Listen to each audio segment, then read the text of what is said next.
Hello everyone, and welcome back to Old Man Stories. I'm aware that many of you use these videos to fall asleep, so before you doze off, I thought it would be a fun idea if each of you could leave a comment letting me know which part of the world you're listening from. Also, give a like and subscribe to the channel if you're enjoying the episodes, okay? Let's get comfortable, relax, and begin.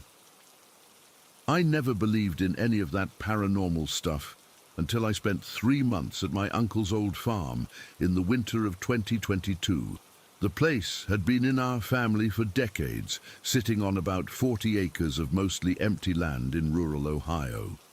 My uncle had offered to let me stay there while I figured out my next move after losing my job, and honestly, I was desperate enough to take him up on it.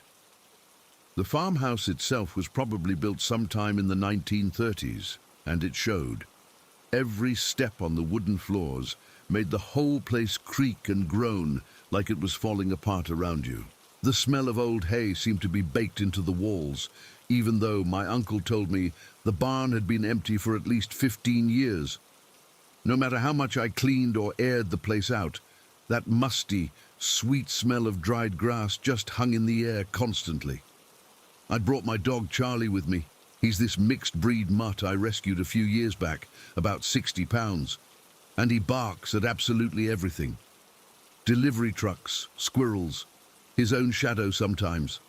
The guy's got no chill whatsoever, which is why what happened that night still messes with my head.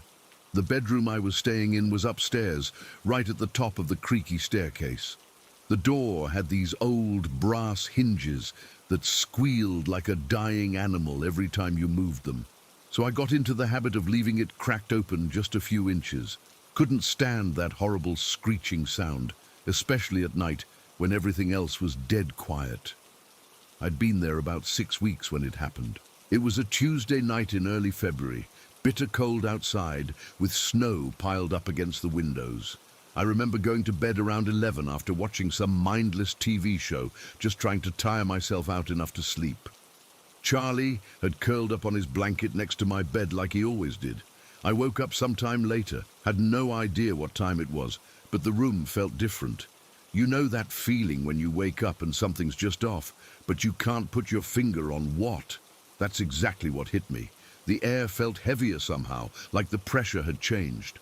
That's when I realized I couldn't move. Not like I was just groggy or half asleep. I mean, I literally could not move a single muscle in my body. My arms, my legs, even my fingers felt like they were made of concrete. I could move my eyes and I could breathe. But that was it. I'd heard of sleep paralysis before, but never experienced it myself. And let me tell you, it's absolutely terrifying when it happens to you. I was lying there trying to force my body to respond when I saw movement in my peripheral vision. Through that crack in my door, something was coming down the hallway. At first, it was just a shadow, but as it got closer to my room, I could make out more details. It was tall, really tall, taller than any person I'd ever seen, probably close to 7 feet, because when it reached my doorway, it had to duck its head and bend at the waist just to fit through the opening. The whole frame of this thing was wrong. Too long, too thin, like someone had taken a normal person and stretched them out. But the strangest part wasn't its height. Wrapped around its entire body, from its head down to what I assume were its feet, were these thin lines of light. They looked exactly like Christmas lights, the old-fashioned kind with the big bulbs, except they were just the glowing parts without any wire you could see. They twisted and coiled around the figure like someone had wrapped it in garland, pulsing with this soft golden light that cast weird shadows on my bedroom walls. I wanted to scream, I wanted to jump out of bed and run, but my body was completely frozen. All I could do was watch as this thing moved through my room like it owned the place. It didn't stumble around in the dark or hesitate about where to go. It walked with purpose, like it had been in my room 100 times before. The figure went straight to my bathroom door, which was on the far side of the room. I heard the old wooden door creak open, and then nothing for maybe 30 seconds. The whole time, those lights around its body kept pulsing in this steady rhythm, not bright enough to really light up the room. but just enough that I could track its movement. When it came back out of the bathroom, it was carrying something in its hands. Even in the dim light, I could see it was some kind of tool or device, triangular-shaped, maybe a foot long, with what looked like a handle on one end. It wasn't anything I recognized. Didn't look like any regular tool you'd find in a hardware store. The figure walked over to where I was lying in bed, those lights still pulsing around it like a slow heartbeat. I could feel my own heart hammering in my chest, probably the only part of my body that was still working normally. It stood right next to my bed, towering over me, and I still couldn't make out any facial features. Where a face should have been was just darkness, like looking into a deep hole. Then it did something that still gives me chills thinking about it. It held that triangular device about a foot above my chest and slowly moved it from my collarbone down to my stomach, back and forth, up and down, like it was scanning me. The thing didn't make any noise, but I swear I could feel something. Not heat, not cold, just this weird tingling sensation like static electricity building up on my skin. The whole time this was happening, I kept trying to force words out of my mouth. I wanted to yell, to tell it to get away from me, but it was like my voice was trapped inside my head. The best I could manage was this pathetic whimpering sound that probably wasn't even audible. What really messed with me was Charlie, my dog who barks at the mailman every single day, who goes crazy if a leaf falls in the yard wrong.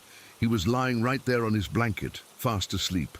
Not just sleeping, but sleeping hard like he was drugged or something. His breathing was deep and steady, and he didn't so much as twitch an ear the entire time this thing was in my room. After what felt like forever, but was probably only a few minutes, the figure finished whatever it was doing with that device. The lights wrapped around its body suddenly pulsed brighter, going from that soft golden color to something more intense, almost white. For just a second, they were bright enough that I could see more details of my room than I wanted to. The way the figure's limbs were too long and bent at weird angles, how its head seemed to tilt at an unnatural angle when it looked down at me. Then it straightened up, ducked through my doorway again, and disappeared down the hallway. The second it was gone, I could move again. Just like that, the paralysis broke, and I sat up gasping like I'd been holding my breath underwater. I grabbed my phone, and the time was 3:17 in the morning. I sat there shaking for probably 20 minutes, listening to every creak and groan the old house made, but I never heard footsteps on the stairs or the front door opening. Whatever that thing was, it was just gone.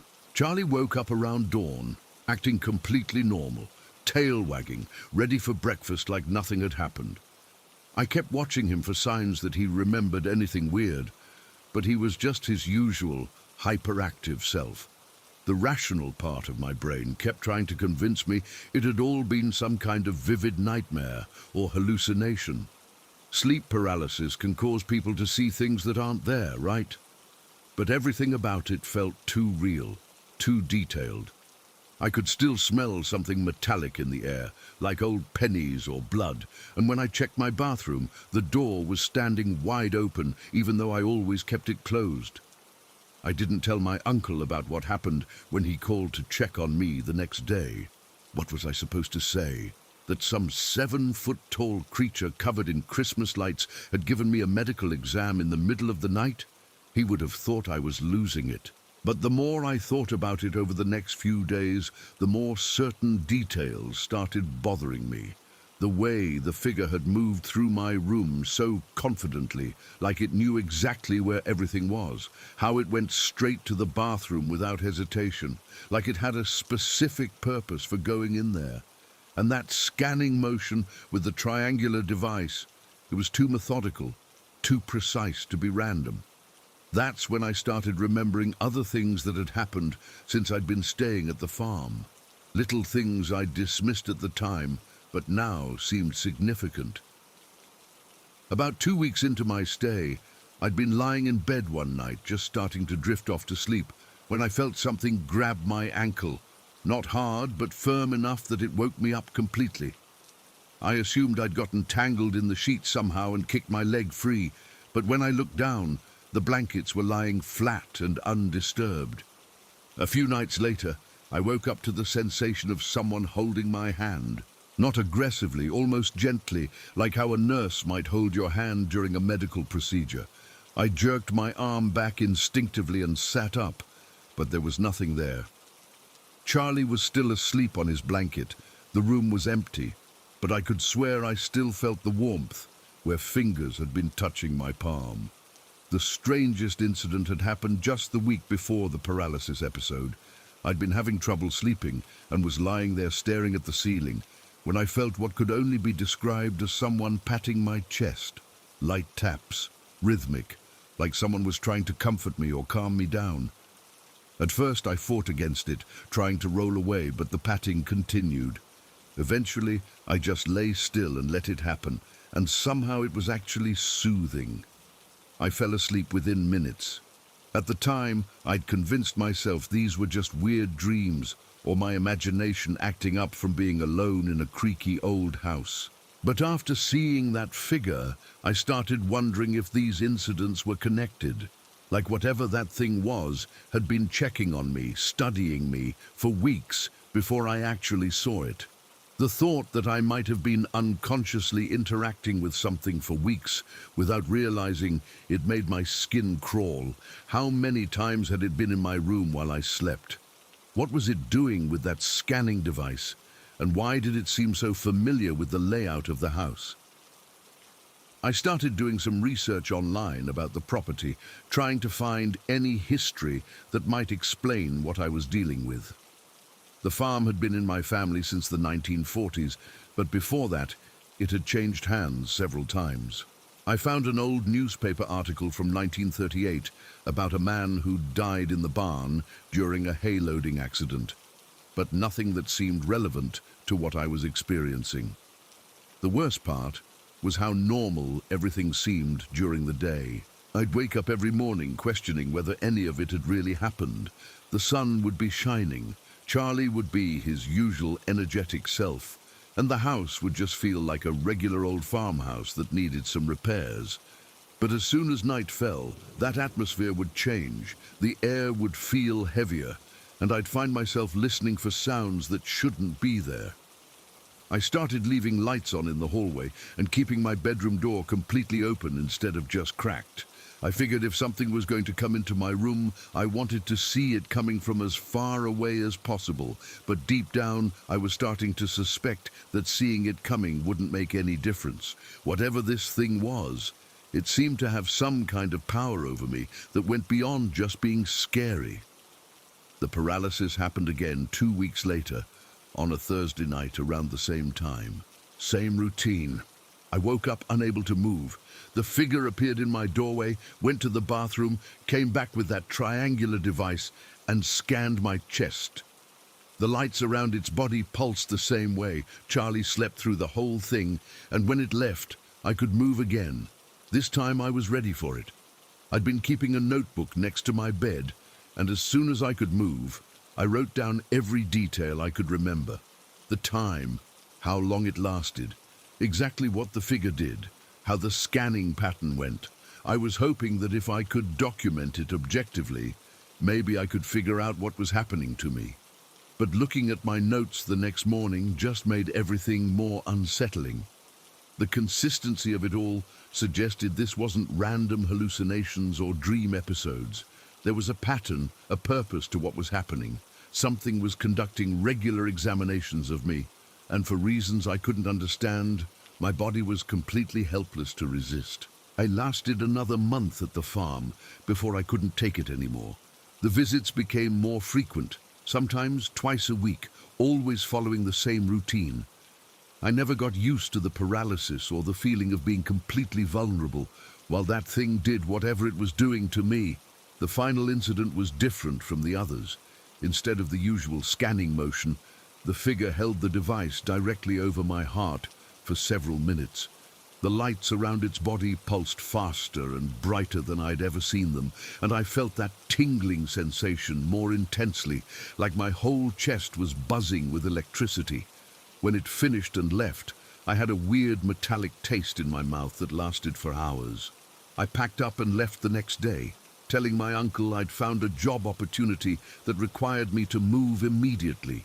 He seemed disappointed but understanding, and I felt terrible about lying to him. How could I explain that I was fleeing from something that might not even be real? But here's the thing that still keeps me awake at night. I think it was real. I think something was living in that farmhouse. Something that had been there long before I arrived and probably stayed there long after I left. The methodical way it examined me, the fact that it seemed to know the house so well, the way it could somehow paralyze me while leaving Charlie completely undisturbed, none of that feels like something my subconscious could have invented. What scares me most is how routine it all became. Toward the end of my stay, I wasn't even fighting the paralysis anymore. Some part of me had accepted that this was just something that happened, like the house creaking or the smell of old hay. I was starting to cooperate with whatever it was doing to me, and that thought terrifies me more than anything else. Sometimes I wonder if I should have stayed longer, tried to communicate with it somehow, or at least figured out what it wanted from me. But every time I think about those lights pulsing around that impossibly tall figure, and the way it moved through my room like it owned the place, I know I made the right choice in leaving. I never told anyone the full story until now. My family thinks I just got restless staying in one place for too long, which is probably for the best. But sometimes, when I'm lying in bed in my new apartment, in a building with dozens of other people around, I find myself listening for the sound of old floorboards creaking and waiting for that familiar feeling of my body going numb. It's been over a year since I left the farm, and I still don't have any answers about what was happening to me there. All I know is that for 3 months, something was studying me, examining me, learning about me in ways I can't begin to understand. And the most disturbing part of all is that it felt like it had been doing this for a very long time, to who knows how many people, with the patient precision of something that had all the time in the world. Story 2. I'm still trying to wrap my head around what happened last winter, and honestly, I don't think I ever will. It's one of those things that makes you question everything you thought you knew about reality, and I keep going over it in my mind, hoping I'll find some logical explanation. But the more I think about it, the more terrified I become. It happened on a Tuesday night in January, probably around the 15th or 16th. I remember because we'd just gotten back to school after winter break, and I was stressed about catching up on assignments. I'd been having trouble sleeping for weeks, just lying in bed with my mind racing about stupid stuff, like whether I'd remembered to turn in some paper or if I'd studied enough for an upcoming test. That night was no different. I'd gone to bed around 10:30, but by midnight I was still wide awake, staring at the ceiling and feeling more alert than I had all day. You know how sometimes when you're tired your brain just won't shut off? That's exactly what was happening. I kept tossing and turning, trying different positions, but nothing worked. Around 1 in the morning, I gave up and decided to go downstairs. Our house is this old 2-story place that my parents bought when I was little, and every single floorboard creaks when you step on it. I'm not kidding. You can't walk anywhere in this house without announcing exactly where you are. My brother and I used to play games trying to sneak around, but it was impossible. The floors would give you away every time. I made my way down to the kitchen, being as quiet as possible since everyone else was asleep. My brother had school the next day, and my parents are both early risers, so I didn't want to wake anyone up with my insomnia. I grabbed my phone from the counter where I'd been charging it and settled into one of the kitchen chairs. The kitchen is at the back of the house, right next to the family room, and it's got this big window that looks out onto our backyard. During the day it's nice because you get a lot of natural light, but at night it just feels like this black void staring back at you. I pulled the curtains closed and turned on the small light over the stove, just enough to see what I was doing without lighting up the whole room. I spent the next couple hours just scrolling through my phone. Nothing important, just the usual social media stuff, some articles, random videos that pop up in your feed. I remember checking the weather app because there was supposed to be snow later in the week. Basic mindless stuff that you do when you can't sleep and don't want to think about whatever's keeping you awake. The refrigerator kicked on around 2:45. I know because I looked at my phone right when it happened. Our fridge is old and loud, and when the compressor starts up it makes this humming noise that fills the whole kitchen. I was actually grateful for the sound because the house had been so quiet it was starting to feel oppressive. I was still sitting there when I heard my brother's bedroom door open upstairs. His room is directly above the kitchen, so you can always hear when he gets up to use the bathroom in the middle of the night. The floorboards in the hallway creak in this specific pattern. There's one board right outside his door that makes this deep groaning sound. Then 3 quick squeaks as you walk toward the bathroom. But that night, I didn't hear the usual pattern. I heard his door open, then just one creak like someone had taken a single step and then stopped. I figured maybe he decided he didn't actually need to get up, or maybe he was listening to see if anyone else was awake. Kids do weird stuff like that sometimes. A few minutes later, I heard his door close again, really softly. Then nothing. No more footsteps, no toilet flushing, no water running, just silence. I thought it was a little strange, but not enough to really worry about it. Maybe he'd just gotten up to check something in his room. I stayed downstairs until almost 4 in the morning. The refrigerator had cycled on and off twice more, and I'd finally started feeling drowsy enough that I thought I might actually be able to fall asleep. I turned off the stove light, made sure my phone was plugged back in to charge, and headed upstairs. Walking up those creaky stairs in the dark always feels a little creepy, even though I've done it thousands of times.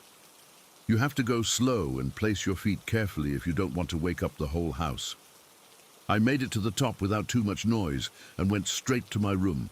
I fell asleep pretty quickly after that, probably within 15 or 20 minutes. I remember feeling relieved that my brain had finally decided to shut down for the night. The next morning was when everything went sideways. I came downstairs around 7:30 for breakfast, still feeling groggy from only getting a few hours of sleep. My brother was already at the kitchen table eating cereal and scrolling through something on the tablet my parents let him use in the mornings. He looked up when I walked in and said something that made my blood turn to ice. "Why were you in my room last night?" I stopped dead in my tracks. "What? You came into my room last night? You were just standing there by my closet." The way he said it was so casual, like he was asking me to pass the milk or something. He wasn't scared or upset, just curious. But I felt this immediate surge of panic because I knew for absolute certain that I had not been in his room. "I wasn't in your room," I said, trying to keep my voice steady. "When did you think you saw me?" "It was 3 in the morning. I woke up and you were standing right there next to my closet, just kind of leaning to one side like you do when you're really tired. I thought maybe you needed to borrow something, but you didn't say anything. You just stood there for like a minute and then left." My mouth went completely dry. At 3 in the morning, I'd been sitting in the kitchen, wide awake, scrolling through my phone. I remembered it clearly because that's when I checked the weather app.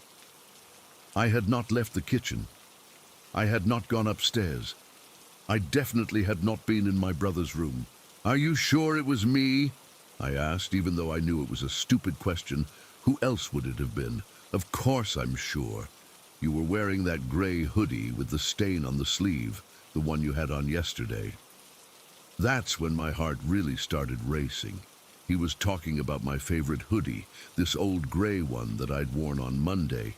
It had gotten a small grease stain on the left sleeve when I was helping my mom cook dinner. But that hoodie was hanging on the chair in my bedroom. I knew because I'd put it there when I changed into my pajamas before bed. "Buddy, I wasn't in your room last night," I said, trying to sound calm. "I was downstairs the whole time. I couldn't sleep, so I went to the kitchen around 1 and stayed there until almost 4. He gave me this look, like I was trying to play some kind of weird joke on him. "Yes, you were. I saw you. You were standing right by my closet, and you looked really sleepy. Your hair was all messy, and you had that grey hoodie on." I excused myself and went upstairs to my room. Sure enough, the hoodie was exactly where I'd left it, draped over the back of my desk chair. The stain was clearly visible on the left sleeve. I picked it up and just stared at it, trying to make sense of what my brother had told me. There was no way he could have seen me in that hoodie at 3 in the morning. I'd been wearing pajamas, an old t-shirt and flannel pants. The hoodie had been in my room all night, but he described not just the hoodie, but the specific stain that had only happened the day before. I went back downstairs and tried to question him more about what he'd seen, but he was getting frustrated with me. From his perspective, he was telling me something simple and straightforward, and I was acting like he was crazy. He insisted that I'd been in his room, that I'd looked tired and slouchy, and that I'd left after about a minute without saying anything. The thing that really got to me was how certain he was about all the details. My brother's 9 years old, but he's not the type of kid who makes stuff up or confuses dreams with reality. He's actually pretty practical and observant for his age. When he describes something, it's usually accurate down to the smallest detail. I asked him if he'd heard me walking around upstairs since our floors are so loud. He said no, he'd only seen me, not heard me. That should have been impossible. You can't walk from my room to his room without hitting at least 3 or 4 of the loudest creaks in the hallway. And I would have had to walk right past my parents' bedroom door to get there. The more I thought about it, the more disturbed I became. I started remembering other times when my brother had mentioned seeing me in places where I wasn't supposed to be. When he was younger, maybe 6 or 7, he used to tell my parents that I would come into his room at night sometimes. I always laughed it off and told him he was dreaming or imagining things. My parents never made a big deal about it either. They just figured it was typical little kid stuff. But what if it wasn't? I tried to come up with rational explanations. Maybe I'd been sleepwalking and didn't remember it, but I'd never sleepwalked before in my life. And besides, how would I have put on the hoodie while sleepwalking? It was hanging in my room, and I was wearing completely different clothes when I went to bed. Could it have been some kind of optical illusion or weird shadow that looked like me? But shadows don't wear specific pieces of clothing with identifiable stains. And my brother had been very clear about what he'd seen. Not just a vague human shape, but me, specifically, wearing something I'd worn the day before. The doppelganger idea crossed my mind, but that felt too much like science fiction. How could there be an exact duplicate of me wandering around our house? It didn't make any logical sense. I spent the rest of that day feeling completely unsettled. Every time I looked at my brother, I wanted to ask him more questions about what he'd seen, but I also didn't want to freak him out. He was already starting to look at me strangely because of how I'd reacted to his story. That night, I made sure to stay in my room. I didn't want to risk another incident, whatever had caused the first one. But I barely slept because I kept thinking about my brother's description of the figure he'd seen. The way it had been leaning to one side, the messy hair, the specific hoodie. It sounded exactly like me when I'm tired and not really paying attention to how I look. But it wasn't me.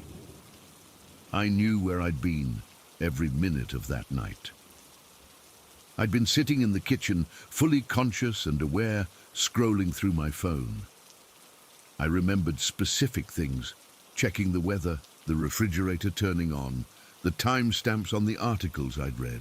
There was no gap in my memory, no period where I could have somehow gone upstairs without realizing it. Over the next few weeks, I found myself becoming paranoid about walking past my brother's room at night. Every time I had to get up to use the bathroom or get a drink of water, I would pause outside his door and listen, terrified that I might somehow encounter myself in there. The thought of seeing my own face looking back at me from his closet made my skin crawl. I also started paying more attention to my brother's behavior, watching for signs that he'd seen something else he couldn't explain. But everything seemed normal. He never mentioned seeing me anywhere I shouldn't have been, and he didn't seem scared or worried about anything. The rational part of my brain kept trying to convince me that it had all been some kind of misunderstanding. Maybe my brother had been half asleep and confused about what he'd seen. Maybe he'd dreamed it and then convinced himself it was real. Kids do that sometimes, especially when they're in that drowsy state between sleeping and waking, but the details were too specific and too accurate. He'd described the exact hoodie I'd worn the day before, including a stain that was barely noticeable unless you were looking for it. He'd mentioned my hair being messy in exactly the way it gets when I'm tired. He'd even captured the way I lean to one side when I'm sleepy, which is something I don't even realize I do until someone points it out. What really haunted me was the timeline. He said he'd seen me at 3 in the morning. I knew exactly where I'd been at 3 in the morning, sitting in the kitchen chair, reading some article about celebrity gossip on my phone. I'd looked at the clock specifically because that's when the refrigerator had kicked on again. There was no way for both things to be true.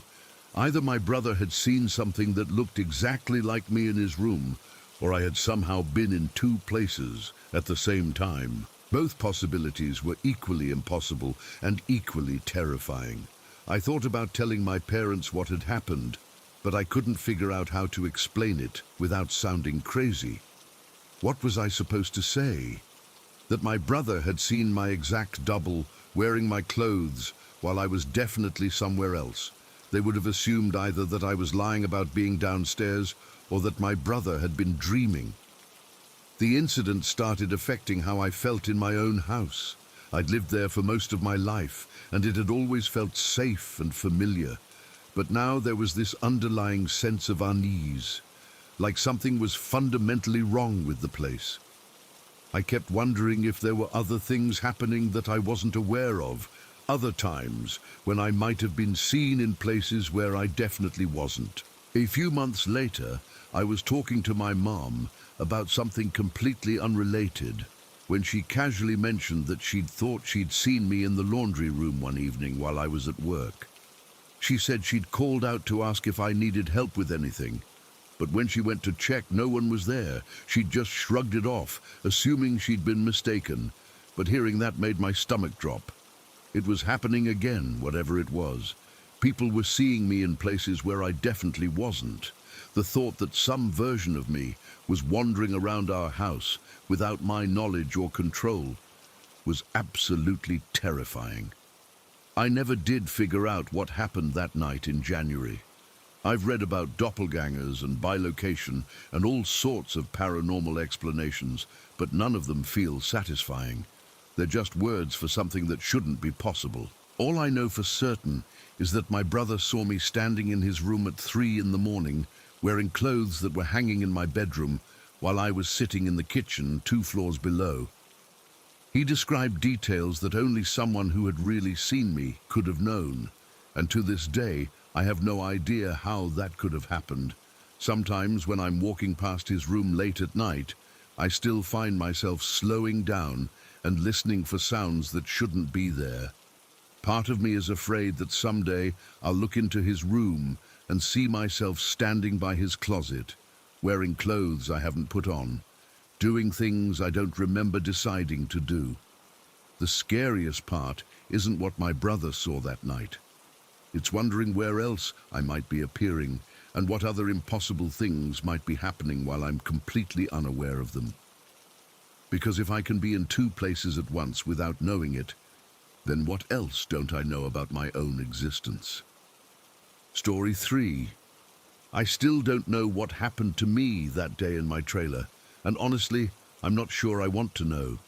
It was one of those experiences that makes you question your own sanity, and even now, months later, I'm scared to think about it too much. because I know I can still make it happen again if I'm not careful. This happened back in October, on a Thursday afternoon. I remember it was a Thursday because I'd just finished a 10-hour shift at the warehouse where I work, loading trucks and moving inventory around. My whole body ached from lifting boxes all day, and all I wanted to do was get home, crack open a beer, and zone out in front of the TV for a few hours. I live in this old, single-wide trailer that I've been renting for about 3 years now. It's not much to look at, probably built in the 80s, with that fake wood paneling on the walls and carpet that was probably beige once, but has faded to this dingy yellow-brown color. The place is small, just a living room, kitchen, bedroom and bathroom, but it's cheap and it's mine. The trailer sits about 50 yards back from Route 47, which is always busy with trucks and commuters heading into the city. During the day, you can hear the constant hum of traffic. Engines, air brakes, the occasional horn. After living there for a few years, you get used to it. It becomes like white noise that you don't really notice unless it stops. That's actually what made me realize something was off that day. I got home around 4:30 in the afternoon, grabbed a beer from the fridge and collapsed onto my couch. It's this old brown sectional that came with the place, probably older than I am, with cushions that have been flattened by years of use. I kicked off my work boots and just sat there for a minute, letting my body relax. That's when I noticed how quiet it was. I mean really quiet, like unnaturally quiet. The highway outside should have been busy with afternoon traffic, but I couldn't hear anything. No engine noise, no tire sounds, nothing, just complete silence, which never happens at my place. Even late at night, there's usually at least some traffic going by. I figured maybe there was an accident or construction that had shut down the road temporarily. It wouldn't be the first time. Sometimes they have to close lanes to clear wrecks or do emergency repairs, and traffic gets rerouted. But usually when that happens, you hear sirens or see emergency lights flashing through the windows. I grabbed the remote and turned on the TV, thinking I'd catch the local news to see if there were any traffic reports. The TV came on fine, some rerun of a sitcom I'd seen 100 times. I wasn't really paying attention to what was on the screen. I was just using it for background noise while I finished my beer and tried to unwind from work. That's when I started hearing the humming. At first, I thought it was coming from the TV or maybe the refrigerator in the kitchen. It was this low, electrical sound, like when a fluorescent light is going bad or when you stand too close to power lines. But the more I listened, the more I realized it wasn't coming from any appliance. It seemed to be coming from inside my own head. You know how sometimes you get ringing in your ears after a loud concert or when you've been around machinery all day? This was similar, but different. Instead of a high-pitched ringing, it was this low, steady humming sound, like electricity flowing through wires. It wasn't painful, just noticeable and kind of annoying. I tried to ignore it at first, figuring it would go away on its own. Maybe I'd been around too much equipment at work and my ears were just acting up. But the longer I sat there, the louder it seemed to get. And the weird thing was, when I focused on it, when I really listened to it, it definitely got louder. Like it was responding to my attention. I shook my head and rubbed my ears, thinking maybe I could make it stop. But that didn't help. If anything, it made me more aware of the sound. I could feel it as much as hear it, like a vibration running through my skull. That's when I noticed something else strange. The air in my living room looked different. Not dramatically different, but just slightly off, like when you're driving on a hot day and you can see heat waves rising from the asphalt. Except there was no heat source in my trailer that would cause that kind of distortion. I blinked hard a few times, thinking maybe my eyes were just tired from work. Loading trucks in a warehouse with fluorescent lighting all day can definitely strain your vision. But when I opened my eyes, the distortion was still there. In fact, it seemed to be getting more noticeable. The air looked hazy, like someone had taken a piece of chalk and crushed it up, then blown the powder around the room. Not thick enough to make me cough or feel like I couldn't breathe, but just enough to make everything look slightly fuzzy around the edges. I stood up from the couch and walked over to the window to see if maybe there was some kind of dust storm outside, or if someone was doing construction work that was kicking up debris. But when I looked out the window, everything outside looked perfectly normal. The sky was clear, the trees weren't moving much, and I could see my neighbor's trailer across the way, looking exactly like it always did. But when I turned back around to look at my living room, the haziness was definitely getting worse. And now I was starting to see these weird trails of what looked like smoke or vapor rising from the corners of the room. Not like cigarette smoke. I don't smoke, and this didn't smell like anything. It was more like steam, except it was moving upward in these thin, twisting lines that didn't seem to dissipate. I rubbed my eyes again, harder this time, thinking maybe I was having some kind of allergic reaction or vision problem. But the trails were still there when I looked again. In fact, they seemed to be getting thicker and more defined. The humming in my head was getting louder too, not painfully loud, but loud enough that it was becoming the dominant sound in the room, drowning out the TV and any other background noise. And I was starting to notice something really weird about it. When I held my breath, the humming got louder. When I exhaled, it got softer. I tested this a few times, holding my breath for 10 or 15 seconds and then breathing normally. Sure enough, the sound fluctuated with my breathing pattern. It was like the humming was somehow connected to my respiratory system, which made absolutely no sense. That's when things started getting really strange. I was standing in the middle of my living room, trying to figure out what was happening to me, when I noticed that the furniture was starting to look different. Not dramatically different, but subtly wrong. Like someone had moved things around when I wasn't paying attention. My TV stand, which is just this cheap black particle board thing I got at a discount store, looked like it was fading somehow.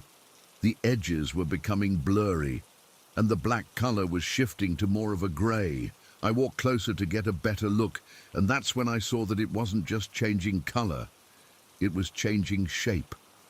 The straight lines of the TV stand were becoming wavy and indistinct, like I was looking at it through water, and as I watched, the whole thing seemed to dissolve away, replaced by something completely different.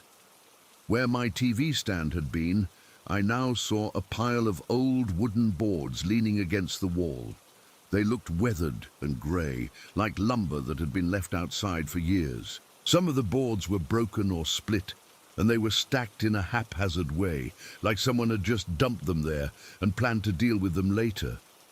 I reached out to touch them, thinking maybe I was hallucinating and my hand would just pass through empty air. But when my fingers made contact, I felt solid wood.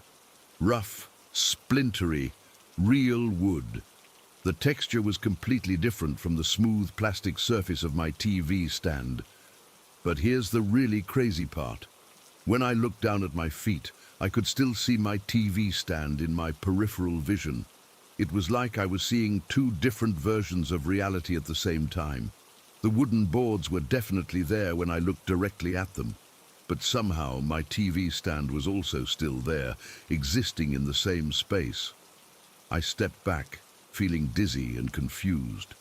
The humming in my head was getting even louder, and now it felt like it was coming from everywhere. Not just inside my skull, but from the walls, the floor, the air itself. That's when I noticed the floor. I was standing on the same thin, worn carpet that had been in my trailer since I moved in. I could see it clearly.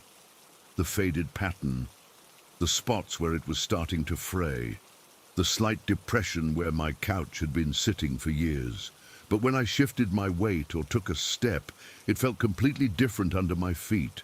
Instead of the soft, cushioned feeling of carpet over a wooden subfloor, it felt hard and cold, like concrete. Old concrete that was slightly uneven and had that gritty texture you get from years of wear. I could feel it through my socks, the roughness, the coolness, the solid, unyielding surface. I knelt down and ran my hand over the floor. Visually, it was definitely carpet. I could see the individual fibers, feel them with my fingers when I touched the surface, but underneath, supporting my weight, it felt like solid concrete. It was like there were two floors occupying the same space, and I was somehow experiencing both of them simultaneously. The room was continuing to change around me. The hazy air was getting thicker, and those smoke-like trails from the corners were spreading across the ceiling like spider webs. My couch was starting to look different too. The brown fabric was fading to a dusty grey, and the cushions seemed to be flattening and hardening. But the weirdest part was that none of these changes were happening all at once. It was gradual, like watching a time-lapse video of something aging or decaying. Colors would slowly bleed from one shade to another, shapes would gradually shift and morph, and textures would transform so slowly that you almost couldn't see it happening in real time. I kept telling myself that I must be falling asleep, that this was some kind of weird dream brought on by exhaustion from work. But I was definitely awake. I could feel my heart beating faster, feel the sweat starting to form on my forehead. I was alert and conscious, but reality seemed to be shifting around me like I was stuck between two different worlds. I tried pinching myself, slapping my cheeks, doing all the stupid things people do in movies when they think they're dreaming. But nothing changed. The transformation kept happening, slow and inexorable, like I was watching my familiar living room dissolve into something completely different.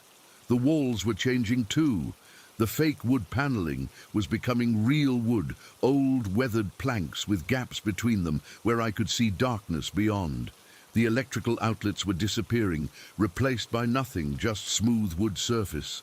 The overhead light fixture was fading away, leaving the room dimmer and more shadowy. I was starting to panic. This wasn't just a hallucination or a dream. It felt too real, too consistent, too detailed. Hallucinations are usually fragmentary and nonsensical, but this was coherent. It was like my trailer was being replaced, piece by piece, with some other structure that existed in the same location. The humming was now so loud that it was almost overwhelming. It felt like standing next to a giant electrical transformer with that deep, thrumming vibration that you feel in your chest as much as you hear with your ears. And it was definitely responding to my breathing. When I held my breath, the sound became almost deafening. When I exhaled slowly, it would fade to a more manageable level. I started experimenting with this, trying to use my breathing to control the intensity of the experience. Short, shallow breaths seemed to minimize the effect. Deep breathing made everything more intense, and holding my breath seemed to push me deeper into whatever alternate reality I was experiencing. I was standing there in what was no longer quite my living room, breathing carefully and trying not to panic, when everything suddenly snapped back to normal. It happened in an instant. 1 second I was looking at weathered wooden walls and piles of old lumber, feeling concrete under my feet while seeing carpet with my eyes. The next second, I was back in my familiar, shabby trailer living room. My TV stand was exactly where it had always been, black and solid and completely normal. The carpet felt like carpet again. The walls were covered in fake wood paneling, just like they'd been when I got home from work. The humming stopped immediately, like someone had flipped a switch. The hazy air cleared instantly. The smoke-like trails vanished. Everything was back to normal so completely and suddenly that I almost wondered if any of it had really happened. But I knew it had. I could still feel the lingering sensation of that concrete floor under my feet, still remember the texture of those weathered wooden boards against my fingertips. The experience had been too vivid, too detailed, too consistent to dismiss as imagination. I collapsed back onto my couch, shaking. My beer was still sitting on the coffee table where I'd left it, still cold, like no time had passed at all. The TV was still playing the same sitcom rerun. Outside, I could hear traffic again, the normal sounds of Route 47 that I was used to. but something had definitely happened to me. I'd experienced something that shouldn't be possible, something that challenged everything I thought I knew about reality. That was 3 months ago, and I still don't have any explanation for what happened. I've tried to research it online, looking up things like hallucinations, temporal displacement, parallel dimensions, all sorts of crazy theories. But nothing I've found really matches what I experienced. The scariest part is that I know I can make it happen again. Late at night, when the trailer is quiet and I'm sitting alone in my living room, if I focus on my breathing just right, I can start to hear that humming again. It starts as just a whisper, barely audible, but if I hold my breath, it gets louder. And if I'm not careful, if I let myself focus on it too much, I can feel the room starting to change again. I've tested it a few times, just quick experiments, to see if I was imagining the connection. But every time the results are the same.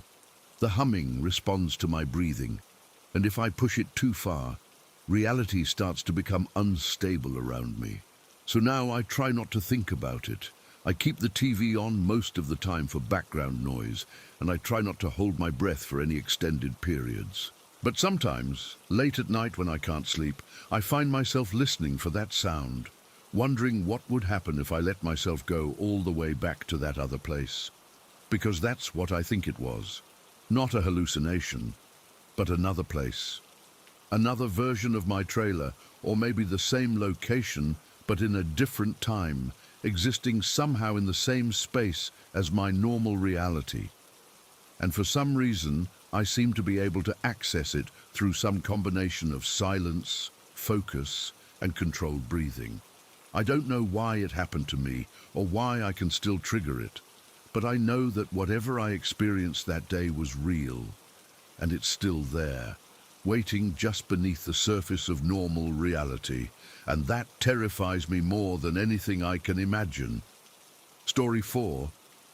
I've never been one to put much stock in dreams or anything supernatural, but what happened to me a few years ago in Kentucky still messes with my head.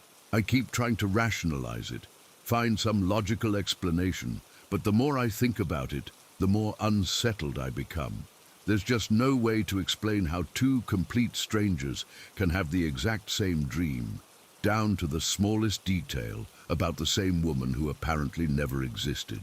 This all started back in 2021 when I was renting this little farmhouse about 40 minutes outside of Louisville. My girlfriend had just moved to the city for a new job, and we decided to try the long-distance thing for a while. She wanted me to come with her, but I had a decent gig doing maintenance work for a local property management company, and honestly, I wasn't ready to give up the quiet life for city noise and traffic. The farmhouse sat on about 15 acres of mostly overgrown pasture land.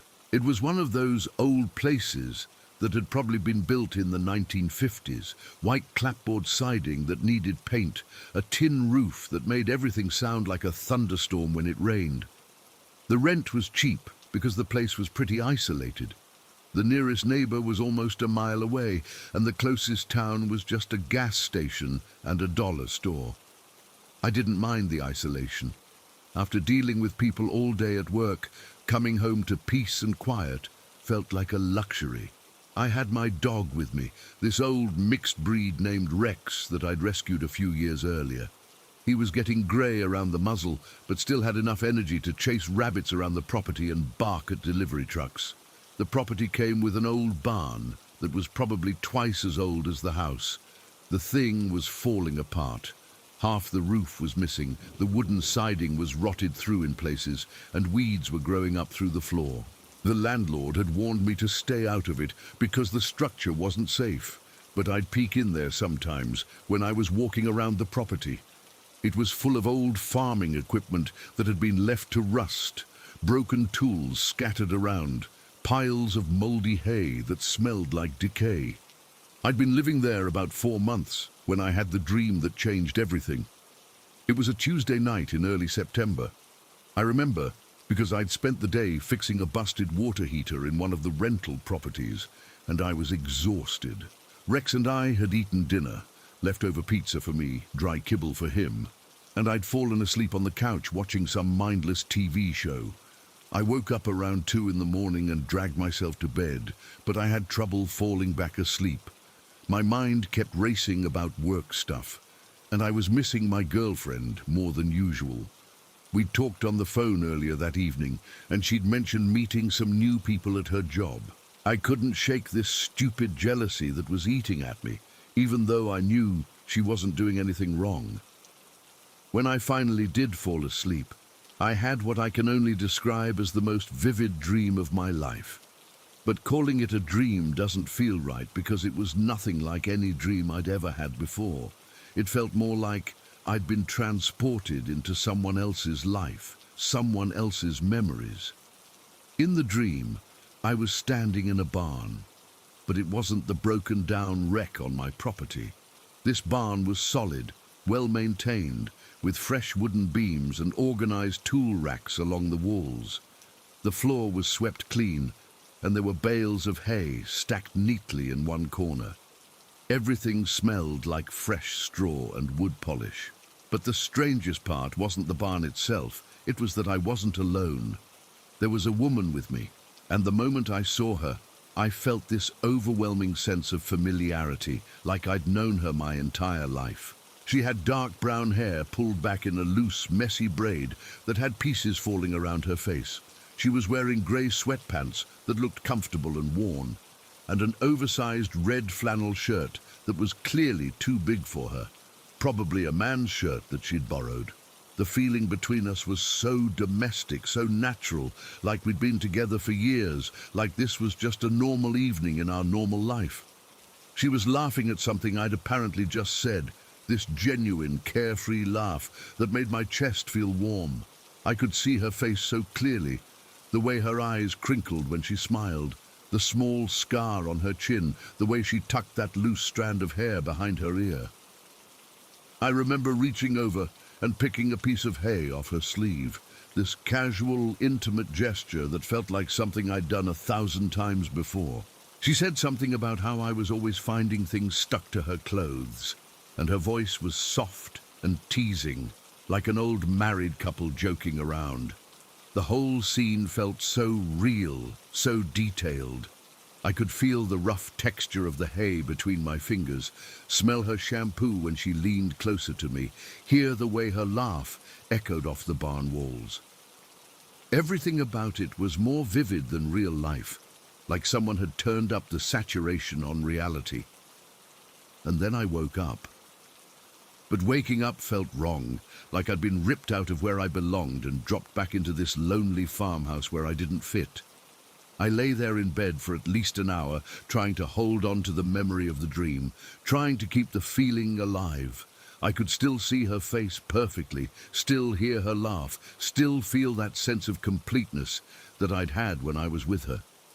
The depression that hit me over the next few days was unlike anything I'd experienced. It wasn't just sadness, it was grief, like I'd lost someone important. I kept catching myself looking for her, expecting to see that red flannel shirt around the corner, or hear her voice calling from another room, which was insane because she was just a figment of my imagination, right? I tried to shake it off, told myself it was just my subconscious dealing with missing my girlfriend and feeling lonely. But the dream felt more real than most of my actual memories. I could recall every detail with perfect clarity, which never happens with regular dreams. Usually, dreams fade within minutes of waking up, but this one stayed sharp and vivid for weeks. I didn't tell anyone about it, not even my girlfriend when she called. How do you explain that you're grieving for a woman who doesn't exist, that you're homesick for a life you never lived? She would have thought I was losing my mind, and honestly, I was starting to wonder about that myself. About 3 weeks later, my cousin called and invited me to a fish fry at his friend's place. I almost didn't go. I'd been pretty antisocial since the dream, preferring to stay home with Rex rather than deal with people. But my cousin kept insisting, saying I needed to get out more, so I finally agreed. The friend lived about 20 minutes away in a similar setup, Old farmhouse, lots of land, the kind of place where you could have a party without worrying about noise complaints. There were maybe 15 or 20 people there, mostly guys I'd never met, drinking beer and standing around a big outdoor fryer while someone cooked up batches of catfish and hush puppies. I was trying to be social, making small talk with whoever was nearby, when I ended up in conversation with this guy who seemed to know my cousin from way back. He was probably in his early 30s, tall and thin with the kind of tired eyes that suggested he'd been through some rough times. We were standing in his garage, looking at some old motorcycle he was trying to restore, when the conversation took a turn I wasn't expecting. He started talking about his ex-girlfriend, how he'd screwed up the best relationship he'd ever had because he got addicted to prescription painkillers after a work accident. I was just listening, making the appropriate sympathetic noises when he said something that made my blood turn to ice. I still dream about her sometimes. She's always in this old barn we used to hang out in, wearing that big red flannel shirt she loved. Always the same dream. We're just talking and laughing like we used to, and I'm picking hay off her clothes. I almost dropped my beer. The bottle slipped in my hand, and I had to catch it before it hit the concrete floor. My heart started pounding so hard I was sure he could hear it. "What did she look like?" I managed to ask, trying to keep my voice steady. He got this distant look in his eyes, like he was seeing something I couldn't. Dark brown hair, usually in a braid. Pretty, but not in a flashy way, you know? More like comfortable pretty.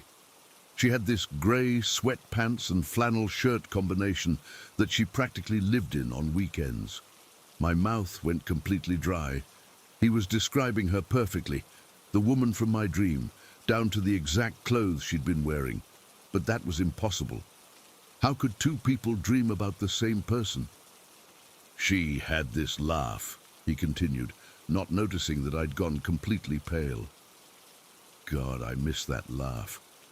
In the dream, she's always laughing at some stupid joke I made, and everything feels normal again, like I never messed things up. He paused and took a long drink from his beer, staring off into space. The weird part is, the barn in the dream isn't like any barn we ever actually went to. It's all fixed up and organized, with tools hanging on the walls and fresh hay. Not like the piece of crap barn behind my old place that was falling down. I couldn't speak. I couldn't even breathe properly. He was describing my dream exactly, not just the woman, but the barn, the domestic feeling, even the specific detail about picking hay off her clothes. It was like he'd been inside my head, experiencing the exact same thing I had. "What happened to her?" I asked, though I wasn't sure I wanted to know the answer. His face darkened, and he finished his beer in one long gulp. "She left me when the pills got bad, tried to help me get clean, but I wasn't ready to listen. Haven't seen her in almost 3 years now. Heard she moved out of state, started over somewhere new. Do you know where she is now?" He shook his head. "Nah, and probably better that way. I burned that bridge pretty thoroughly. But sometimes I wonder if she ever thinks about me, you know. If she ever dreams about that barn too." I made some excuse about needing to check on Rex and left the party early. The drive home was a blur. I kept thinking about what he'd said, trying to find some rational explanation for how we could have shared the same dream. Maybe it was just coincidence. Maybe there were only so many ways to dream about barns and flannel shirts, but deep down, I knew it wasn't coincidence. The details were too specific, too exact. We'd both dreamed about the same woman in the same clothes in the same barn, doing the same things, feeling the same emotions. And if what he'd said was true, she was a real person, someone he'd actually been in a relationship with. But if she was real, then why had I dreamed about her? I'd never met her, never even heard of her before that night. There was no way my subconscious could have created such a detailed, specific person out of nothing. Over the next few weeks, I became obsessed with trying to figure out what had happened. I drove past the guy's old property a few times, looking for the barn he'd mentioned.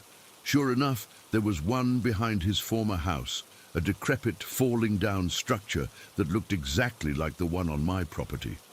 Nothing like the solid, well-maintained barn from our shared dream. I started researching online, looking up everything I could find about shared dreams, parallel experiences, all sorts of paranormal theories. Most of it was obviously bogus, but some of the accounts I found were disturbingly similar to what I'd experienced. People who claimed to have met strangers who'd had identical dreams, sometimes about people or places they'd never encountered in real life. But reading about it didn't make me feel better. If anything, it made the whole experience more unsettling, because if what I'd read was true, then maybe somewhere out there, that woman was having the same dream about us. Maybe she was waking up with the same sense of loss, the same feeling that something important was missing from her life. The thought that kept me awake at night was this: what if the dream wasn't just a dream? What if it was some kind of glimpse into another reality, another version of our lives where things had gone differently, where somehow, impossibly, the three of us had ended up together in that barn, living out some alternative timeline that felt more real than the actual world. I never told the guy at the party that I'd had the same dream. How could I? What was I supposed to say? That I'd somehow shared his most intimate memories of a woman I'd never met? He would have thought I was crazy, or worse, that I was making fun of his pain. But sometimes I think about driving back to his place and telling him everything, because if we'd both experienced the same impossible thing, maybe together we could figure out what it meant. Maybe we could find some way to understand why we'd been given this glimpse of something that couldn't exist. I moved away from that farmhouse about 6 months later, partly because my lease was up, but mostly because I couldn't stand being so close to that broken-down barn. Every time I looked at it, I remembered the dream version, solid and warm and full of life. The contrast was too painful, like looking at the corpse of something beautiful. But even now, almost 2 years later, I can still see her face perfectly. I can still hear her laugh, still feel the texture of that piece of hay I picked off her sleeve. And sometimes, late at night when I'm trying to fall asleep, I find myself hoping that maybe, just maybe, I'll dream about that barn again, that I'll get another chance to experience that feeling of belonging somewhere, with someone, even if it's only in my sleep. Because whatever that dream was, hallucination, coincidence, or something beyond explanation, it felt more like home than anywhere I've ever actually lived. And that's what scares me most of all. Story 5. I've been putting off telling this story for months now, but I can't shake the feeling that I need to get it out there. Maybe someone else has experienced something similar, or maybe writing it down will finally help me make sense of what happened to me in that apartment above the old horse barn. Even now, just thinking about that place makes my chest tight and my hands shake a little. This all went down in 2021, right in the middle of all the pandemic craziness. I was living in upstate New York, about 2 hours north of the city, in this tiny apartment that I'd found on Craigslist. The rent was dirt cheap, which should have been my first red flag, but I was struggling financially and couldn't afford to be picky. The apartment was literally built into the upper level of what used to be a horse barn. The building was probably from the early 1900s, this massive wooden structure with thick beams and a slanted roof that made half the living space unusable unless you were under 5 feet tall. The landlord was this older guy who owned the main farmhouse about 100 yards away, and he'd converted the barn into a rental unit sometime in the 90s. When I first looked at the place, he was very clear about the history. No horses had been kept there for at least 30 years, he said, maybe longer. The whole lower level had been converted into storage space and a workshop, while the upper level where I'd be living had been turned into a studio apartment with a kitchenette, a small bathroom, and just enough room for a bed and a couch. But even though it had been decades since any animals lived there, The smell never went away. It wasn't a bad smell exactly, just this constant scent of old hay and damp wood that seemed to be soaked into the walls themselves. I tried everything: air fresheners, candles, leaving windows open for hours, but nothing could get rid of that musty, barn-like odor. The apartment came furnished with basic stuff: a futon that doubled as a couch and bed, a small table, a few chairs, and this old dresser that looked like it had been there since the conversion. There was also this wooden railing that ran along one side of the main room, overlooking what used to be the hayloft. You could look down into the lower level through the gaps in the floorboards, though it was usually too dark down there to see much. I'd brought my dog with me, Daisy, this lazy beagle I'd adopted a few years earlier. She's the most laid-back dog you've ever seen, the type that sleeps 18 hours a day and only gets excited about food. She adapted to the new place immediately, claiming a spot on the rug near the futon and basically becoming one with the floor. The first few weeks were fine.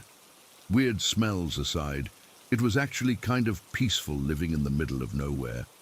No traffic noise, no neighbors blasting music, just the sound of wind in the trees and the occasional car passing on the dirt road. I was working remotely at the time, doing customer service for an insurance company, so the isolation didn't bother me much. That's when I started having trouble sleeping. It wasn't the new environment keeping me awake. I'd lived in plenty of different places and usually adapted pretty quickly. This was different. I'd lie down at night and my mind would just start racing, anxiety building up in my chest until I felt like I couldn't breathe properly. It was like my brain had decided that bedtime was the perfect opportunity to replay every stressful thing that had happened during the day, plus a few extra worries thrown in for good measure. I tried the usual stuff: melatonin, chamomile tea, reading boring books until my eyes got heavy. Nothing worked. I'd end up lying there for hours, staring at the slanted ceiling and listening to Daisy snore on the floor beside me. That's when I decided to try breathing exercises. I'd read about them online, how controlled breathing could help calm anxiety and prepare your body for sleep.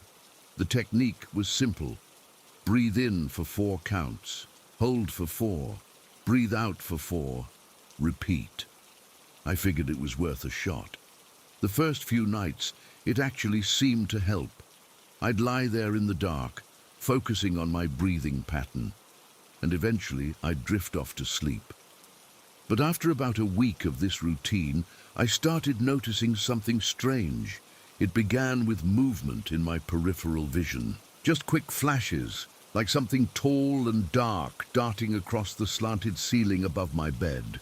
At first, I assumed it was shadows from cars passing on the road outside, their headlights creating moving patterns on the walls and ceiling. But the more I paid attention, the more I realized these movements didn't match up with any external light sources. The shapes were too fast, too tall, and they moved in ways that didn't make sense for shadows. They'd dart from one side of the ceiling to the other, sometimes seeming to pause for a moment before shooting off in a different direction. And they only appeared when I was doing my breathing exercises, never at any other time. I started experimenting, lying there with my eyes open during my breathing routine, trying to catch a better look at whatever was moving up there.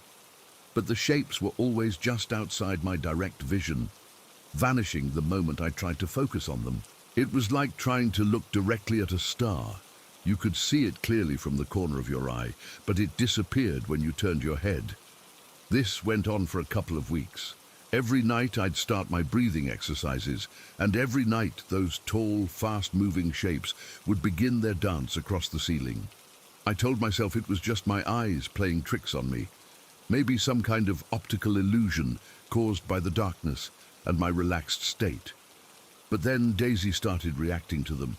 It happened on a Thursday night in late October. I was lying on the futon about 10 minutes into my breathing routine when I noticed the familiar movement starting up on the ceiling. Just quick flashes at first, then more sustained motion, like someone was walking back and forth up there, even though I knew there was nothing above me but roof. That's when Daisy lifted her head from her spot on the rug. Now, this dog sleeps through everything. Thunderstorms, loud music, the neighbor's rooster crowing at dawn. Nothing wakes her up once she's settled in for the night. But suddenly, she was wide awake, her head raised and tilted to one side like she was listening to something I couldn't hear. Then her eyes started tracking movement across the ceiling. I watched in fascination and growing terror as Daisy's head moved slowly from left to right. Her eyes locked on something that was apparently moving along the same path where I'd been seeing those quick flashes. Her gaze was intense, focused, like when she spots a squirrel in the yard and goes into hunting mode. But the most unsettling part was the sound she made. Daisy had never been much of a vocalizer. She barely barked, and I'd never heard her growl at anything in the 3 years I'd owned her. But as she tracked whatever was moving across the ceiling, she let out this low, guttural whimper that made the hair on my arms stand up. It wasn't a scared whimper exactly. It was more like a sound of recognition, like she was acknowledging the presence of something that shouldn't be there. The whimper lasted for maybe 30 seconds, and then she slowly lowered her head back down to the rug, but her eyes stayed alert and watchful. After that night, I couldn't pretend it was just my imagination anymore. Daisy had seen it too, whatever it was, and if my lazy, unflappable beagle was reacting to something moving around our ceiling, then something was definitely there. The sightings became more frequent and more distinct over the next few weeks. What had started as quick flashes in my peripheral vision were now longer, more sustained movements that I could observe even when I wasn't actively trying to see them. The shapes were definitely tall, probably 6 or 7 feet if they'd been standing upright.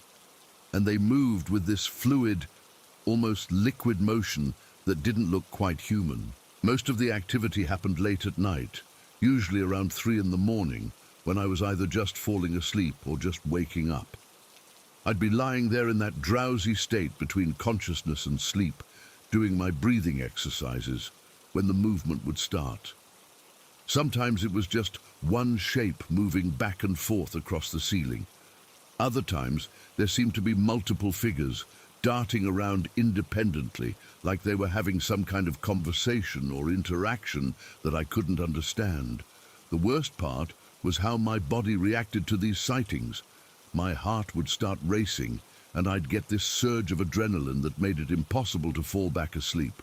I'd end up sitting up in bed, wide awake and alert, waiting to see if anything else would happen. Sometimes I'd sit there for hours, watching and listening, but the movement always stopped once I was fully conscious and upright. It got to the point where I was afraid to do my breathing exercises, but I also couldn't sleep without them. The anxiety that had driven me to start the routine in the first place was getting worse, fed by the nightly appearances of whatever was living in my ceiling. I was caught in this horrible cycle where the thing that was supposed to help me sleep was triggering the very phenomena that kept me awake. One night in early November, things escalated beyond just movement. I'd been lying there for about 15 minutes, working through my breathing pattern, when I noticed something different near the wooden railing that overlooked the lower level. Instead of the quick, darting shapes I'd become accustomed to, there was this stationary dark patch hovering in the air about 3 feet from the railing. It looked like smoke, but thicker and more defined than any smoke I'd ever seen. The patch was roughly the size and shape of a person's torso, and it was darker than the surrounding darkness, if that makes any sense.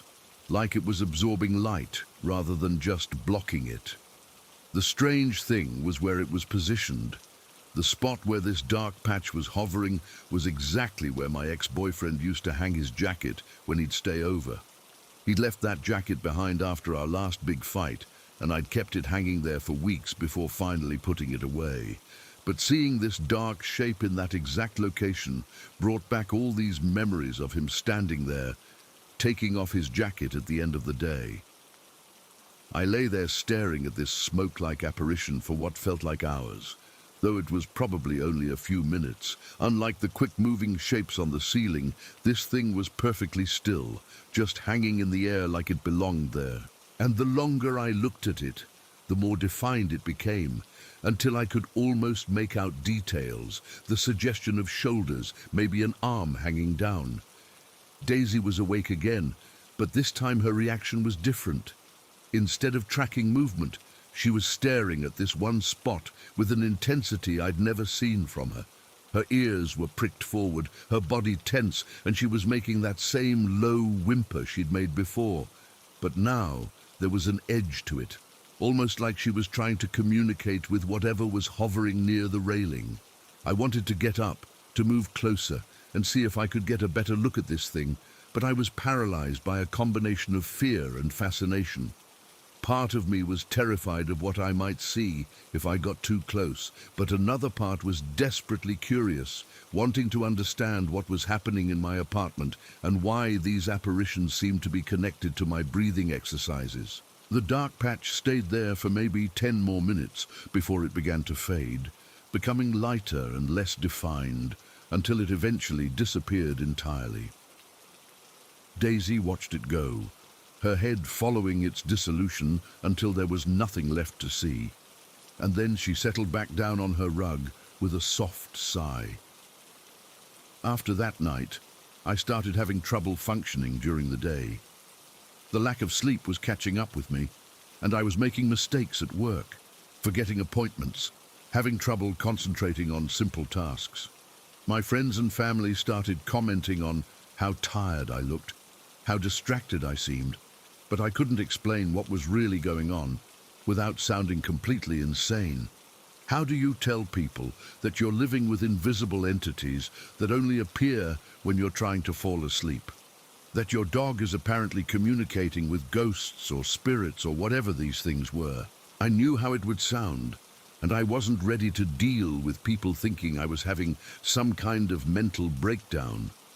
But the nightly appearances were becoming more intense and more frequent.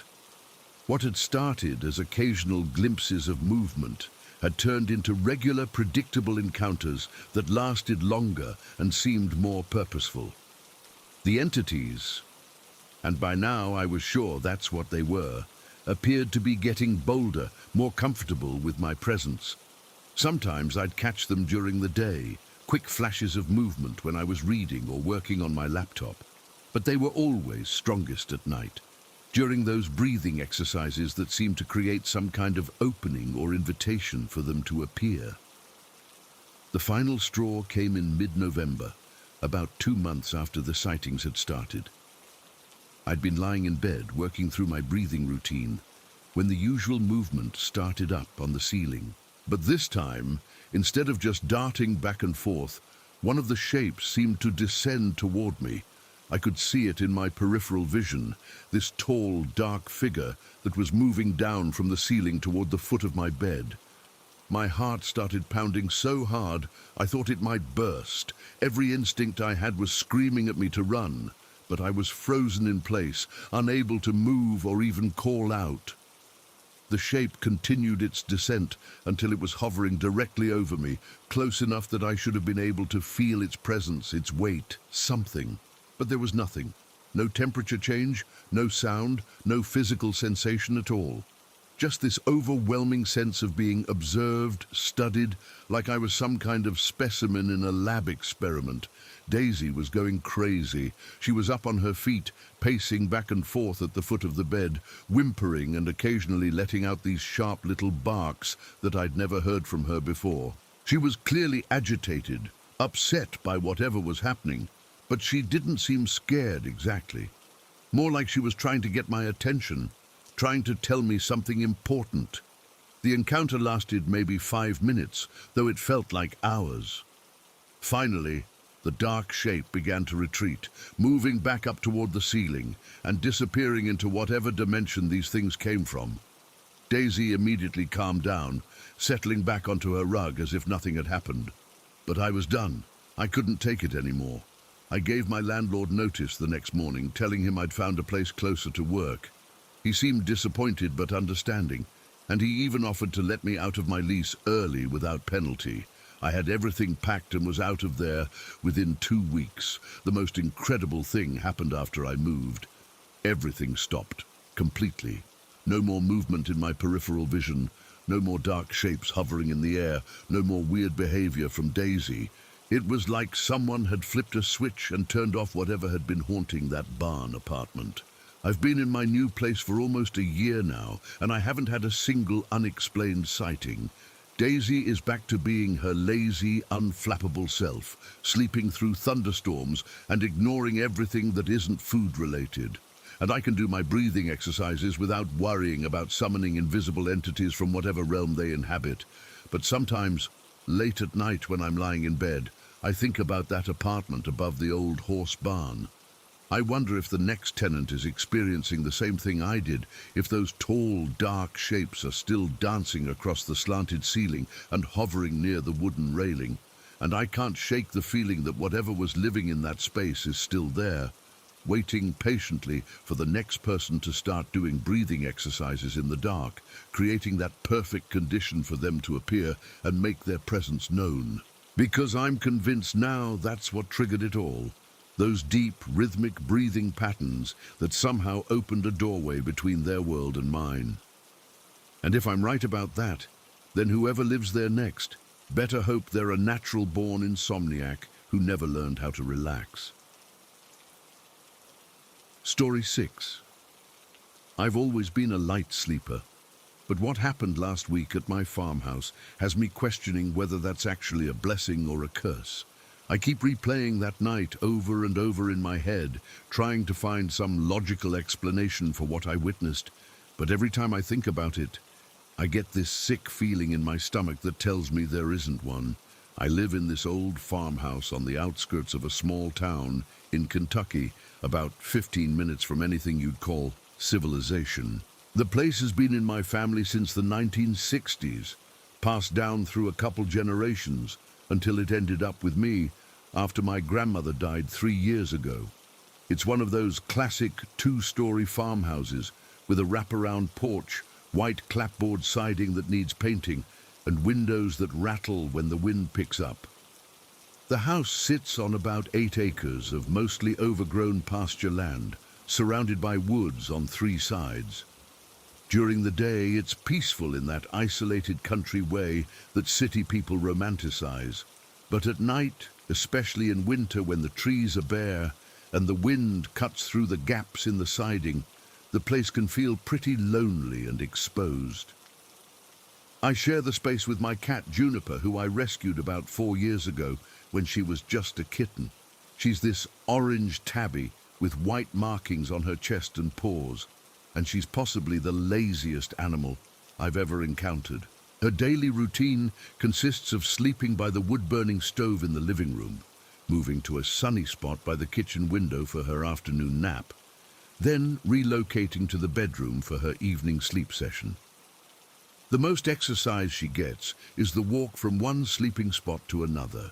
This happened on a Wednesday night, January 5th, exactly 1 week after New Year's.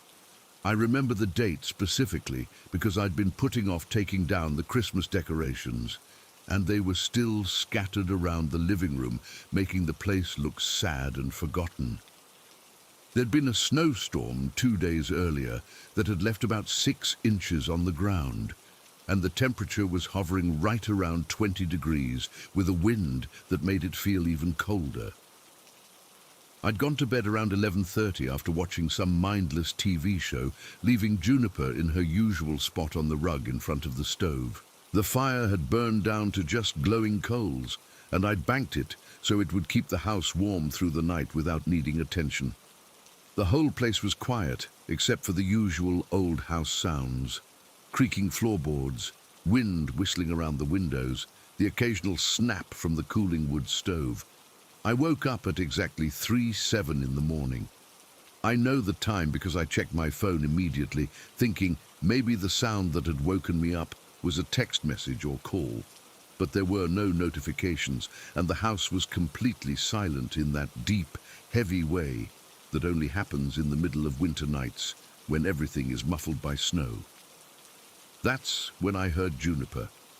It started as this low, urgent yowling sound, not quite a meow, but not quite a cry either. It was coming from downstairs, and there was something about the tone that made my stomach clench with immediate anxiety. In 4 years of living with this cat, I'd never heard her make that sound. Juniper doesn't yowl or cry or make much noise at all, beyond the occasional purr when she wants food. I lay there for maybe 30 seconds, listening, when the sound came again. This time it was more frantic, almost panicked. I threw off the covers and grabbed my phone to use as a flashlight, then hurried downstairs to see what was wrong. The living room was dark except for the faint orange glow from the dying fire in the stove. I could see Juniper's silhouette near the front door, and she was moving in a way I'd never seen before. Instead of her usual slow, deliberate movements, she was darting back and forth across the room like she was being chased by something I couldn't see. I called her name softly, not wanting to startle her further, but she completely ignored me. She ran from the front door to the kitchen doorway, then back toward the staircase, then across to the windows that looked out onto the side yard. Her tail was puffed up to twice its normal size, and her back was arched in that classic Halloween cat pose that I'd only seen in pictures before. Then she stopped dead in the middle of the room and let out this sound that made every hair on my body stand up. It was a growl, deep, guttural, threatening, the kind of sound you'd expect from a guard dog, not a lazy house cat. The growl seemed to come from somewhere deep in her chest, and it went on for at least 10 seconds before trailing off into a hiss that was equally disturbing. She was facing the back of the house, toward the kitchen and the door that led out to the back porch. Her ears were flat against her head, and her whole body was tense and ready to either fight or run. But the strangest part was how she was moving her head, slowly tracking something from left to right, like she was watching something move across the back porch that I couldn't see. I walked over to the kitchen, stepping carefully around Juniper, who didn't acknowledge my presence at all. She was completely focused on whatever was happening outside. I could feel the cold radiating from the windows, and when I got close to the back door, I noticed frost had formed on the inside of the glass in intricate patterns that looked almost like fingerprints. The back porch light was on. I always left it on at night for security, and it illuminated maybe 20 feet of the backyard. Everything looked completely normal. There was the old picnic table covered in snow, the bare oak tree that dropped leaves all over the place in fall, and the wooden fence that marked the boundary between my property and the woods beyond. No footprints in the snow, except for the tracks I'd made earlier in the day when I went out to bring in more firewood. No movement, no animals, no sign that anything living had been anywhere near the back of the house. But Juniper was still growling and tracking something with her eyes, something that was apparently moving back and forth across the porch just outside the door where I was standing. I pressed my face against the cold glass and looked as hard as I could, but there was absolutely nothing there. That's when I felt it. The temperature in the kitchen suddenly dropped by what felt like 10 degrees, not gradually like when a door is left open, but instantly, like someone had opened a freezer door right next to me. I could see my breath forming little clouds in the air, even though the rest of the house was still warm from the wood stove. And then there was the smell. It hit me like a punch to the face. This metallic, rusty odor that reminded me of old pennies or blood that had been sitting out too long. It was so strong and sudden that I actually gagged and had to step back from the door. The smell seemed to be coming from outside, seeping in through gaps around the doorframe that I'd never noticed before. Juniper's behavior was getting more intense. She was now making this horrible yowling sound continuously, a noise that was part anger and part terror. Her claws were extended, digging into the wooden floor, and she was moving in this strange, jerky way like she was fighting against some invisible force. I tried calling her name again, louder this time, but she acted like I didn't exist. All of her attention was focused on whatever was happening on the back porch. Her head continued to move back and forth, tracking movement that I couldn't see, and every few seconds she'd let out another one of those deep, threatening growls. This went on for maybe 10 minutes, though it felt like hours. I stood there in the freezing kitchen, watching my cat react to something that wasn't there, smelling that horrible metallic odor, and feeling more terrified than I'd ever been in my life. Every rational part of my brain was telling me that cats sometimes act weird, that old houses make strange noises and smells, that I was probably overreacting to what was essentially nothing. But there was something primal in Juniper's behavior that convinced me otherwise. This wasn't quirky cat behavior. This was raw, instinctual fear and aggression, the kind of reaction that animals have when they're confronted with a genuine threat to their survival. Then things got worse. Juniper suddenly stopped growling and went completely silent. Her ears, which had been flat against her head, perked up and started moving independently, like radar dishes trying to pinpoint a sound. She was still staring toward the back porch, but now her gaze was more focused, more intense, like whatever she'd been tracking had stopped moving and was now stationary. The silence stretched on for maybe 2 minutes, and I found myself holding my breath without realizing it. The metallic smell was getting stronger, so strong that it was making my eyes water. And the cold was spreading through the kitchen and into the living room, creating pockets of frigid air that didn't make any sense. That's when Juniper exploded. She launched herself backward from where she'd been crouched, landing about 5 feet away with her back arched so severely that she looked like a croquet hoop. Her fur was standing on end all over her body, making her look twice her normal size, and the sound she made was unlike anything I'd ever heard from any animal. It started as a hiss, but escalated into something that was part scream, part roar, part banshee wail.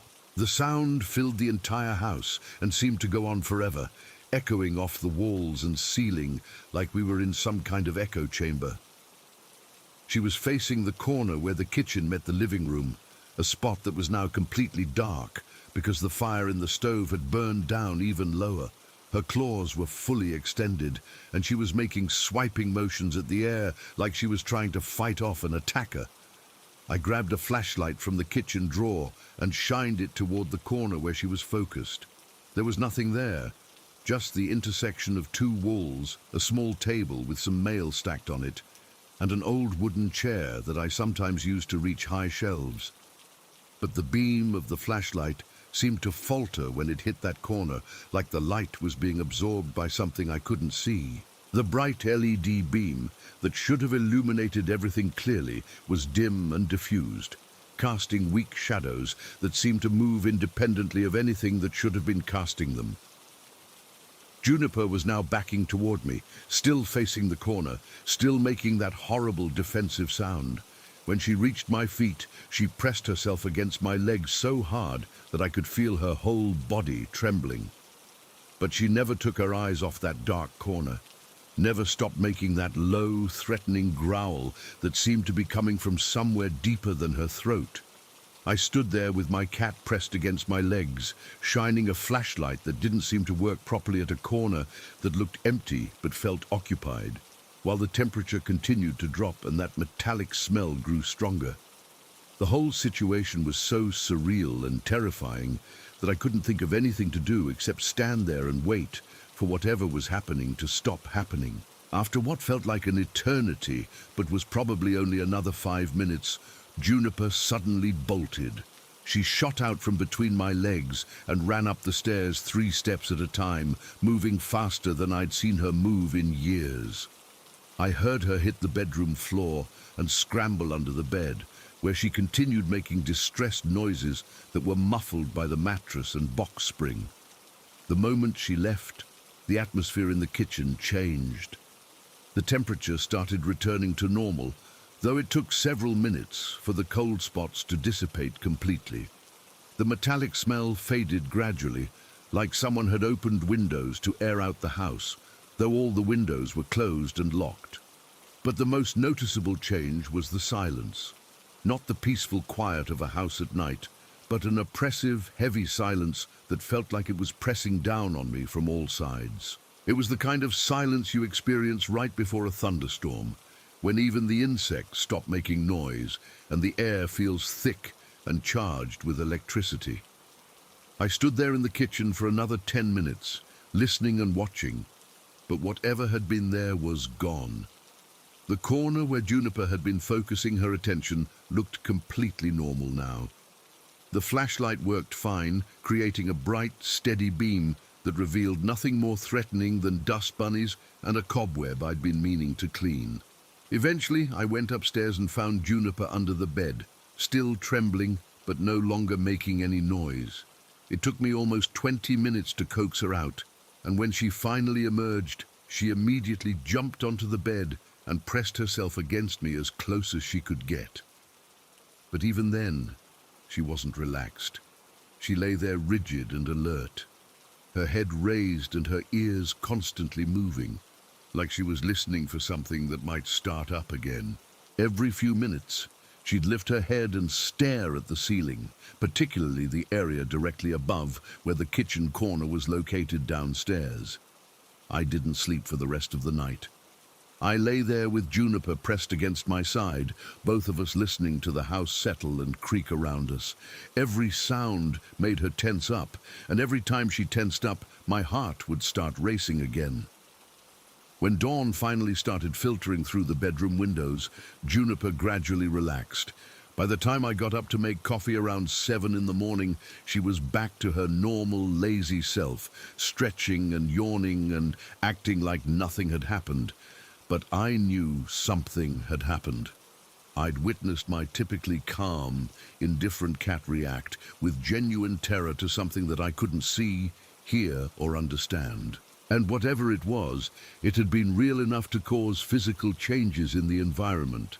The temperature drop, the strange smell, the way the flashlight beam seemed to bend and dim when it hit that corner. It's been a week now, and nothing like that has happened again. Juniper is back to her usual routine of sleeping in front of the stove and ignoring me unless I'm opening a can of food.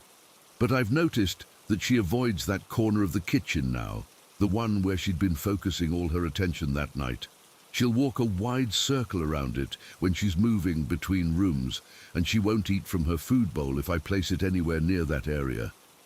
And I've started waking up at 3 in the morning again. Not because of any noise or disturbance, but because some part of my subconscious is apparently convinced that's when things happen in this house. I'll lie there in the dark, listening to Juniper's breathing, waiting to hear that first low growl that will tell me we're not alone.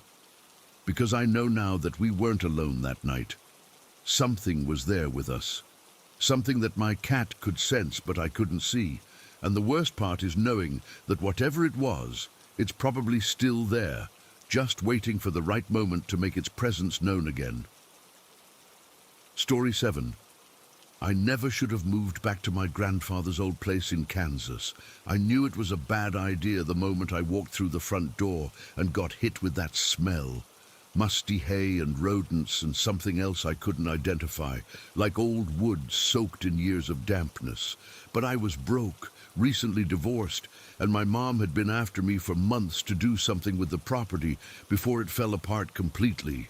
The house sits about 12 miles outside of Liberal, Kansas, on 40 acres of farmland that haven't been worked in decades. It's not really a house in the traditional sense, more like a barn that someone converted into living space back in the 1930s.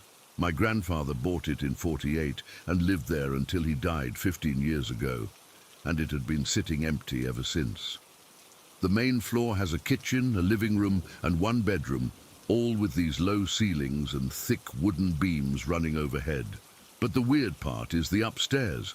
It's basically just one big attic room that runs the length of the building, with slanted walls and this tiny square window at one end that barely lets in any light.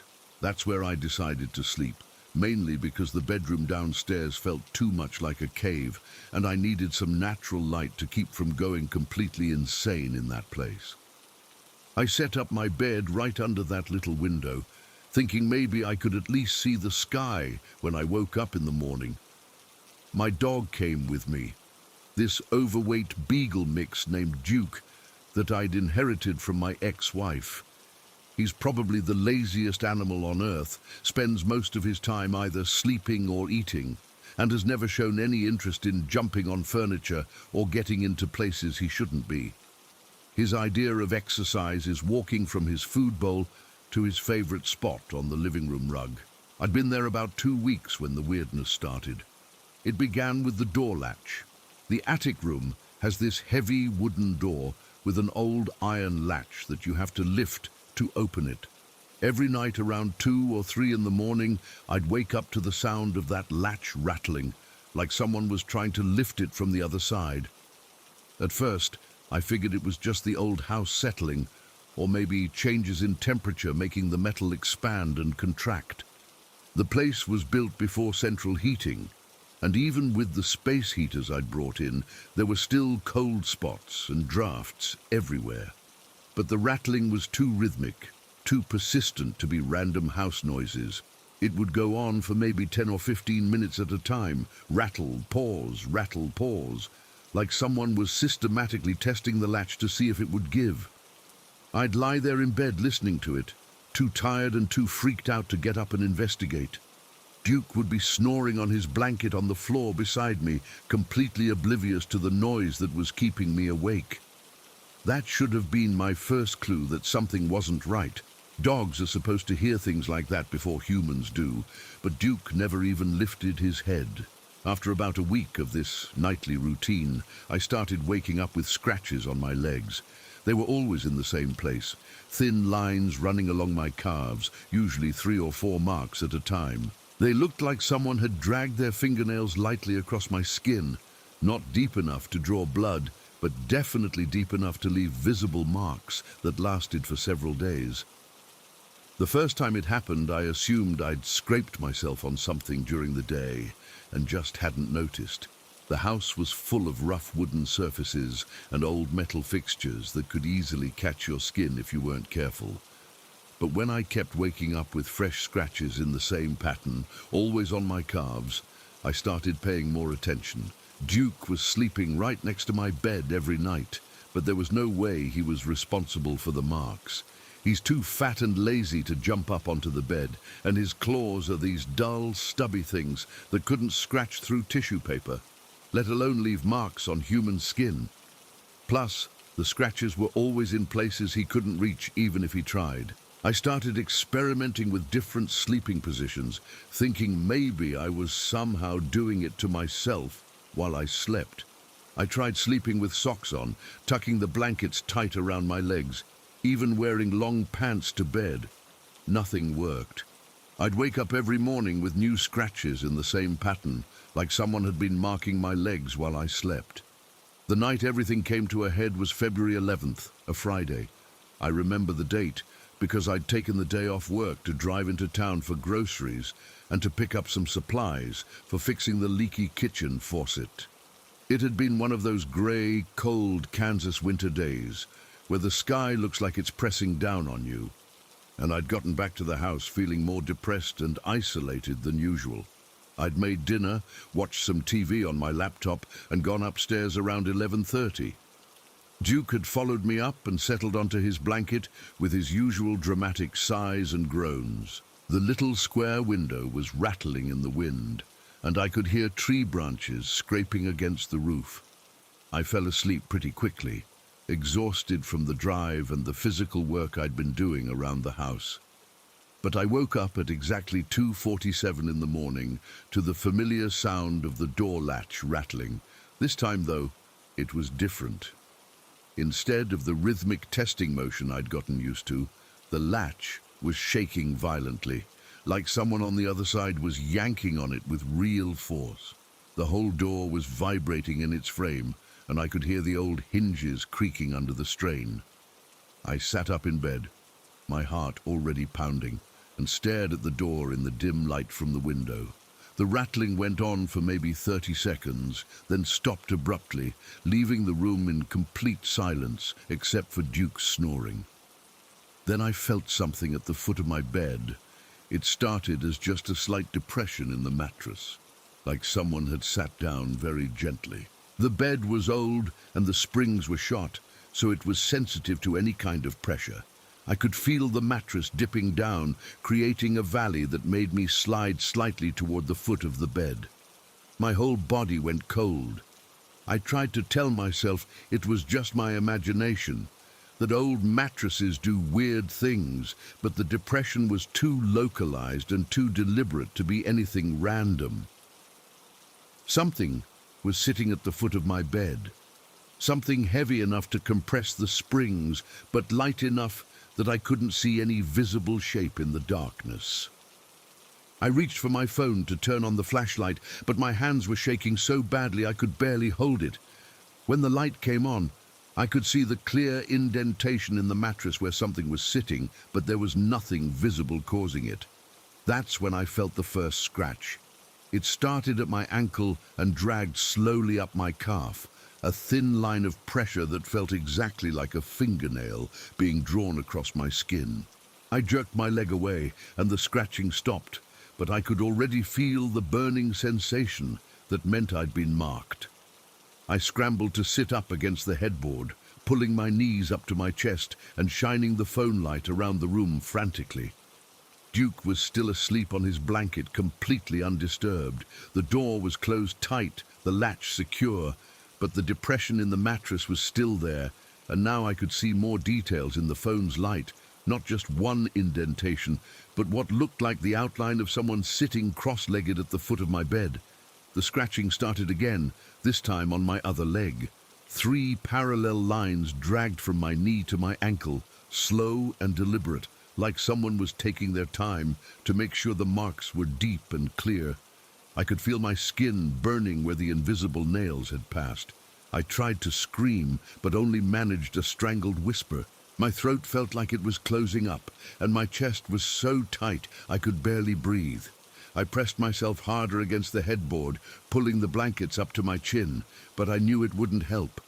Whatever was doing this had been getting to me for weeks, despite my attempts to protect myself.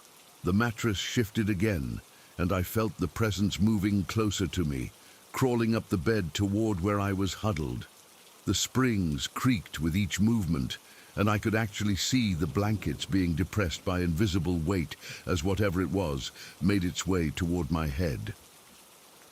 That's when I found my voice and started yelling for it to stop. I screamed every curse word I could think of, told it to get out of my house, threatened to call the police, promised I'd move out if it would just leave me alone. My voice was hoarse and cracking with terror, but I kept yelling because it was the only thing I could do. And it worked, sort of. The movement stopped. The depression in the mattress remained, but whatever was causing it had gone still. I sat there gasping and shaking, the phone light wavering in my trembling hand, waiting to see what would happen next. The silence stretched on for maybe 5 minutes. Duke finally lifted his head and looked at me with that confused expression dogs get when their humans start acting crazy. But he didn't seem concerned about anything else in the room. As far as he could tell, I was just having a nightmare. Then I heard my grandfather's voice, clear as day, coming from somewhere near the foot of the bed. "Boy needs to show some respect." The voice was exactly as I remembered it from childhood, gravelly, with that thick Kansas accent, and the slight wheeze he'd developed from years of smoking. But my grandfather had been dead for 15 years, and I was alone in a locked room with nobody but my dog. I swept the phone light frantically around the room, but there was nothing to see. Just the same slanted walls, the same old wooden beams, the same tiny square window. But I'd heard the voice as clearly as if he'd been standing right next to me. "Grandpa?" I whispered. No response. The depression in the mattress began to fade as whatever had been sitting there slowly lifted away. Within a few seconds, the bed was back to normal, and the room felt empty again. But I wasn't done being terrified yet. As I sat there trying to process what had just happened, I became aware of a new sound, breathing, slow, deep, deliberate breathing, coming from the other side of the door. Not the rattling of the latch this time, but the actual sound of someone standing in the hallway, taking measured breaths like they were trying to stay calm. I held my own breath and listened. The breathing continued, steady and patient, like whoever it was had all the time in the world to wait for me to come out. Every few breaths, I'd hear a slight shuffling sound, like bare feet shifting position on the wooden floor. This went on for at least 10 minutes. I sat frozen against my headboard, listening to someone breathe outside my door, too terrified to move or make any sound that might draw their attention.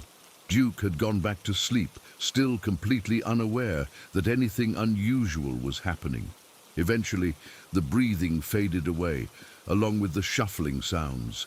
I waited another hour before I dared to move, and even then I just lay down and pulled the blankets over my head, trying to convince myself that I'd imagined the whole thing.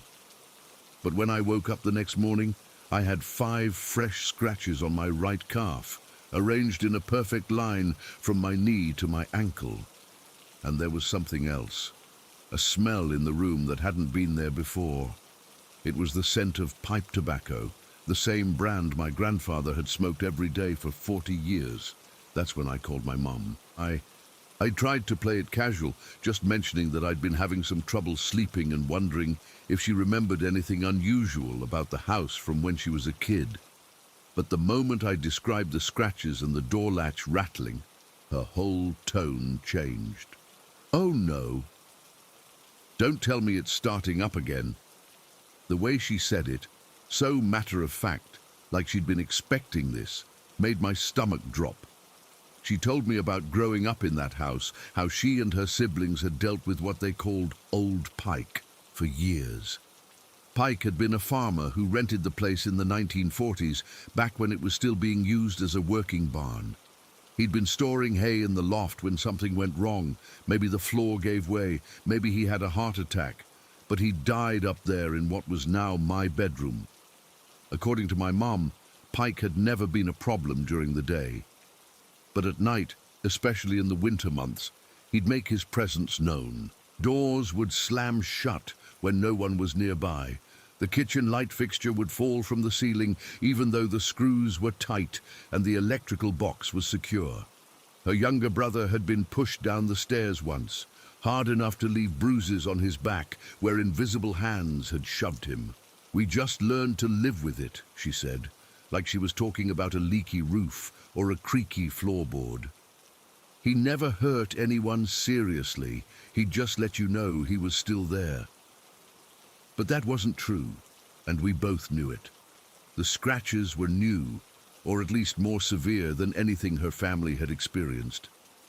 Pike was getting more aggressive, more physical, and my mom's casual attitude about the whole situation was starting to make me angry. "Why didn't you warn me about this before I moved in?" "Because I thought he might have moved on by now. It's been empty for 15 years. I figured maybe he'd found his rest." But Pike hadn't found his rest. If anything, having someone living in his space again seemed to have stirred him up, made him more active than he'd been in decades. My mum suggested I try talking to him, acknowledging his presence and asking him to leave me alone. She said that had worked for her family sometimes, especially if they spoke to him respectfully and recognized that he'd been there first. I tried it that night, sitting on the edge of my bed and speaking out loud to the empty room. I told Pike that I respected his history with the house, that I wasn't trying to intrude on his space, but that I needed to be able to sleep without being attacked. It didn't help. If anything, it made things worse. The scratching became more frequent and more aggressive. Instead of just my calves, I started waking up with marks on my arms and back. The door latch rattling turned into full-scale attempts to break down the door, with the whole frame shaking and the hinges groaning under the assault. And the breathing outside my door became a nightly occurrence, sometimes accompanied by footsteps pacing back and forth in the hallway, and occasional whispered words that I couldn't quite make out, but that sounded angry and threatening. The final incident happened 3 weeks later, on a Sunday night in March. I'd been lying in bed for about an hour, trying to fall asleep despite the usual nighttime disturbances, when I heard something that made my blood freeze. It was the sound of the door latch being lifted, slow and deliberate, followed by the creak of hinges as the door swung open. I grabbed my phone and turned on the flashlight, but the doorway was empty. The door was standing wide open, revealing the dark hallway beyond, but there was no one there.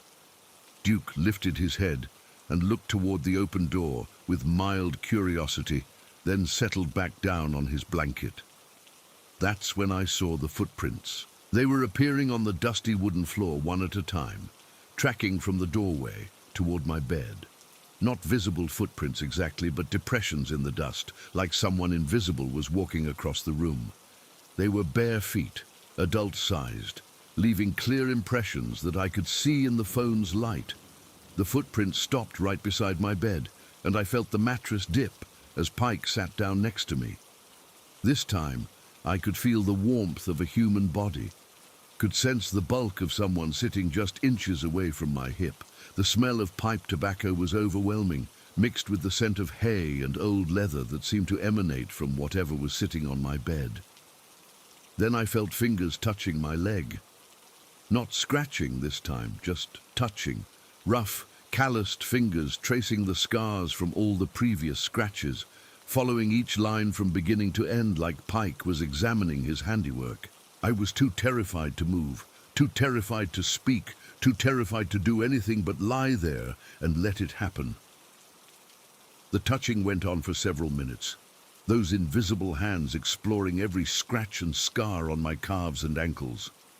Then Pike spoke, his voice so close to my ear that I could feel breath against my skin. "You don't belong here, boy. This is my place."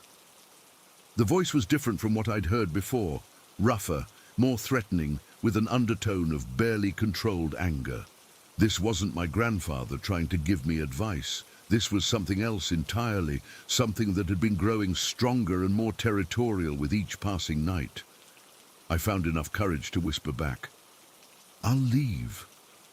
I'll pack up tomorrow and leave. Just please stop hurting me." The pressure on the mattress shifted, and I felt those invisible hands moving up my body, stopping at my chest where they pressed down with enough force to make breathing difficult. Too late for that. "You've been marked now. You're part of this place, same as me." That's when I felt the final scratching, deeper and more painful than anything before. 3 long lines carved into my chest, starting at my collarbone and ending just above my heart. The pain was immediate and intense, like being cut with a razor blade. I screamed and rolled away from the invisible presence, falling off the bed and hitting the floor hard enough to knock the wind out of me. When I looked back at the bed, the indentation where Pike had been sitting was gone, and the door to the room was swinging slowly closed. But I could still hear his voice, fading as the door shut. "Welcome home, boy." I packed everything that night and was out of the house before dawn. I never went back, not even to get the belongings I left behind. My mom hired someone to clean out the place and put it up for sale, but it's been on the market for 2 years now, with no serious buyers.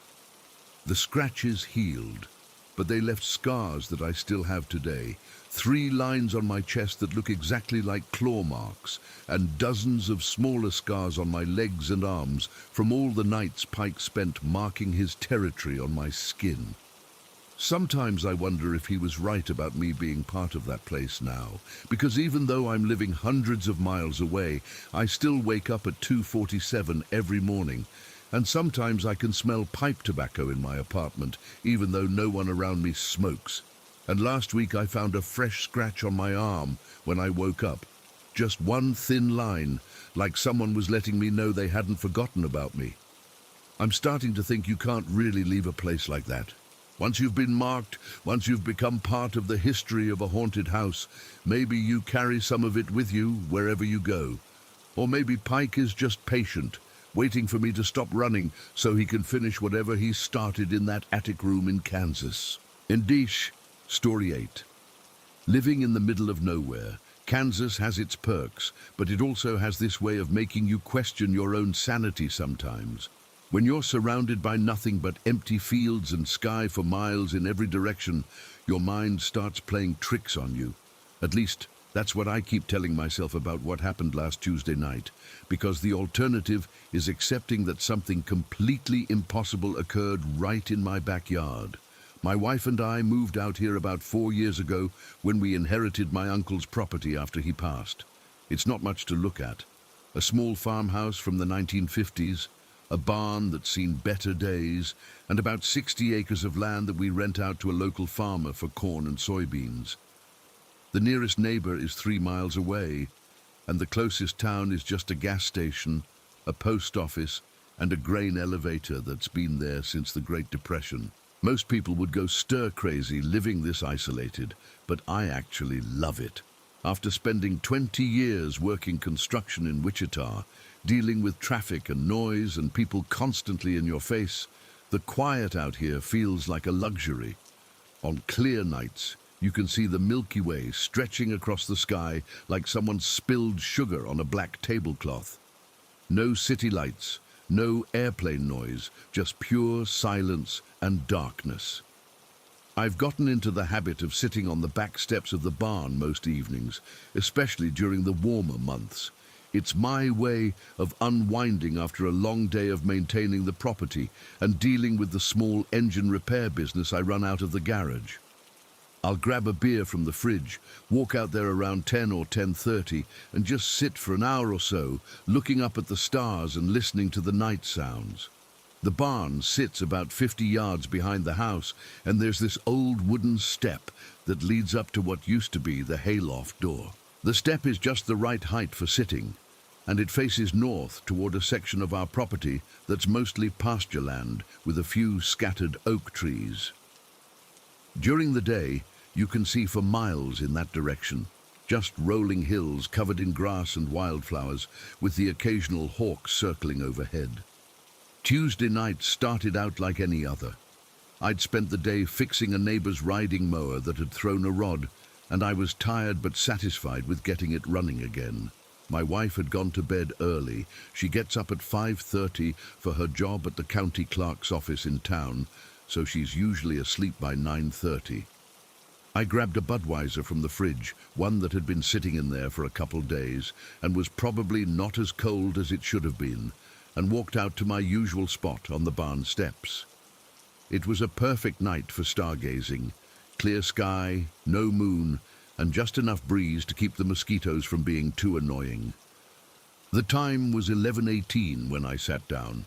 I know because I checked my phone to see if there were any messages, and I remember thinking it was a little later than usual for my nightly routine.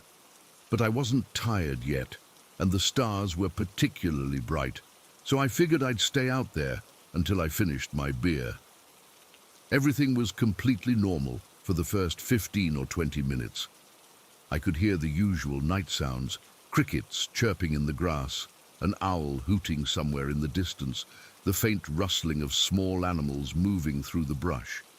There was a slight breeze coming from the west, carrying the smell of the farmer's freshly cut alfalfa field about a mile away.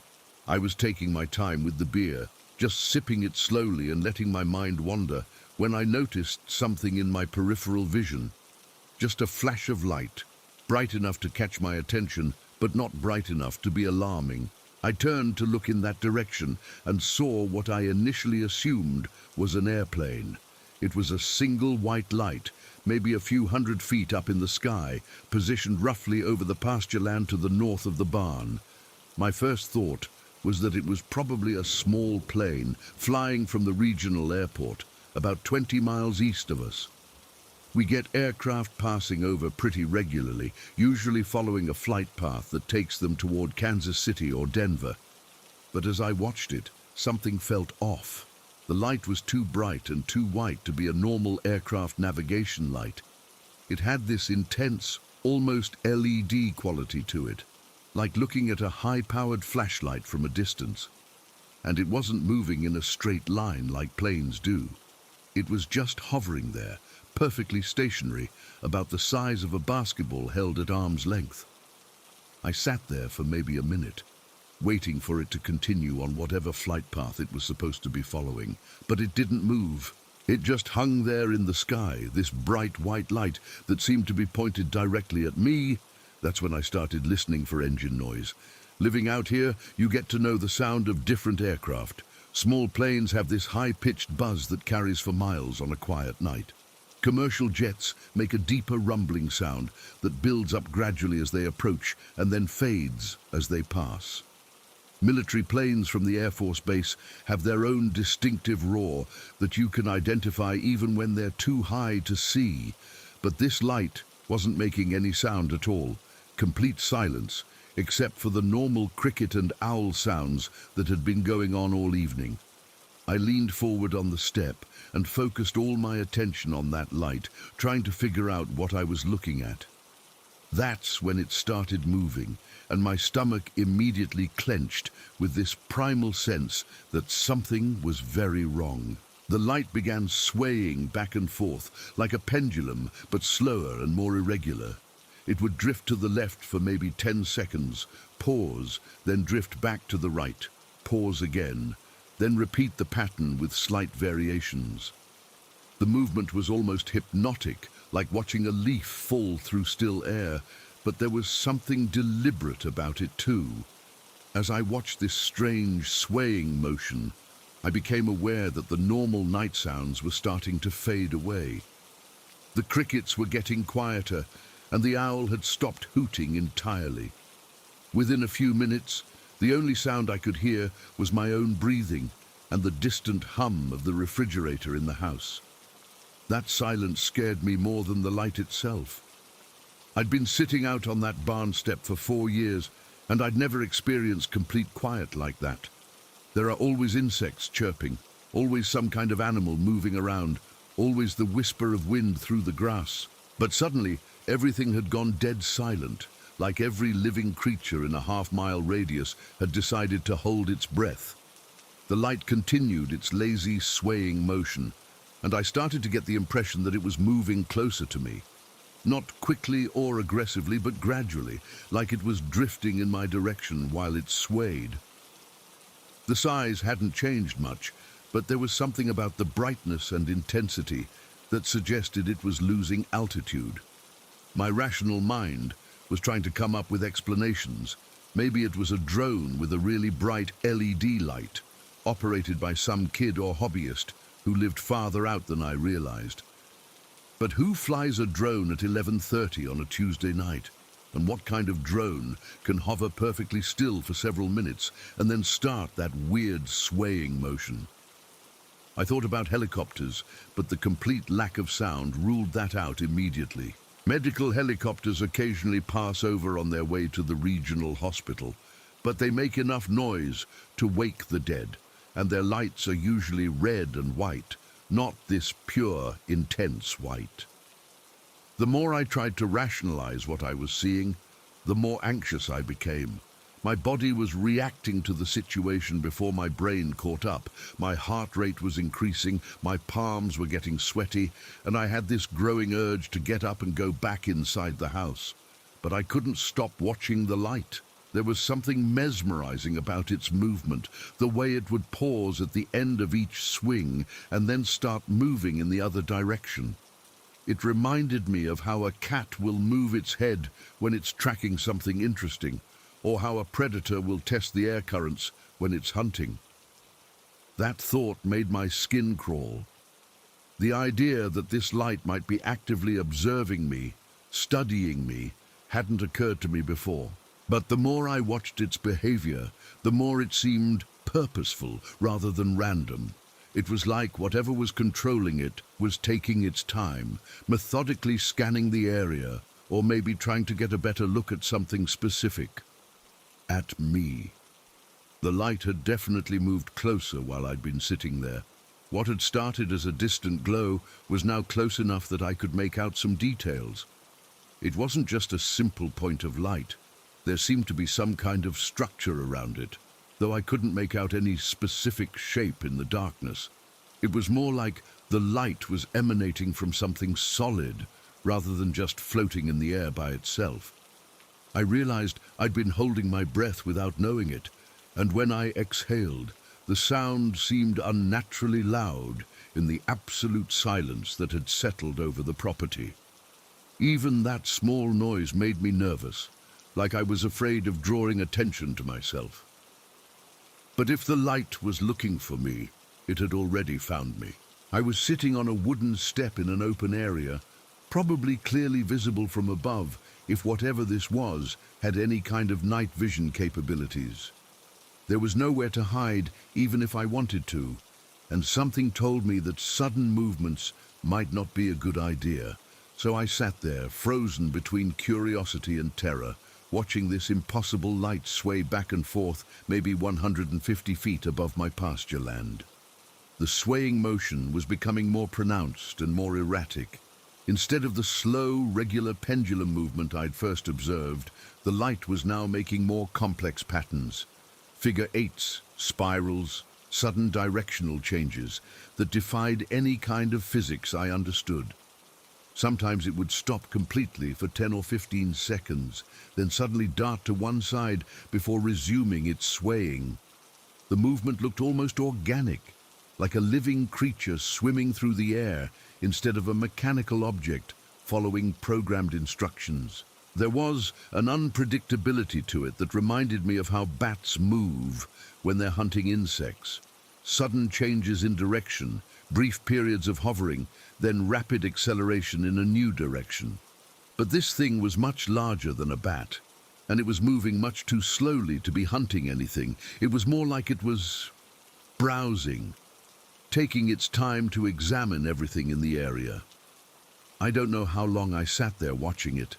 Time seemed to have slowed down, and I wasn't thinking clearly enough to check my phone or look at my watch. My whole attention was focused on that light and trying to understand what I was seeing. The temperature seemed to be dropping, though that might have just been my imagination. I was wearing a light jacket, but I started feeling cold in a way that didn't seem related to the weather. It was more like the chill you get when you walk into a refrigerated building, sudden and penetrating, like the cold was coming from inside my body rather than from the air around me. That's when the light stopped swaying and focused directly on me. I can't explain how I knew it was looking at me, but the change in its behavior was unmistakable. Instead of the random, exploratory movement I'd been watching, it became perfectly still and oriented itself so that the bright white beam was pointed straight down at where I was sitting. The intensity of the light increased dramatically. What had been a diffused glow became a focused beam that lit up the entire area around the barn. I could see my own shadow cast sharply on the ground behind me and the details of the barn siding that were normally invisible in the darkness. But the strangest part was that I could feel the light hitting me. Not heat exactly, but a kind of pressure or tingling sensation, like being examined by some kind of invisible scanner. It was similar to the feeling you get when you know someone is staring at you from across a room, except this was much more intense and direct. I tried to look directly up at the source of the light, but it was too bright. All I could see was a white glare that left spots dancing in my vision when I looked away. But I could sense that there was something substantial above that light, some kind of structure or vehicle that was blocking out the stars in a roughly circular area, maybe 30 or 40 feet across. The silence was now complete and oppressive. Not just the absence of sound, but something that felt like it was actively absorbing noise, making even my own breathing seem muffled and distant. It was like being inside a soundproof room, except I was sitting outside in an open area where sound should carry for miles. I don't know how long that intense examination lasted. It felt like forever, but it was probably only 2 or 3 minutes. Then, as suddenly as it had begun, the focused beam disappeared and the light returned to its previous dimmer intensity. But instead of resuming its swaying motion, it started moving away from me, not quickly but with purpose, drifting back toward the north at a steady pace that suggested it was finished with whatever it had been doing. As it moved away, I started hearing sounds again. First the crickets, tentative at first, but then growing in volume. Then an owl hooted somewhere in the distance. Within a few minutes, all the normal night sounds had returned, like someone had gradually turned up the volume on the world around me. I sat there on that barn step for another 10 minutes, watching the light get smaller and dimmer as it moved away across the pasture. Eventually, it disappeared entirely, either by moving too far away to see or by simply turning off. I never saw it leave the area. It just gradually faded until it was gone. My beer was still in my hand, warm and mostly full. My phone showed that it was 12:17, which meant I'd been out there for almost an hour, though it had felt like much less time than that. I went inside and tried to explain to my wife what I'd seen, but even as I was telling her about it, I could hear how crazy it sounded. A bright light that moved like a living thing, complete silence falling over the entire area, the feeling of being examined by something invisible. It sounded like the kind of story you'd hear from someone who'd had too much to drink or spent too much time alone in the middle of nowhere. She listened patiently and suggested that maybe it had been a military exercise or some kind of experimental aircraft from the Air Force base. Her explanation was perfectly reasonable, and I wanted to believe it, but I knew what I'd experienced had been something beyond any conventional explanation. Since that night, I still go out to sit on the barn steps most evenings, but I find myself scanning the sky more than I used to. Part of me is hoping to see that light again, to get another chance to observe it and maybe understand what it was. But another part of me is terrified of what might happen if it comes back, because I have this nagging feeling that whatever examined me that night learned something, collected some kind of information that it was looking for, and I can't shake the thought that maybe, someday, it's going to want to follow up on what it discovered. Sometimes when I'm sitting out there in the dark, I catch myself holding my breath and listening for the sound of absolute silence descending over the property again. And I wonder if that strange, swaying light is still out there somewhere, moving through the night sky over other isolated farmhouses, examining other people who are too far from civilization to be easily believed when they try to tell their story. Again, Story 9. I was 14 years old when it happened, and I still can't explain what I saw that night at my grandmother's farmhouse. Even now, more than 15 years later, thinking about it makes my chest tight and my hands shake a little. I've tried to convince myself it was just my imagination, a weird dream, or maybe some kind of stress-induced hallucination, but I know what I experienced was real. My grandmother lived in this old farmhouse, about an hour outside of town, built sometime in the 1920s on what used to be a working dairy farm. The place had been in our family since she was a young woman, and it looked every bit its age. Creaky wooden floors, windows that rattled when the wind picked up, and this persistent smell of cedar that seemed to be soaked into the walls themselves. I spent most weekends there during my freshman year of high school, partly because my parents were going through a rough patch and needed space, and partly because my grandmother was getting older and could use the company. She was in her late 70s then, still sharp as a tack, but starting to have trouble with things like reaching high shelves and carrying heavy groceries. The house was 2 stories, with the bedrooms upstairs connected by this narrow hallway that always felt colder than the rest of the house. My room was at the end of the hall, right under the slanted roof that followed the line of the farmhouse's steep roofline. The ceiling came down at sharp angles on both sides, leaving only a narrow strip in the middle where you could stand upright. I actually liked that room, despite how cramped it felt. During the day, sunlight would stream through the 2 small windows and create these interesting patterns on the slanted walls. And at night it felt cozy and private, like being in a fort or a ship's cabin. The bed was positioned so that when I lay down, I was looking straight up at the highest point of the ceiling, where the 2 slanted sides met in a peak. That's where I was lying on Saturday night, October 15th, when everything went sideways. It had been a typical weekend evening. My grandmother and I had watched some old movie on TV after dinner, and she'd gone to bed around 9:30 like she always did. I wasn't tired yet. At 14, staying up past midnight felt like a privilege, so I'd grabbed a book and my little flashlight and headed upstairs to read for a while. The book was some fantasy novel I'd picked up at the school library. Nothing particularly scary or intense. I remember it had a blue cover with a dragon on it, and I was maybe halfway through. I'd gotten into the habit of reading under the covers with the flashlight, partly for the cozy feeling, and partly because I didn't want the overhead light to bother my grandmother if she was still awake downstairs. The house was making its usual nighttime sounds, those random creaks and settling noises that old wooden buildings make as they cool down from the day's heat. Outside, I could hear crickets going crazy in the grass around the house, and somewhere in the distance, a train whistled from the freight line that ran about 2 miles to the east. I was comfortable, warm under the quilt my grandmother had made years ago, completely absorbed in my book. The little flashlight cast this perfect circle of white light on the pages, and everything outside that circle was soft darkness. It was probably close to midnight when I first noticed something in my peripheral vision.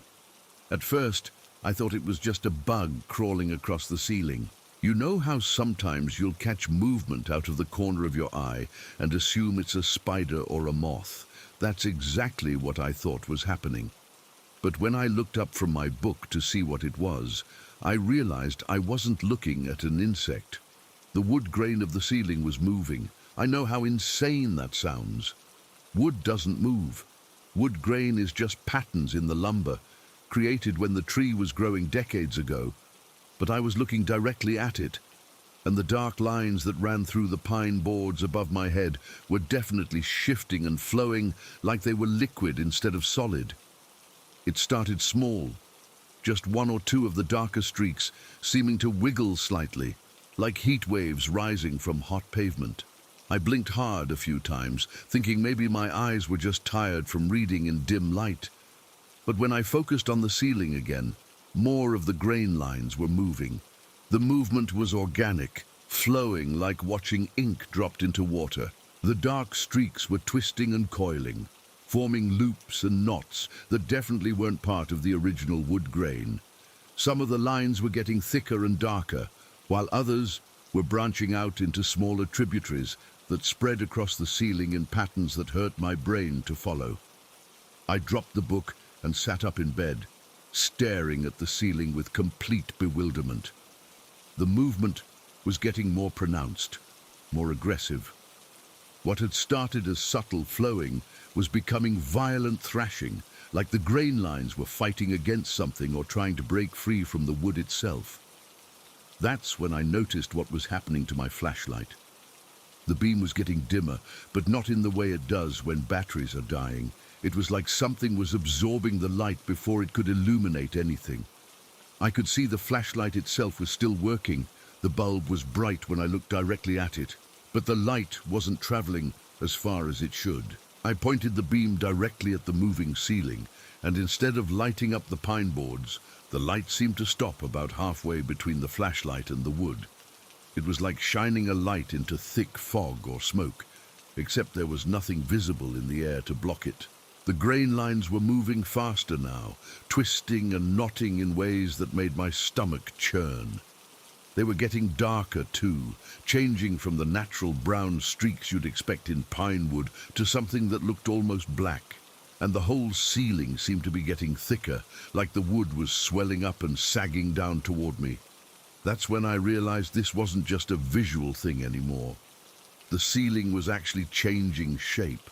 The flat pine boards that had been maybe 7 feet above my bed were now bulging downward in the center, creating a depression that looked like it was filled with some kind of thick, dark liquid. The wood grain wasn't just moving. It was flowing toward this central depression like water going down a drain. I tried to convince myself I was dreaming, but everything felt too real, too detailed. I could still hear the crickets outside, still feel the texture of the quilt under my hands, still smell that cedar scent that permeated the whole house. This wasn't a dream. This was something happening to the actual ceiling above my head. The sagging got worse over the next few minutes, until the center of the ceiling was hanging down at least 2 feet lower than the edges. It looked like a massive water balloon that was about to burst, except instead of clear plastic filled with water, it was this dark, writhing mass that seemed to be absorbing every bit of light my flashlight could produce. I was frozen with terror, unable to move or call out for help. My whole body had gone cold, and my heart was beating so fast I could hear it in my ears. Some primal part of my brain was screaming at me to run, but I couldn't make my muscles respond. All I could do was lie there and watch this impossible thing happening above me. The dark mass continued to sag lower, and now I could see details that made my skin crawl. What I thought was liquid was actually more like thick tar or oil, moving slowly but with definite purpose. And running through it were those twisted grain lines, now completely black and writhing like living snakes trapped in molasses. But the worst part was the feeling that it was aware of me. I can't explain how I knew, but there was definitely some kind of intelligence behind what was happening, the way the mass was positioned directly above my bed, the way it seemed to be reaching toward me specifically. It wasn't random. Whatever this thing was, it had noticed me lying there and was responding to my presence. That's when it began to descend. The sagging ceiling started moving downward with deliberate intent, like some massive predator lowering itself toward prey. I could feel the air pressure changing as this thing got closer to me, and the temperature in the room seemed to drop by 10 degrees in a matter of seconds. My chest went completely cold, like I'd been injected with ice water. The feeling started in my heart and spread outward through my arms and legs until my whole body felt like it was freezing from the inside out. I tried to scream, but my throat had seized up and I couldn't get any sound out. The dark mass was maybe 3 feet above me now, close enough that I could make out individual movements within it. The grain lines were thrashing violently, and I swear I could see faces forming and dissolving in the black substance. Not human faces exactly, but something that suggested eyes and mouths in configurations that shouldn't exist. Then it lunged at me. The entire mass suddenly accelerated downward, like it had been held back by some invisible force that had just snapped. I had maybe half a second to react before this thing would be on top of me, covering my face and body with whatever horrible substance it was made of. My body finally responded to the terror signals my brain had been sending. Every muscle in my chest and abdomen contracted violently, like the worst Charlie horse you can imagine, and I made this sound that was part scream and part sob. It came from somewhere deep in my chest, this horrible wailing noise that didn't sound like anything a human should be able to produce.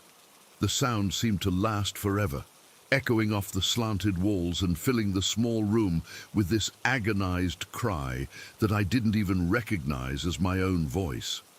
My whole body was convulsing with the effort of making that noise, and I felt like my chest was going to tear apart from the inside. And then, as suddenly as it had started, everything stopped. The dark mass was gone. The sagging ceiling had snapped back to its normal flat position. The writhing grain lines had returned to ordinary wood patterns that looked exactly like they had before any of this started.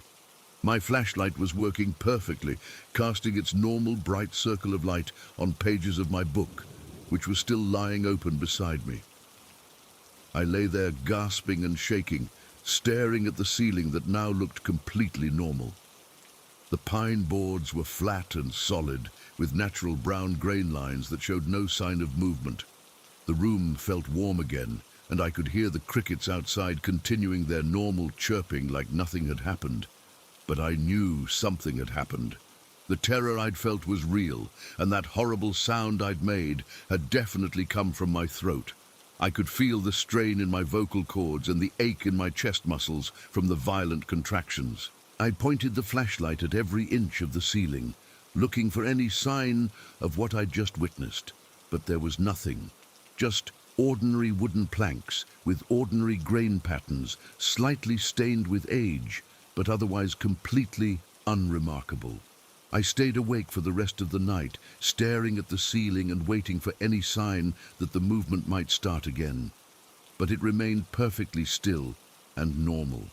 By the time dawn started filtering through the small windows, I was starting to wonder if I'd experienced some kind of hallucination or waking nightmare. The next morning, I went downstairs feeling exhausted and confused. My grandmother was in the kitchen making pancakes, humming to herself like it was just another Sunday morning. I tried to bring up what had happened as casually as possible, asking if she'd heard anything unusual during the night, maybe some loud noise or someone calling out. She looked at me with genuine surprise and said no, she hadn't heard anything at all. She'd slept straight through the night, like she always did, and everything had been perfectly quiet. That response bothered me more than almost anything else about the whole experience. I knew I'd made that horrible screaming sound. I could still feel the after effects in my throat and chest. It hadn't been a quiet whimper or a muffled cry. It was loud and sustained and filled the entire room. I remembered other times when there had been sudden noises in that house. My cousin had stayed over a few months earlier and had screamed when he found a spider in the bathroom. The whole house had heard it, and 3 adults had come running to see what was wrong. But somehow, my much louder and longer scream had gone completely unnoticed. It was like the sound had been contained somehow, prevented from traveling beyond the walls of that upstairs room, which seemed impossible, but so did everything else I'd experienced that night. I spent the rest of that Sunday trying to act normal, helping my grandmother with small chores around the house and pretending I wasn't constantly looking up at the ceiling to check for any signs of movement. But I couldn't shake the memory of what I'd seen, and I couldn't stop thinking about how isolated that room felt, especially at night. There was something different about the upstairs of that house, something that had probably been there long before I'd ever set foot in it. The air did feel thicker up there, more oppressive, like breathing through a heavy blanket. And the temperature always seemed to be a few degrees cooler than the rest of the house, even in summer. I never spent another night in that room. I made excuses about it being too cold or too cramped, and my grandmother let me sleep on the couch downstairs for the few remaining weekends I visited before she passed away 3 years later. But sometimes, even now, I'll be lying in bed in my own apartment and I'll find myself staring at the ceiling, watching for any sign of movement in the paint or texture. It's an involuntary response. My brain just goes back to that night and starts scanning for threats that I know aren't there. And once in a while, if I'm really tired or stressed, I swear I can see the faintest suggestion of movement in whatever ceiling I'm looking at. Never as dramatic as what happened that night at my grandmother's house, but just enough to make me wonder if what I experienced was somehow connected to me rather than to that specific place. The rational part of my mind tells me it was probably some kind of stress-induced hallucination brought on by the tension in my family situation and the general weirdness of being 14 years old.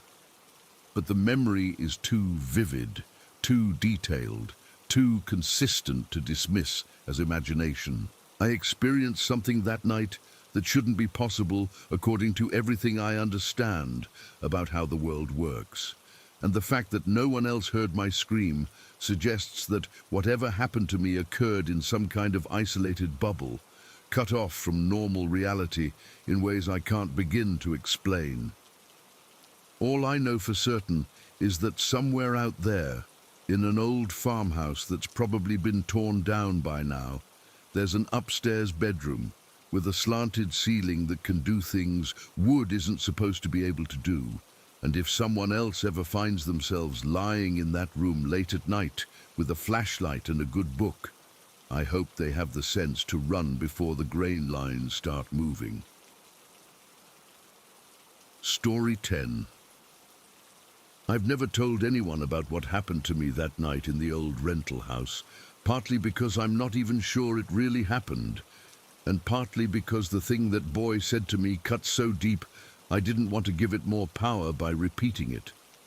But it's been eating at me for years now, and I keep thinking that maybe if I tell the story, I can finally figure out whether I was losing my mind or if something genuinely impossible occurred on that falling down porch. This was about 4 years ago, during what was probably the lowest point of my adult life. I'd lost my job at the auto parts store after showing up drunk one too many times. My girlfriend had moved out and taken most of the furniture with her, and I was basically living day to day on whatever odd jobs I could pick up and whatever was left in my savings account.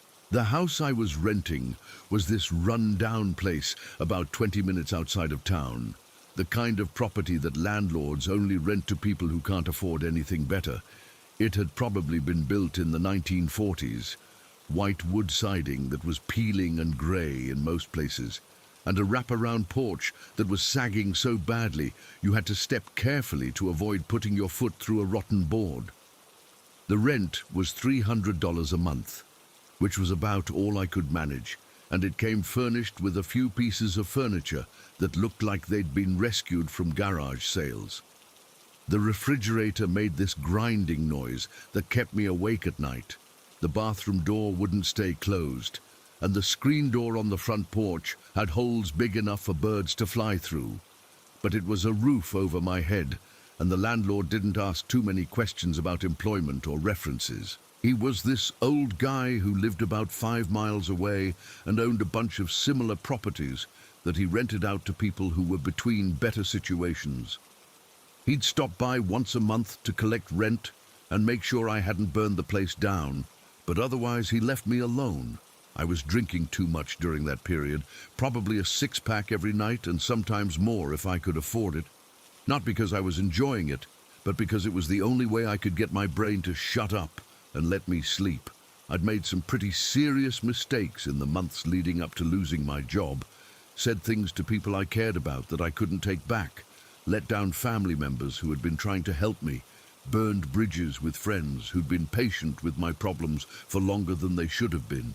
The guilt was eating me alive. I'd lie in bed at night, replaying conversations and arguments, thinking about all the ways I could have handled things differently, all the apologies I should have made, but was too proud or too scared to actually voice. The alcohol helped numb that constant mental chatter, at least temporarily. On the night this happened, I'd had a particularly bad day. I'd gone into town to look for work and had ended up running into my ex-girlfriend at the grocery store. She was with some new guy, and they looked happy together in a way that reminded me of how things used to be between us before I'd screwed everything up with my drinking and my bad decisions. She'd been polite but distant when we talked, and I could see in her eyes that she'd moved on completely, which was probably the healthy thing for her to do, but it hit me like a punch to the gut. I'd been holding on to this fantasy that maybe I could get my life together and we could work things out, but seeing her with someone else made it clear that ship had sailed. I bought a 12-pack on the way home and spent the evening drinking on the front porch, staring out at the overgrown yard and feeling sorry for myself. The porch light had burned out weeks ago, and I hadn't bothered to replace it, so I was sitting in darkness, except for the light coming through the screen door from inside the house. By the time I went to bed around midnight, I was pretty drunk and emotionally exhausted. I fell asleep almost immediately, which was unusual for me. Normally I'd lie awake for at least an hour, but that night the alcohol and depression just knocked me out cold. I woke up sometime later feeling disoriented and confused. The room was darker than usual, and it took me a few seconds to remember where I was and why I felt so terrible. My mouth was dry and my head was pounding from the beer, but there was something else wrong, something that had pulled me out of sleep with this urgent sense that I needed to be awake and alert.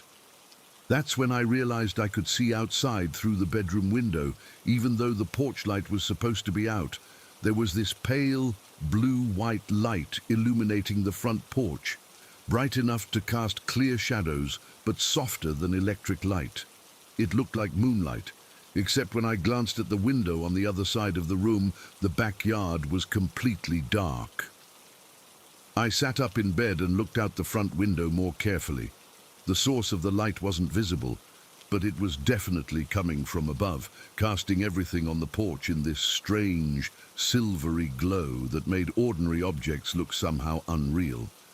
And sitting on the porch railing, with his legs dangling over the side, was a boy.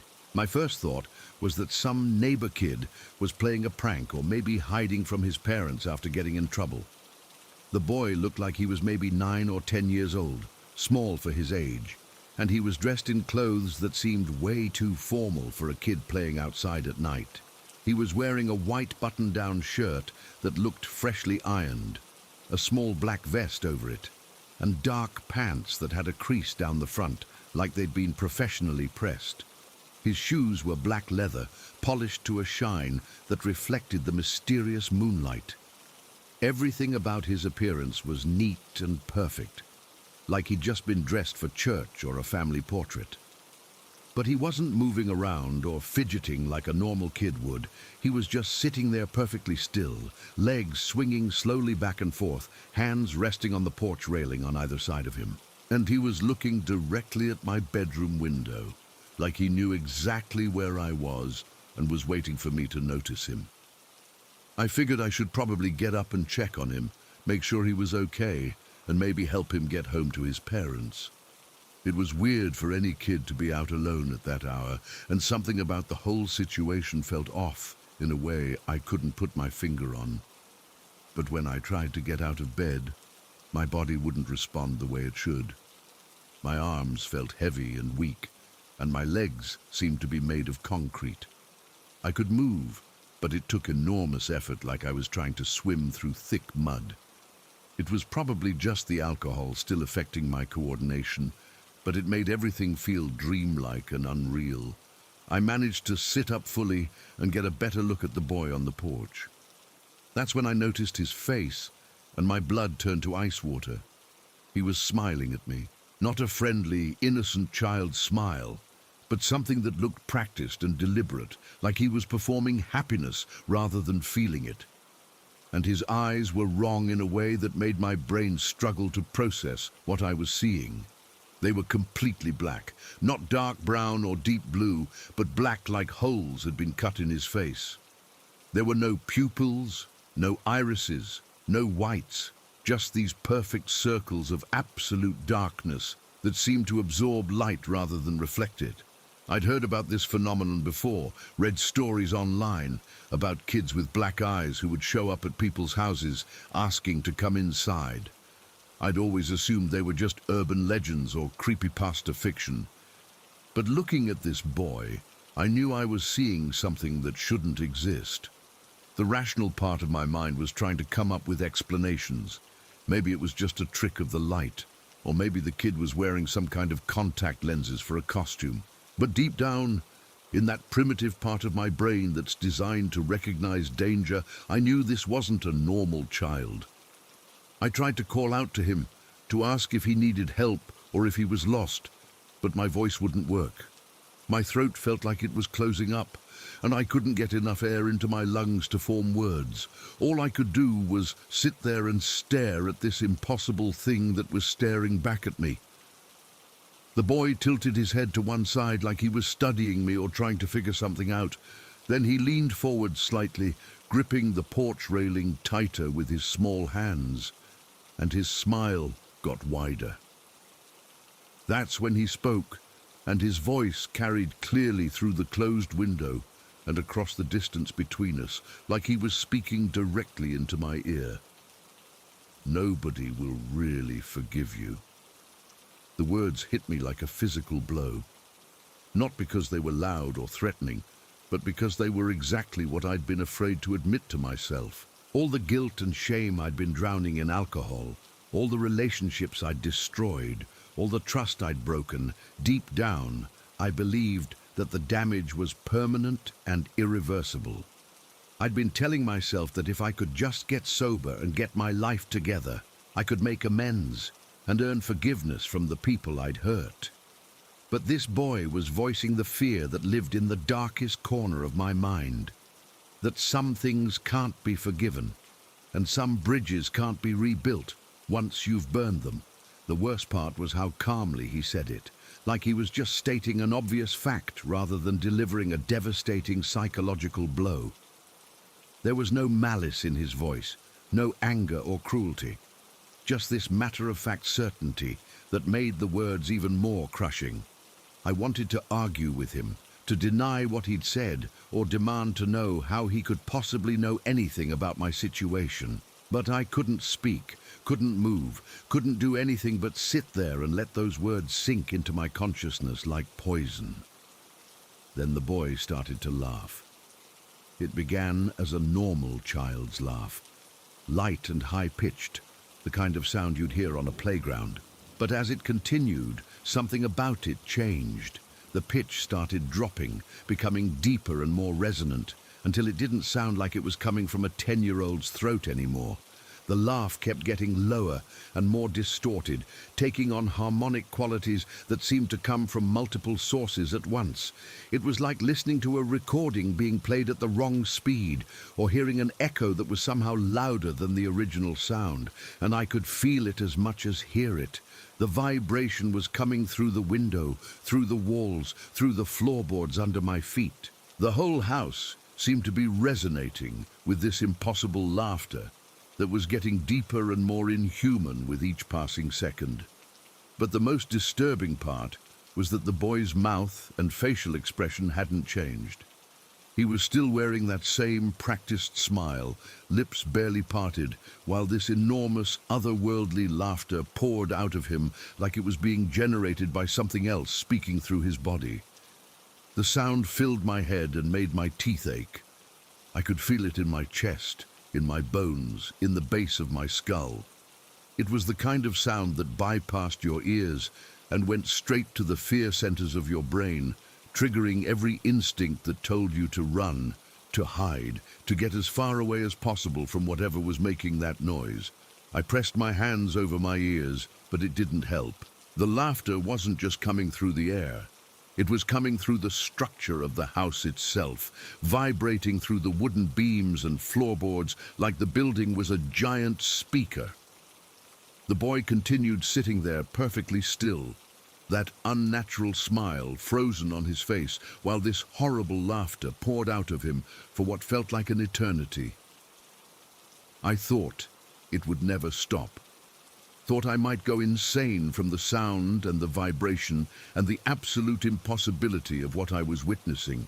Then abruptly it cut off. The silence that followed was so complete it felt like a physical presence pressing down on me from all sides. The boy was still sitting there, still smiling, but now he looked almost normal again, except for those black holes where his eyes should have been.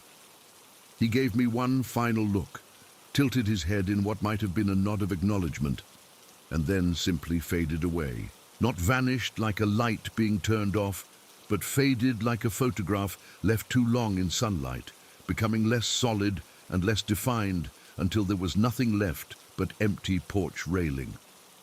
The mysterious moonlight disappeared at the same moment, leaving the front porch in the same darkness I'd expected to find when I first looked out the window. I sat there in my bed, heart pounding and hands shaking, staring at the now empty porch and trying to convince myself that I'd just had an incredibly vivid nightmare brought on by alcohol and depression, but I felt completely awake and alert, more awake than I'd felt in months. I got out of bed and walked to the window, pressing my face against the glass to get a better look at the porch. Everything looked normal. The same sagging boards, the same rusty screen door, the same overgrown yard stretching out into darkness. But I couldn't shake the feeling that something fundamental had changed. I spent the rest of the night sitting in a chair by the window, watching the porch and waiting for any sign that the boy might return. But nothing happened. No mysterious lights, no impossible laughter. No children with black eyes delivering psychological torture disguised as simple statements of fact. When dawn finally started breaking, I felt exhausted but also strangely relieved. Whatever I'd experienced, dream, hallucination, or something genuinely supernatural, it was over. I could start trying to process it rationally and figure out what it meant for my mental health and my recovery. But when I went outside to check the porch in the morning light, I found something that made my stomach drop. On the wooden railing where the boy had been sitting, there were two small indentations in the old paint. They were positioned exactly where his polished shoes would have been resting, spaced the right distance apart for a child's legs, and they looked fresh, like they'd been made recently by something pressing down on the soft wood with considerable weight. I ran my fingers over the marks, and they were definitely real. The paint was chipped and compressed in two small oval shapes that corresponded perfectly with the soles of dress shoes. There were even faint scuff marks around the edges, like the kind you'd get from leather soles swinging back and forth against wooden railing. I spent the next hour examining every inch of that porch, looking for any other explanation for those marks. Maybe they'd been there before and I'd never noticed them. Maybe they were left by some previous tenant or by workers who'd been doing repairs. Maybe they were caused by something completely mundane that I was now interpreting as supernatural because of my disturbed mental state. But I'd been living in that house for 6 months, and I'd sat on that porch dozens of times. I knew what it looked like, and those marks hadn't been there before. They were new, fresh, and positioned exactly where an impossible child with black eyes had been sitting while he laughed, with a voice that seemed to come from somewhere much larger and more terrible than his small body. I moved out of that house 2 weeks later, told the landlord I'd found work in another town, which wasn't true, but I couldn't stay there knowing that something had visited me on that porch, something that knew my deepest fears and was willing to use them as weapons. I never found out what that boy was or why he'd chosen to appear to me that night. I've read everything I can find about black-eyed children, shadow people, and other supernatural entities that supposedly interact with humans, but none of the stories I've found match exactly what I experienced. Most of the black-eyed children encounters involve the entities trying to gain entry to houses or cars, asking for help or permission to come inside. But this boy never asked for anything. He just sat there, delivered his devastating message, laughed that impossible laugh, and disappeared. The thing that haunts me most isn't the supernatural aspect of what happened. It's the possibility that he was right, that some of the damage I'd done to my relationships and my life really was permanent, that forgiveness isn't always possible even when you genuinely want to make amends. I've been sober for 2 years now, and I've tried to rebuild some of the bridges I burned during my worst period. Some of those efforts have been successful. My family has been supportive, and I've been able to make genuine apologies to people I hurt. But others haven't worked out the way I hoped, and sometimes I wonder if that boy somehow knew which relationships were truly beyond repair. I still think about that night sometimes, especially when I'm struggling with guilt or doubt about my recovery. The memory of those black eyes and that terrible laughter reminds me that there are some fears and insecurities that run deeper than rational thought, some truths that we'd rather not face even when we know they might be accurate. And sometimes, when I'm sitting on a porch or looking out a window at night, I catch myself scanning for small figures in formal clothing, listening for the sound of polished shoes against wooden railings, waiting for another impossible visitor to appear and deliver another message I'm not ready to hear. Because part of me suspects that boy wasn't finished with me, that he was just the first contact in a longer conversation about forgiveness, redemption, and whether some mistakes are truly unforgivable. And if he ever comes back, I'm not sure I'll be strong enough to hear what else he has to say. Story 11. I was 17 when I started dating Luke, and looking back now, I should have realized that anyone who kept books about Appalachian folk magic on their nightstand probably wasn't going to be a normal boyfriend. But at the time, I thought his interest in old folklore and local legends was just an interesting quirk, maybe even kind of romantic in a mysterious way. Luke was a year older than me, had this intense way of looking at things that made you feel like he was seeing something you were missing. He'd grown up in the mountains of West Virginia before his family moved to our town, and he was always talking about the old ways people used to protect themselves from spirits and bad luck. His bedroom was full of books with titles like Appalachian Root Work and Mountain Magic and Healing, and he had this collection of weird little charms made from bent nails and colored string that he'd hang around doorways. Most of his friends thought he was just being dramatic or trying to seem more interesting than he actually was. But I'd seen him do things that made me wonder if maybe there was something real behind all the folklore and superstition. Like the time he made this charm out of iron filings and red thread, hung it over my bedroom window, and the next morning there was a dead crow on the windowsill outside. Something that had never happened before and never happened again after I took the charm down. The day everything went sideways was a Saturday in late October, just a few weeks before Halloween. I remember because the leaves were at their peak color, and Luke had been talking for days about how this was the best time of year for what he called thin places, spots where the barrier between our world and whatever else is out there gets weaker. He'd been obsessing over this old cemetery he'd found behind a small country church about 20 minutes outside of town. He said he'd been researching the area and had found references to some kind of incident that had happened there back in the early 1900s, something involving a local family and what the old newspaper articles called unnatural circumstances. I wasn't particularly interested in spending my Saturday afternoon wandering around a creepy graveyard, but Luke had been so excited about it that I finally agreed to go with him. He picked me up around 2 in the afternoon, driving his dad's beat-up pickup truck with this old canvas bag sitting on the seat between us.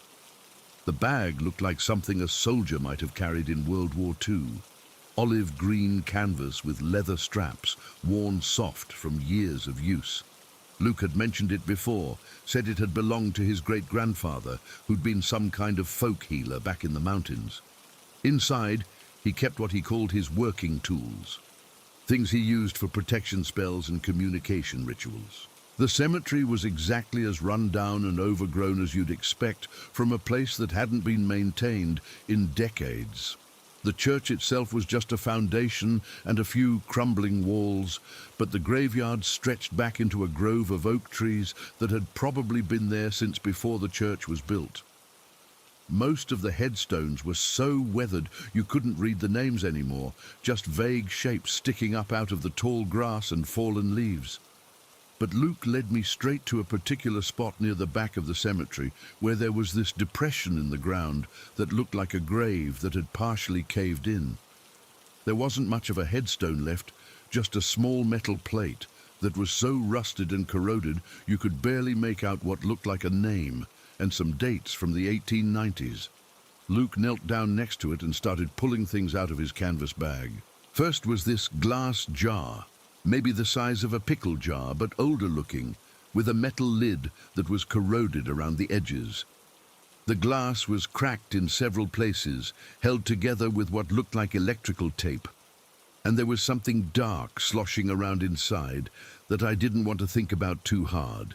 Next was a small brass bell, the kind you might find in an antique shop, with a wooden handle that was worn smooth from use. When he shook it gently, it made this clear, sweet sound that seemed to hang in the air longer than it should have. The last thing was a book bound in thick leather that was so dark it was almost black. It was about the size of a paperback novel, but much thicker.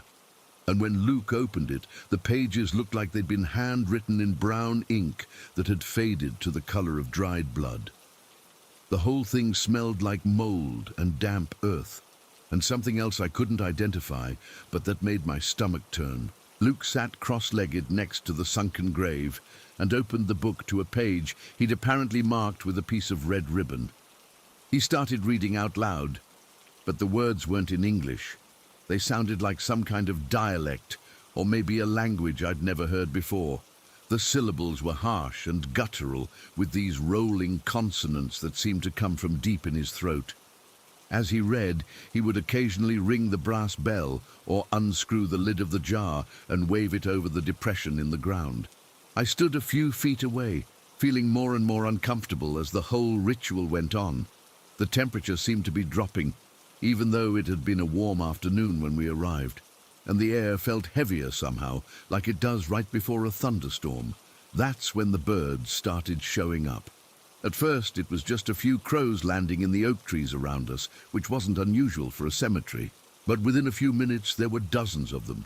Big black birds that I couldn't identify, all perfectly silent, just perched on branches and headstones, watching us with these bright, intelligent eyes.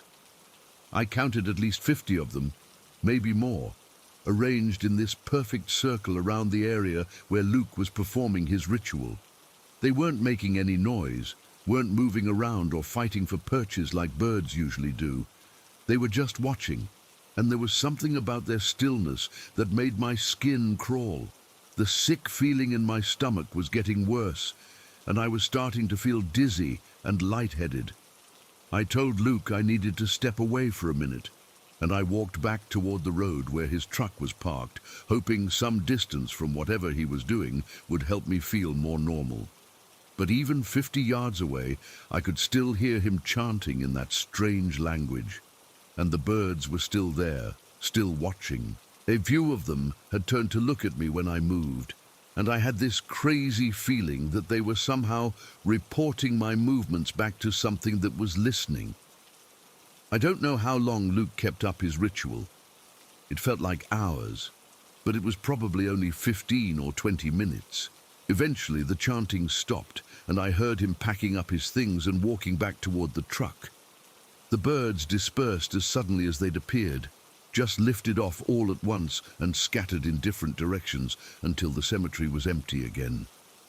Luke looked exhausted when he got back to the truck, like he'd been running or lifting heavy weights. His face was pale, and there were dark circles under his eyes that hadn't been there when we arrived.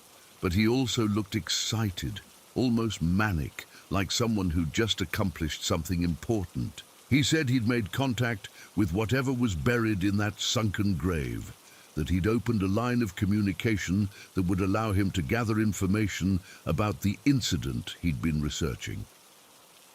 I asked him what kind of information, but he just said I'd understand soon enough. The drive back to town was mostly quiet. Luke seemed to be concentrating on something, occasionally muttering words under his breath that sounded like fragments of the chanting he'd been doing at the cemetery. His canvas bag was sitting between us again, and I swear I could hear things moving around inside it, even though the truck wasn't bouncing or turning. When we got to my house, my parents were both at work and wouldn't be home for several hours. Luke suggested we go inside and see what we'd stirred up, which should have been a red flag that I was getting into something I wouldn't be able to control. We went up to my bedroom, and Luke set his bag on the floor next to my dresser. The room felt different somehow, cooler than usual, and there was a tension in the air that reminded me of how it feels when you're in an elevator with someone you don't trust. That's when the shadow appeared. It started as just a darker patch on the wall opposite my window, like a cloud had passed over the sun outside. But as I watched it, the shadow started moving independently of any light source, spreading across the wall in a way that defied physics. The shadow was huge. It had to duck and bend to fit along the wall, and it was clearly the silhouette of something that was shaped like a person, but much larger and bulkier than any human. The head was too big, the limbs were too long, and there was something about the proportions that made my brain struggle to process what I was seeing. Luke noticed it at the same time I did. Instead of being scared or surprised, he actually smiled and whispered something that sounded like, "There you are." Then he looked at me and asked if I could hear anything. I told him no, just the usual sounds of the house settling and cars passing by outside. But he walked over to where I was standing and put his hands over my ears, pressing his palms flat against my head like he was trying to create some kind of seal. Suddenly, I could hear a voice. It wasn't coming through my ears. It was like someone was speaking directly inside my head, in a voice that was low and gravelly and full of malice. The voice started telling me a story about something that had happened in my house years before I was born, something involving the previous owners and a tragedy that had occurred in the basement. The details were horrific. A family that had been driven to violence by something that had been living in the house with them, something that fed on fear and anger and had slowly turned them against each other until they'd done things that no sane people would ever do. The voice described scenes of blood and screaming and desperation that made me want to vomit. But the worst part was that the voice knew things about my own family, intimate details about arguments my parents had when they thought I was asleep, secrets about financial problems and marriage troubles that I'd never suspected. It was like whatever was speaking had been watching us, learning about us, preparing for something. I tried to pull away from Luke's hands, but he held them firmly in place and told me to keep listening. The voice continued its horrible narrative, describing how the previous family had eventually been found dead in the basement, and how their deaths had been covered up to avoid damaging property values in the neighborhood. Then my dad knocked on my bedroom door, asking if Luke and I wanted him to order pizza for dinner. The moment I heard my dad's voice, the shadow on the wall dissolved like smoke, and the voice in my head cut off abruptly. Luke dropped his hands from my ears, and the room returned to normal. Just my regular bedroom, with afternoon sunlight streaming through the windows. I was shaking and covered in cold sweat, but I managed to call out that pizza sounded fine, and that we'd be down in a few minutes. Luke was already packing up his things, moving quickly like he was eager to leave before whatever we'd stirred up could reassert itself. But when he went to grab his canvas bag from beside my dresser, it wasn't there. We spent the next 10 minutes searching my room, looking under the bed and in my closet and behind furniture. The bag had definitely been there when we came upstairs. I'd seen Luke set it down, and it had been sitting right there during the whole shadow incident. Luke was starting to panic, saying he couldn't leave without his great-grandfather's tools, that they were too dangerous to be left unsupervised. I suggested maybe he'd left the bag in the truck or downstairs in the living room, but he insisted he'd brought it up to my room. That's when we heard my dad calling for us to come down for pizza. Luke said he'd have to come back later to look for the bag, and he left through the front door while I went to have dinner with my parents. After we ate, I went back upstairs to do homework and immediately noticed something that made my blood turn cold. The bag wasn't in my room, but its contents were scattered across the staircase leading to the second floor. The brass bell was sitting on the 3rd step from the bottom. The cracked glass jar was on the 7th step, its metal lid unscrewed and sitting separately on the step above it. And the leather-bound book was lying open on the 10th step, its pages fluttering slightly in a breeze that I couldn't feel. The 3 objects were arranged in a perfect line up the stairs, spaced evenly like someone had deliberately placed them there. But that was impossible. Luke and I had never left my bedroom except to go downstairs for dinner, and my parents had been home the whole time. I called Luke immediately and told him what I'd found. He drove over within 10 minutes, and together we collected his great-grandfather's tools from the staircase. The canvas bag was nowhere to be found, like it had simply ceased to exist, while somehow releasing its contents in a pattern that seemed purposeful rather than random. Luke was quiet and tense as he packed the items into a grocery bag he'd brought from his truck. He kept checking over his shoulder and muttering protective phrases under his breath, like he was afraid something might be following us or watching from the shadows.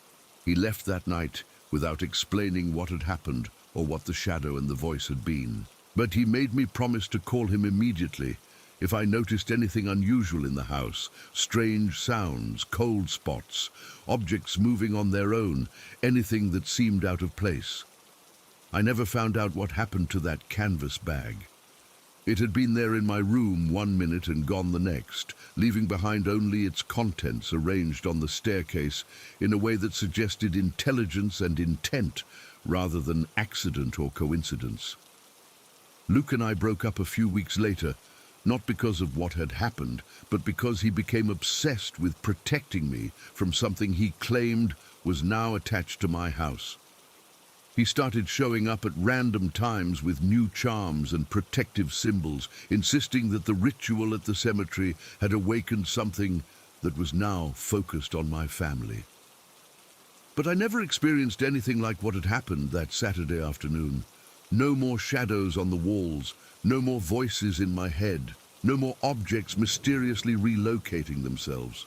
Whatever had been stirred up seemed to have settled back down once Luke stopped feeding it with his attention and fear.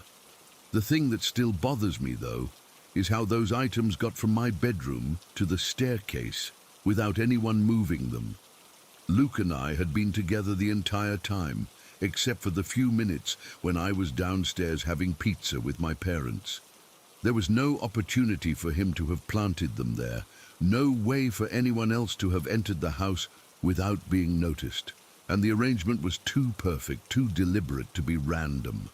Something had taken Luke's great-grandfather's tools out of that canvas bag and placed them on the stairs in a specific pattern, probably while we were sitting right there in my bedroom. I think about that sometimes, when I'm walking up or down a staircase in my current house. I wonder if that intelligence is still out there somewhere, still aware of me, still capable of manipulating physical objects in ways that shouldn't be possible. And I wonder what would have happened if Luke had insisted on trying to retrieve his tools that night, instead of waiting until the next day when whatever had taken them was finished with its message. Story 12.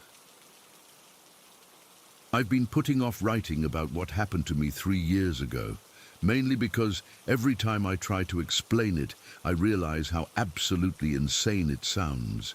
But I can't shake the memory of that night, and maybe getting it all down on paper will help me make sense of what I experienced, or at least convince me that I'm not losing my mind. I was working the night shift at a warehouse outside of town, one of those massive distribution centers that operates 24/7 to keep up with online orders. The job paid decent money for what it was, mostly just moving boxes around, scanning barcodes, and loading trucks. But the hours were brutal. I'd clock in at 10 p.m. and work until 6 in the morning, which meant I was driving home when most people were just starting their day. The warehouse was about 45 minutes from where I lived, mostly back roads and state highways that were pretty much deserted after midnight. I'd gotten used to the isolation, even started to enjoy it in a weird way. No traffic, no rush, just me and whatever talk radio program was playing to keep me company during the drive. This particular night was a Tuesday in November, cold enough that I had to scrape frost off my windshield before leaving the warehouse parking lot. I'd had one of those shifts where everything went wrong. The conveyor belt broke down twice, we were short-staffed because 2 people called out sick, and I'd spent the last 4 hours of my shift essentially doing the work of 3 people. By the time I clocked out at 6:15, I was exhausted and starving. I'd forgotten to pack a lunch and had been running on vending machine snacks and energy drinks for the past 8 hours. My stomach was cramping from hunger, and I knew I wouldn't make it home without eating something substantial. That's when I remembered the 24-hour diner I'd passed dozens of times on my drive home, but never actually stopped at. It was one of those rundown places that looked like it had been there since the 1960s, with a flickering neon sign and parking lot potholes that could swallow a small car.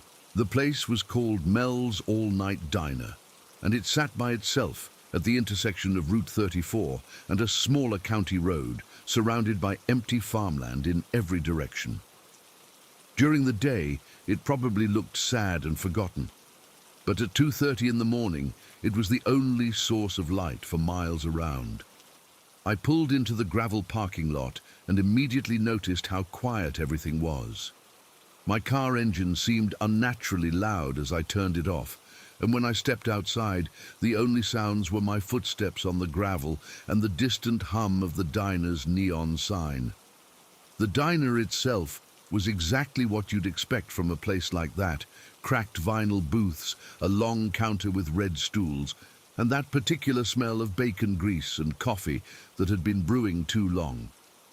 There was a jukebox in the corner that had an out-of-order sign taped to it, and the fluorescent lights gave everything this harsh, yellowish tint that made everyone look slightly sick. When I walked in, there were only 2 other people in the place. Behind the counter was this middle-aged waitress who looked like she'd been working the night shift for about 20 years too long. And slumped over a cup of coffee in one of the corner booths was a trucker who was clearly trying to catch a few minutes of sleep before getting back on the road. The waitress, her name tag said Doris, barely looked up when I came in, just nodded toward the empty stools at the counter and asked if I wanted coffee. I sat down and ordered the first thing I saw on the menu that looked substantial: meatloaf, mashed potatoes, and green beans, plus a slice of apple pie that was sitting under a plastic cover that had probably been there since the previous week. The food was exactly what you'd expect from a place like Mel's. Not great, but hot and filling, which was all I really needed. I ate slowly, partly because I was tired and partly because I was in no hurry to get back on the dark highway. The coffee was terrible, bitter and weak, but it was caffeinated, and that's what mattered. The trucker in the corner booth never moved the whole time I was eating. His head was resting on his folded arms, and he was wearing a baseball cap pulled down low over his face. Every few minutes he'd make this soft snoring sound that echoed slightly in the nearly empty diner. Doris spent most of her time reading a paperback romance novel, occasionally glancing up to refill my coffee cup or wipe down a section of counter that was already clean. We didn't talk much beyond the basics. She asked how the food was. I said it was fine. She told me the total when I was ready to pay. It was probably around 3 in the morning when I finished eating and asked for the check. Doris rang me up on an old-fashioned cash register that made a loud ding every time she pressed a key, and I left what I thought was a reasonable tip for someone working the overnight shift at a place that probably didn't see many customers. I was sliding my wallet back into my pocket and getting ready to leave when I noticed them. There were 4 people standing near the front door of the diner, clustered around an old Coca-Cola machine that was probably older than I was. I hadn't seen them come in, which was strange because the door had one of those bells that rang whenever someone opened it, and I'd been facing in that direction for most of the time I was eating. But there they were, standing perfectly still in a tight group, like they were having a conversation, except none of them were actually talking. 3 men and 1 woman, all dressed in what looked like expensive business attire. Dark suits, pressed shirts, polished shoes that reflected the fluorescent lights. The first thing I noticed was how clean they looked. Not just neat or well-groomed, but clean in a way that seemed almost unnatural, especially at 3 in the morning. Their clothes looked like they'd just come from a dry cleaner, with sharp creases and no wrinkles or stains. Their hair was perfectly styled, and their skin looked like it had been scrubbed and polished. The second thing I noticed was how pale they were. Not just fair-skinned, but pale in a way that reminded me of wax figures or mannequins in a department store window. Their skin had this translucent quality, like you could see through to whatever was underneath if you looked closely enough. But the strangest thing was how still they were. People don't just stand motionless like that, especially in groups. There's always some kind of movement, shifting weight from one foot to the other, adjusting clothing, gesturing with hands. But these 4 people were as still as statues, just standing there in their perfect clothes, with their unnaturally pale skin, staring at nothing. I glanced over at Doris to see if she'd noticed them, but she was still absorbed in her paperback book, apparently oblivious to the fact that 4 people had somehow appeared in her diner without making any noise or drawing any attention. The trucker in the corner booth was still sleeping, still making those soft snoring sounds that seemed even more pronounced now that I was actively listening for any sign that someone else was aware of these strange newcomers. I stood up from my stool, planning to walk past them on my way to the door, thinking maybe they were just waiting for a table or trying to decide what to order. But as I approached them, I realized they weren't looking at menus or talking to each other or doing any of the normal things people do when they're in a restaurant. They were looking at me. All four of them had turned their heads in my direction with this synchronized precision that made my skin crawl. Not the natural, gradual way people usually turn to look at something, but a sharp, mechanical movement that happened all at once, like they were puppets being controlled by the same string, and their eyes were wrong. I can't explain exactly what was wrong with them, but they didn't look like human eyes. They were the right shape and size, positioned where eyes should be, but they had this flat, reflective quality that reminded me of glass or mirrors. And they didn't blink. Not once, the entire time I was looking at them. The four of them smiled at me simultaneously, the same practiced expression appearing on all their faces at exactly the same moment. But the smiles never reached their eyes, which remained as flat and expressionless as before. It was like watching someone put on a mask that was supposed to convey friendliness, but only managed to look threatening.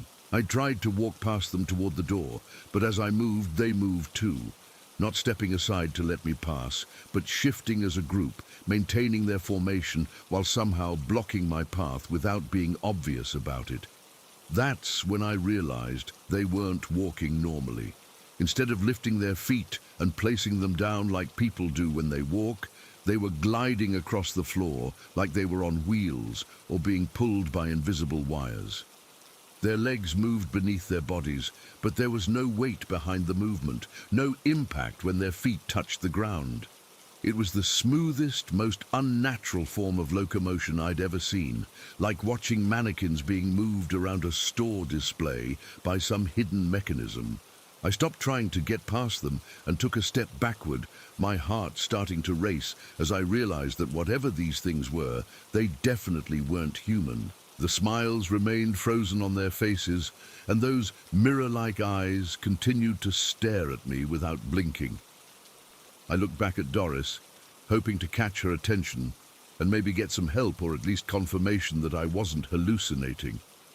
But she was still reading her book, completely unaware that anything unusual was happening just 15 feet away from her.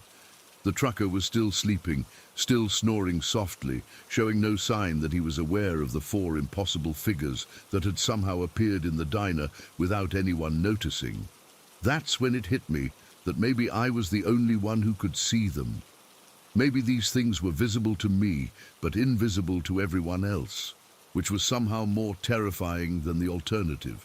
I backed up toward the counter, never taking my eyes off the four figures who continued to maintain their formation and their synchronized staring. My hand fumbled for my car keys, and I managed to get them out of my pocket without dropping them, though my hands were shaking so badly I could barely maintain my grip. The four figures didn't follow me as I moved toward the counter, but their heads turned to track my movement with that same mechanical precision. It was like being watched by security cameras, if security cameras could smile and wear expensive business suits. I threw a $20 bill on the counter, way more than I owed for my meal, but I didn't want to wait for change. I called out to Doris that I was leaving money on the counter, and she looked up long enough to nod and wave before going back to her book. Then I made a run for the door. I had to squeeze past the four figures to get outside, and as I pushed through their formation, I felt the strangest sensation, like moving through cold, thick air that offered just enough resistance to let me know it was there. And there was a smell, sweet and cloying like funeral flowers, that made my stomach turn.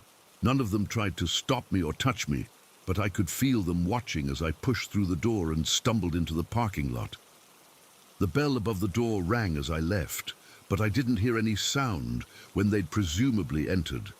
I made it to my car and fumbled with the keys, my hands shaking so badly it took 3 tries to get the door unlocked. Once I was inside, I immediately hit the lock button and started the engine, desperate to put as much distance as possible between myself and whatever was inside that diner. But when I turned on my headlights and looked back toward the building, I saw them standing outside. All four figures were positioned in front of the diner's windows, still in their tight formation, still wearing those horrible synchronized smiles. But now they were facing my car, and as my headlights illuminated them, their heads turned in perfect unison to watch me as I put the car in reverse and backed out of the parking lot. I didn't wait to see what they would do next. I floored the accelerator and sped off down the county road, checking my rearview mirror every few seconds to make sure they weren't following me. The drive home had never felt longer. Every shadow looked like it might be hiding something. Every curve in the road made me worry about what I might find around the next bend. I kept the radio turned up loud, partly for company and partly to drown out the sound of my own panicked breathing. My house sits about a mile back from the main road, at the end of a long gravel driveway that winds through a section of woods before opening up to the clearing where I built the place 5 years ago. It's private and quiet, exactly what I wanted when I was looking for property, but that night the isolation felt more like vulnerability. As I turned into my driveway, my headlights swept across the woods on either side of the gravel road, and I thought I saw movement in the trees, just quick flashes that could have been deer or other wildlife, but given what I'd just experienced, I wasn't taking any chances. I drove faster than I should have on the winding driveway, gravel spraying out behind my tires as I rushed toward the safety of my house and my locked doors and my familiar surroundings. But when I rounded the final curve and my house came into view, my heart stopped.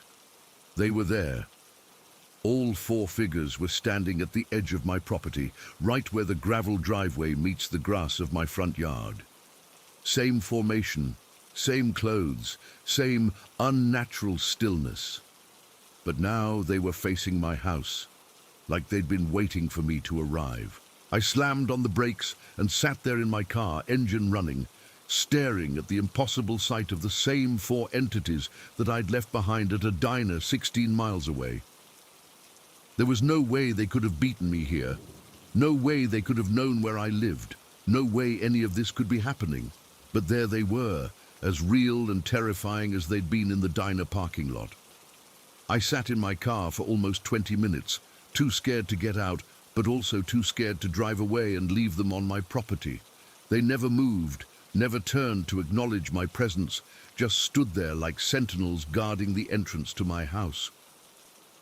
The sky was starting to lighten in the east when I finally saw them begin to fade. It wasn't dramatic or sudden. They just gradually became less solid, less defined, like morning fog being burned away by the rising sun. Within a few minutes, they were completely gone, leaving no trace that they'd ever been there. I waited until full daylight before getting out of my car and walking around the area where they'd been standing. There were no footprints in the grass, no indication that anyone had been there at all. I never went back to Mel's all-night diner. I changed my route home from work, adding an extra 15 minutes to my drive just to avoid passing the place.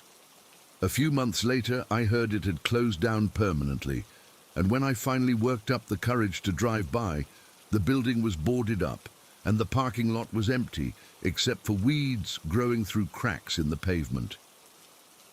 I never found any explanation for what I experienced that night. I've researched everything I can think of. Sleep deprivation, hallucinations, carbon monoxide poisoning, unusual atmospheric phenomena, but nothing fits what I saw and felt. All I know is that somewhere out there, maybe in abandoned diners or empty parking lots or at the edges of properties where people think they're safe, there are things that look like people but move like machines and smile like predators. And for reasons I can't understand, they sometimes choose to follow you home and wait patiently until the sun rises and forces them back to whatever place they come from when they're not terrifying the life out of people who just want to grab a late-night meal and go home. Story 13. I've been avoiding writing about what happened at that old train depot for weeks now, but I can't get it out of my head. Every time I close my eyes, I see that damn suitcase sitting on that bench, and I swear it's still watching me, even though I'm miles away from that place. Maybe putting it all down on paper will help me make sense of what we experienced, or at least convince me that I'm not going crazy. This happened about 3 weeks ago, on a Saturday afternoon in early March. I'd been feeling restless and cooped up after a long winter, and my buddy from work had been talking about this abandoned train depot he'd heard about from some urban exploration forums online. He said it was about an hour's drive north of town, in an area that used to be a major rail hub back in the 1920s, but had been completely abandoned for decades. I'm not usually into exploring abandoned buildings. Too many stories about people getting hurt, falling through rotten floors, or getting arrested for trespassing. But I was bored and needed to get out of the house. So when he suggested we take a drive out there, just to look around, I figured why not. The depot was exactly where the online directions said it would be, sitting by itself next to a set of rusted railroad tracks that disappeared into overgrown fields in both directions. The building was massive, probably 3 stories tall and maybe 100 yards long, built from that red brick that was popular in old industrial construction. From the outside, it looked like every other abandoned building you see in small towns that used to be something important. Half the windows were broken, with jagged pieces of glass still hanging in the frames. Weeds and small trees were growing up through cracks in the foundation, and there were sections of the roof that had collapsed completely, leaving gaping holes where you could see straight through to the sky.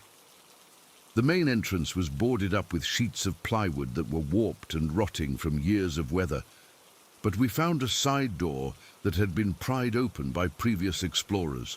The lock was broken and the door hung crooked on its hinges, creating a gap just wide enough for a person to squeeze through. We'd brought flashlights and a camera, planning to document the place and maybe post some photos online for other urban explorers. This was supposed to be a fun afternoon adventure, nothing more serious than satisfying our curiosity about a piece of local history that most people had forgotten existed. The first thing that hit me when we stepped inside was the smell. Not the musty, decaying odor you'd expect from a building that had been abandoned for decades, but something sharper and more chemical, like old paint mixed with something metallic that made my sinuses burn. The interior was even more impressive than the exterior. We were standing in what must have been the main waiting room, with a ceiling that stretched up at least 30 feet and these massive wooden beams running across the top. The floor was covered with broken glass, chunks of fallen plaster and debris that had blown in through the broken windows over the years. Along the walls were rows of old wooden benches, the kind you'd see in churches or old courthouses. Most of them were damaged or missing pieces, but they were still recognizable as seating for passengers who would have been waiting for trains that stopped running before either of us was born. At first, exploring the place was exactly what I'd expected. We walked around taking photos of the graffiti that covered most of the walls, the old ticket windows with their metal bars still intact, and the areas where the roof had collapsed and let vegetation grow up through the floor. Birds had made nests in some of the higher spaces, and they'd fly out suddenly when our flashlight beams disturbed them, creating these dramatic moments that would have been perfect for a horror movie. But after we'd been there for maybe 20 minutes, something started to feel different. The air in the main waiting room began to feel thicker, heavier, like the atmospheric pressure was changing. At first I thought maybe a storm was moving in, but when I looked through one of the broken windows, the sky was clear and bright. The heaviness kept getting worse as we moved deeper into the building. It felt like trying to breathe through a wet blanket, like each breath required more effort than it should. And there was this strange floating sensation, like my feet weren't quite making full contact with the floor. I mentioned to my friend that I was feeling dizzy, and he said he'd been experiencing the same thing since we'd entered the main room. We both assumed it was probably mold or some other airborne contaminant that was common in old buildings like this. But then I saw the suitcase. It was sitting on one of the benches along the far wall, just a plain brown leather suitcase that looked like it had been there for decades. The leather was cracked and peeling, faded to a dull brown color that might have once been richer and darker. One of the brass clasps was broken, and the handle was hanging loose from where the stitching had come apart. There was nothing particularly special or unusual about it, just an old piece of luggage that someone had left behind, probably decades ago. But from the moment I noticed it, I couldn't look away. It felt like the suitcase was looking back at me. I know how ridiculous that sounds. Inanimate objects don't have eyes, don't have consciousness, don't watch people. But every time I moved around the room, I had this overwhelming sense that the suitcase was tracking my movement, following me with some kind of awareness that shouldn't exist. The feeling was so strong that I found myself moving in circles around the room just to test it, and every single time, the sensation of being observed would shift to match my new position. It was like having someone stare at you from across a crowded room, except the someone was a piece of abandoned luggage sitting on a rotting wooden bench. I tried to dismiss it as imagination or some kind of optical illusion caused by the strange lighting in the building. Abandoned places can play tricks on your mind, especially when you're already feeling disoriented from breathing whatever was in the air. But the sensation kept getting stronger, more insistent, until it was impossible to ignore. That's when my friend mentioned the shadows. He said he'd been seeing quick flashes of movement in his peripheral vision since we'd entered the main room. Dark shapes that would dart across his field of vision and then disappear when he turned to look directly at them. He'd assumed his eyes were just adjusting poorly to the dim lighting and the contrast between the dark interior and the bright sunlight streaming through the broken windows. Hearing him describe exactly what I'd been experiencing made my stomach drop. I'd been seeing the same thing, quick darting movements that seemed to happen just outside my direct vision, shadows that moved independently of any light source that should have been casting them. But I hadn't mentioned it because I was afraid it would sound crazy, and apparently he'd been thinking the same thing. The fact that we were both experiencing identical phenomena made it clear that something genuinely unusual was happening in that building. This wasn't just imagination or individual psychological reaction to being in a creepy place. There was something environmental, something objective, that was affecting both of us in the same way. The air kept getting heavier and more oppressive, and the floating sensation was becoming more pronounced. I felt like I was walking on a ship in rough seas, constantly having to adjust my balance to compensate for movement that wasn't really there. And throughout all of this, that suitcase continued to dominate my attention. No matter what else I was looking at or thinking about, part of my awareness was always drawn back to that bench, to that piece of cracked leather luggage that seemed to be waiting for something. I tried taking photos of other parts of the building, but I kept finding excuses to point my camera back toward the suitcase. And in every photo I took, it seemed to be positioned slightly differently than I remembered, like it was shifting position when I wasn't looking directly at it. My friend had moved to the other end of the waiting room and was examining some old railroad equipment that had been left behind. But I could see that he was also glancing frequently in the direction of the bench where the suitcase sat. Even when he was facing away from it, he'd turn his head every few seconds to check on it, like he was afraid it might move if he didn't keep watch. The shadows in my peripheral vision were becoming more frequent and more distinct. Instead of just quick flashes, I was starting to see shapes that looked almost human. Tall, dark figures that would appear at the edge of my vision and then vanish when I tried to focus on them.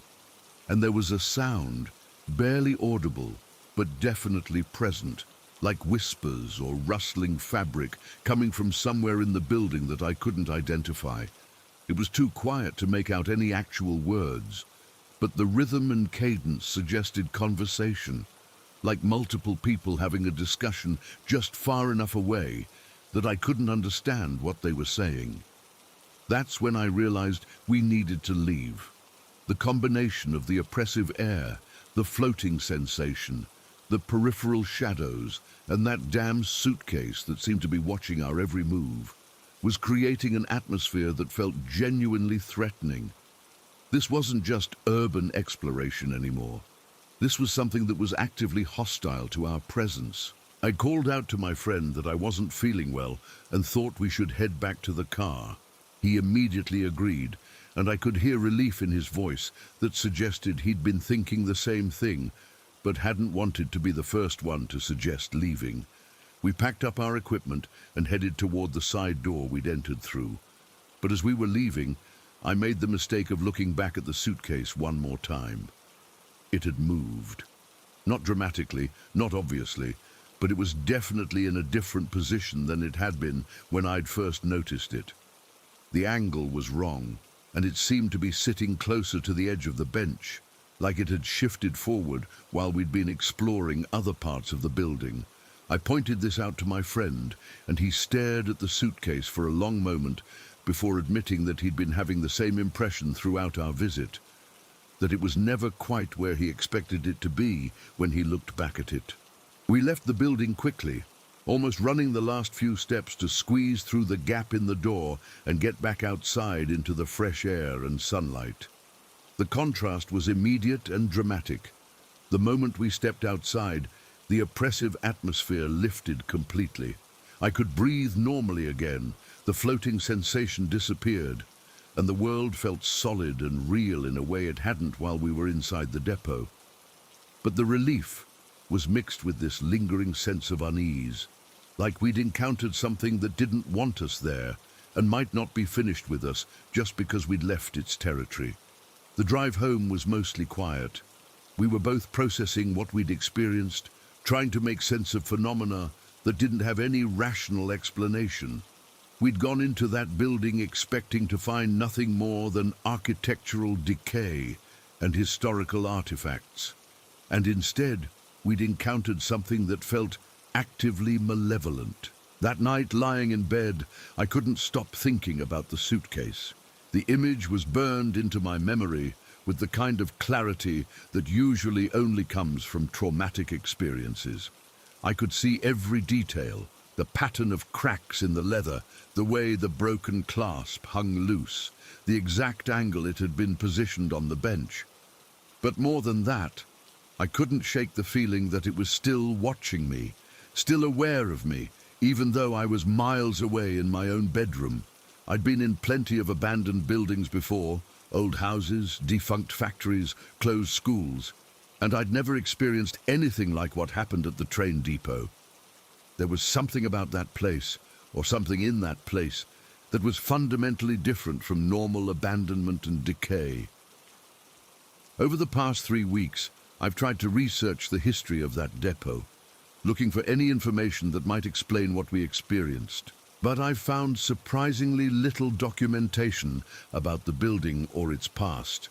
The railroad records show it was built in 1923 and operated as a major hub until 1958, when changes in rail traffic made it economically unviable.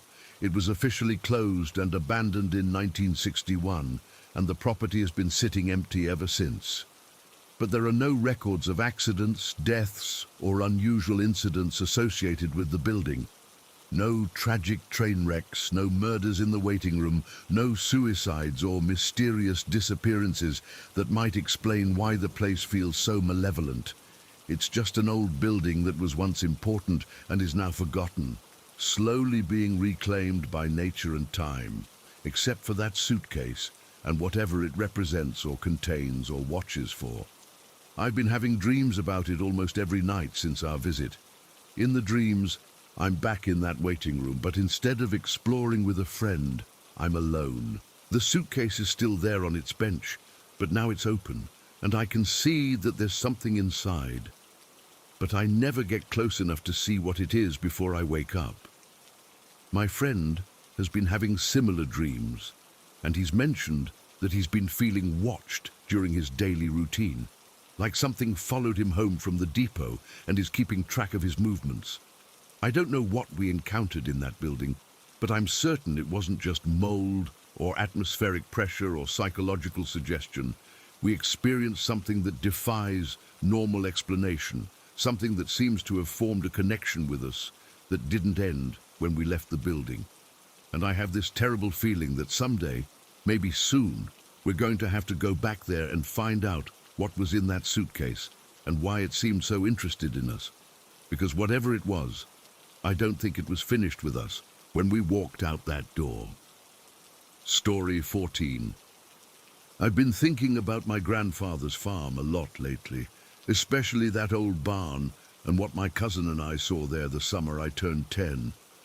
It's been over 20 years now, but I still get this sick feeling in my stomach every time I smell hay or see an old wooden barn.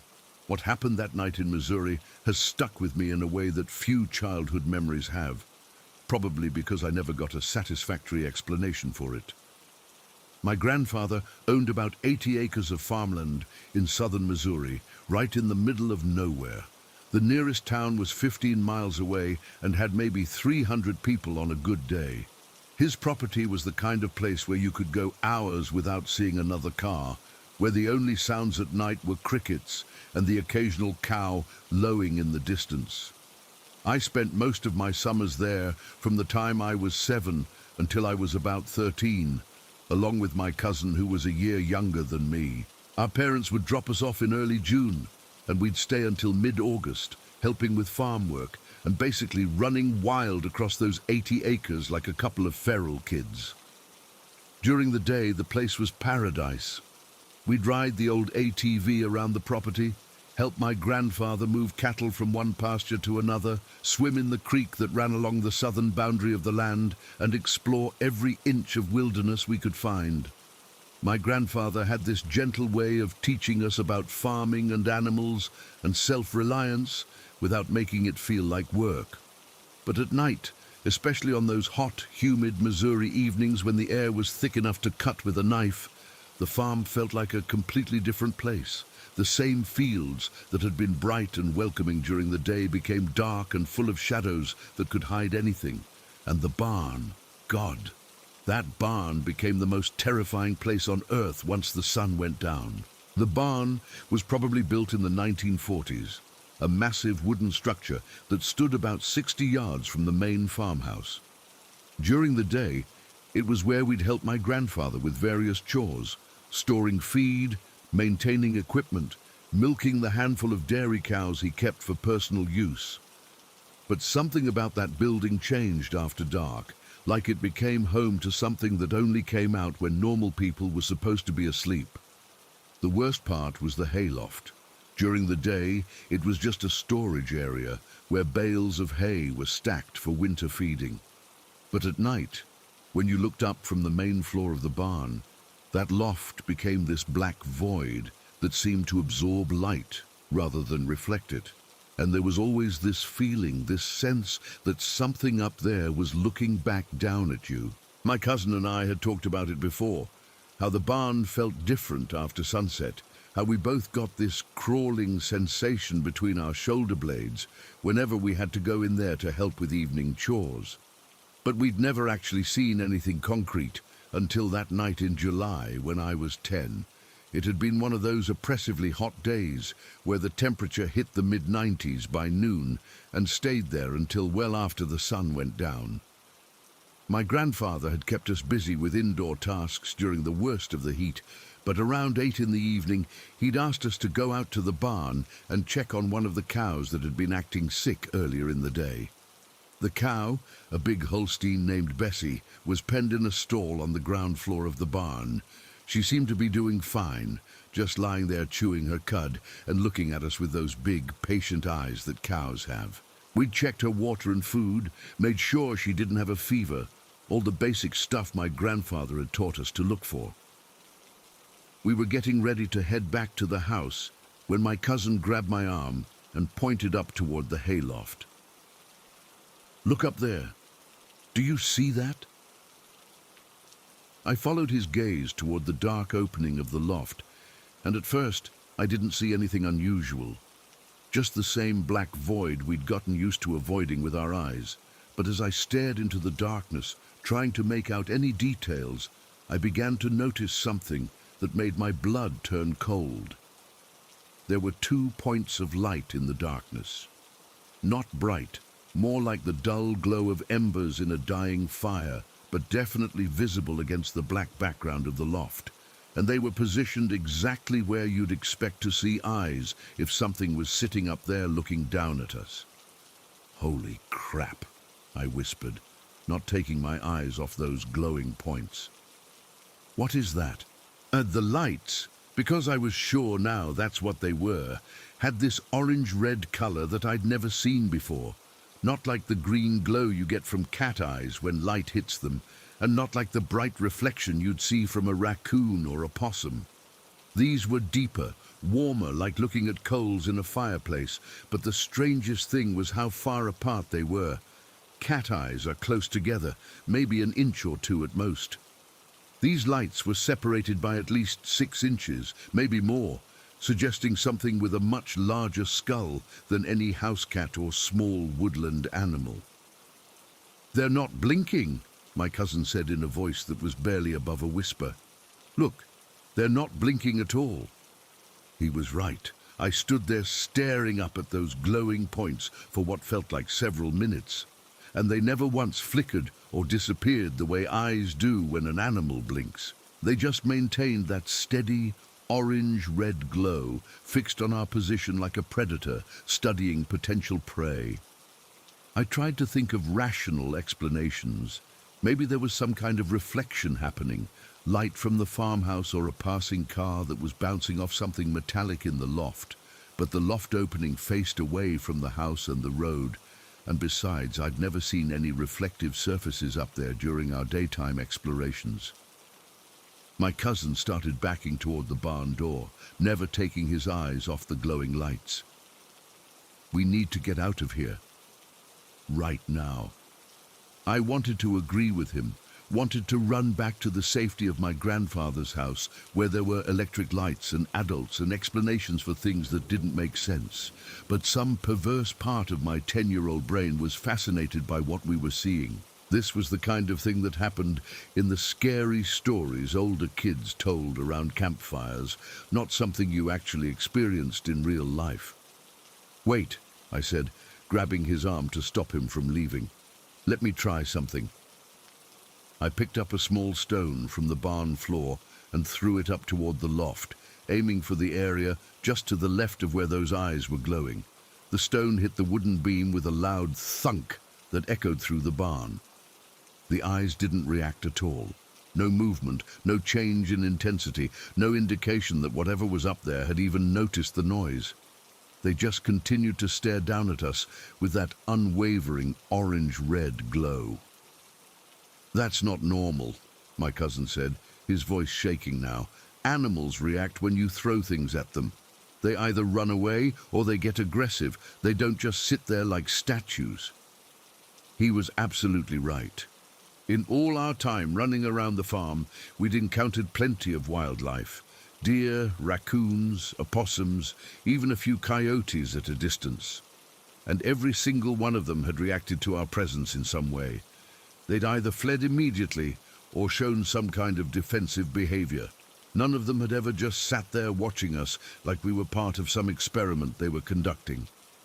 I threw another stone, this one aimed directly at the space between the 2 glowing points. Again, the sound echoed through the barn, and again there was no reaction from whatever was up there. The eyes continued their steady observation, never wavering, never blinking, never showing any sign that they belonged to a living creature that could be startled or threatened. "Okay, now I'm really freaked out," I admitted. "Let's go tell Grandpa." But as we turned to leave, my cousin grabbed my arm again. "Wait, we can't tell him about this." "Why not?" "Because he'll think we're just a couple of city kids letting our imaginations run wild. You know how he feels about people who get spooked by farm life." My cousin was right about that. My grandfather was a practical man who'd spent his entire life dealing with real problems: sick animals, broken equipment, unpredictable weather. He had very little patience for what he considered urban hysteria about rural life. He'd grown up on that farm, worked it for over 50 years. And if there was something dangerous or unusual in his barn, he would have dealt with it decades ago. We made a pact not to mention what we'd seen, but as we walked back to the farmhouse, my cousin kept looking over his shoulder and muttering the same phrase over and over. They didn't blink, man. They didn't blink. That night, lying in the small bedroom we shared in my grandfather's house, neither of us could sleep. Every time I closed my eyes, I saw those orange-red lights staring down at me from the darkness of the hayloft. And every time a floorboard creaked or the old house settled, we'd both sit up in bed, straining to hear if something was moving around outside. Around 2 in the morning, my cousin whispered across the room, "Do you think they're still up there?" I knew exactly what he was talking about. Probably. I don't think whatever that was is the type of thing that just leaves. What do you think it is? I'd been asking myself the same question for hours. I don't know. Maybe some kind of owl or hawk that we've never seen before. Maybe something that's nocturnal and only comes out when people aren't usually around. But even as I said it, I knew that explanation didn't fit what we'd observed. The eyes were too large, too far apart, and positioned at the wrong height for any bird of prey. And the complete lack of reaction to our stone throwing suggested something that wasn't operating according to normal animal behavior patterns. We spent the rest of the summer avoiding the barn after dark. During the day, we'd still help my grandfather with chores that required us to go in there. But we'd always glance up at the loft opening, and I swear those eyes were sometimes visible even in daylight, just faintly glowing in the shadows. My cousin and I never talked about what we'd seen with any other family members, and after that summer, we gradually stopped mentioning it to each other. It became one of those childhood experiences that you file away in the back of your mind, something you occasionally think about but don't dwell on because it doesn't fit into your adult understanding of how the world works. But about 5 years ago, at a family reunion, the subject came up again in a way that made all those buried memories come flooding back. We were sitting around after dinner, the adults sharing stories about growing up on the farm, when my cousin, now a 30-something father of 2, started talking about how the barn had always scared him as a kid. "I never told anyone this," he said.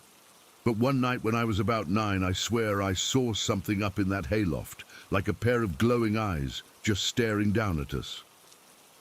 The table got quiet, and I felt my stomach drop as the memory of that July night came rushing back. "Orange-red eyes?" I asked. "About 6 inches apart, never blinking?" His face went pale. "You saw them too?" Before I could answer, my aunt, my grandfather's daughter, who'd lived on the farm as a teenager before moving to the city, set down her coffee cup with a shaky hand. "Oh my God," she said in a voice that was barely audible.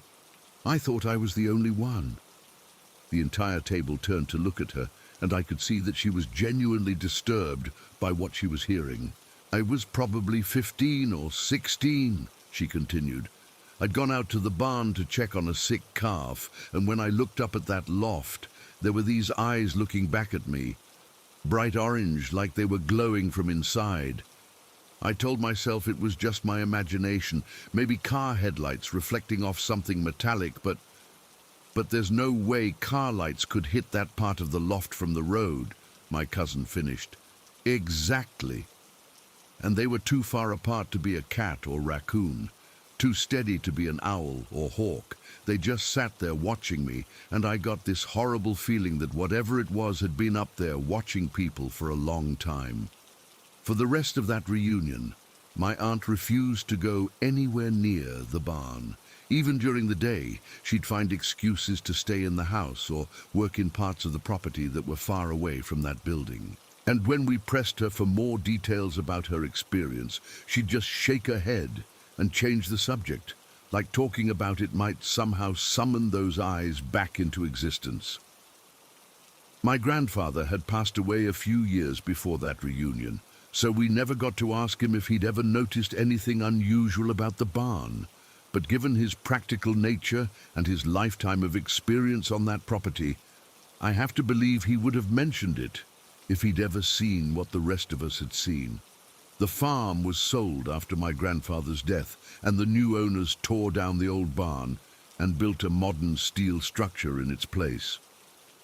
I've never been back to see the changes, partly because of distance, and partly because I'm not sure I want to know whether those eyes found a new place to watch from. But sometimes, usually late at night when I'm having trouble sleeping, I think about that summer when I was 10.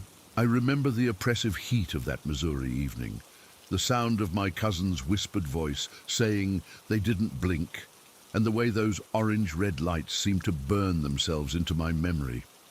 And I wonder what would have happened if we'd been brave enough or foolish enough to climb up into that loft and confront whatever was up there. Would we have found some rational explanation, some nocturnal animal that had taken up residence in my grandfather's barn? Or would we have discovered something that had no business existing in the normal world, something that had been watching the people on that farm for decades, waiting patiently for reasons that only it understood? The smell of hay still brings it all back, that frozen feeling of being observed by something that shouldn't exist, something that treated human beings like specimens in an experiment that had been running for far longer than any of us realized. And sometimes, in the periphery of my vision, I swear I can still see those steady, unblinking points of orange-red light, still watching, still waiting, still burning in the darkness of memory like embers that never quite die out. Story 15. I keep thinking about that night on the river trail behind my uncle's house in Kentucky, and even now, 3 years later, I get this sick feeling in my stomach every time I remember those footprints in the mud. What happened that July evening doesn't make sense, no matter how many times I replay it in my head, and I've stopped trying to find a rational explanation because I know there isn't one. My uncle lives in this old farmhouse about 40 minutes outside of Louisville, right next to a small river that winds through maybe 15 miles of mostly undeveloped woodland. The property has been in our family since the 1960s, and it sits on about 20 acres that back up to what's basically endless forest. The kind of place where you can walk for hours without seeing another person or any sign of civilization. The house itself is nothing special, just a 2-story wooden structure that my uncle built himself in the early 80s. But the location is incredible, especially if you like being away from people and noise. The nearest neighbor is probably 2 miles away, and on summer nights, the only sounds you hear are insects, frogs, and the gentle babbling of the river as it flows over the rocks and fallen logs that have been there for decades. That summer, I was staying there for a couple weeks while my parents were dealing with some family drama back home. My cousin was there too. She's about 2 years younger than me and had been spending her summers at the house since she was little. We'd gotten into the habit of taking long walks in the evenings, partly to escape the heat and humidity that builds up in the house during the day, and partly because there was something magical about being in those woods after dark. There's this trail that starts at the edge of my uncle's backyard and follows the river for maybe 3 miles before it eventually peters out at an old logging road that hasn't been used in years. During the day, it's a pleasant walk through dense woodland with the sound of running water and plenty of wildlife to observe. But at night, especially on those hot, muggy Kentucky evenings when the air feels thick enough to swim through, the trail becomes something completely different. The path is maybe 4 feet wide, packed dirt mixed with exposed tree roots and patches of mud that never quite dry out because of the humidity and the shade from the canopy overhead. In daylight, you can see clearly for maybe 50 feet ahead before the trail curves around trees or disappears over small hills. But at night, even with a flashlight, your world shrinks down to just the small circle of light at your feet and whatever shadows are dancing at the edge of your vision. We'd been taking these nighttime walks for about a week when the incident happened. It was a Friday night, July 23rd, and the temperature was still in the mid-80s, even though the sun had set around 8:30. The humidity was brutal, the kind that makes your clothes stick to your skin and makes you feel like you're breathing through a wet towel. My cousin and I had finished dinner with my uncle around 9, and we'd spent the next hour or so sitting on the back porch, waiting for it to cool down enough to make walking bearable. But by 11 o'clock, we were both getting restless and decided to head out to the trail despite the heat. The moon was only about half full that night, which meant the forest was darker than usual.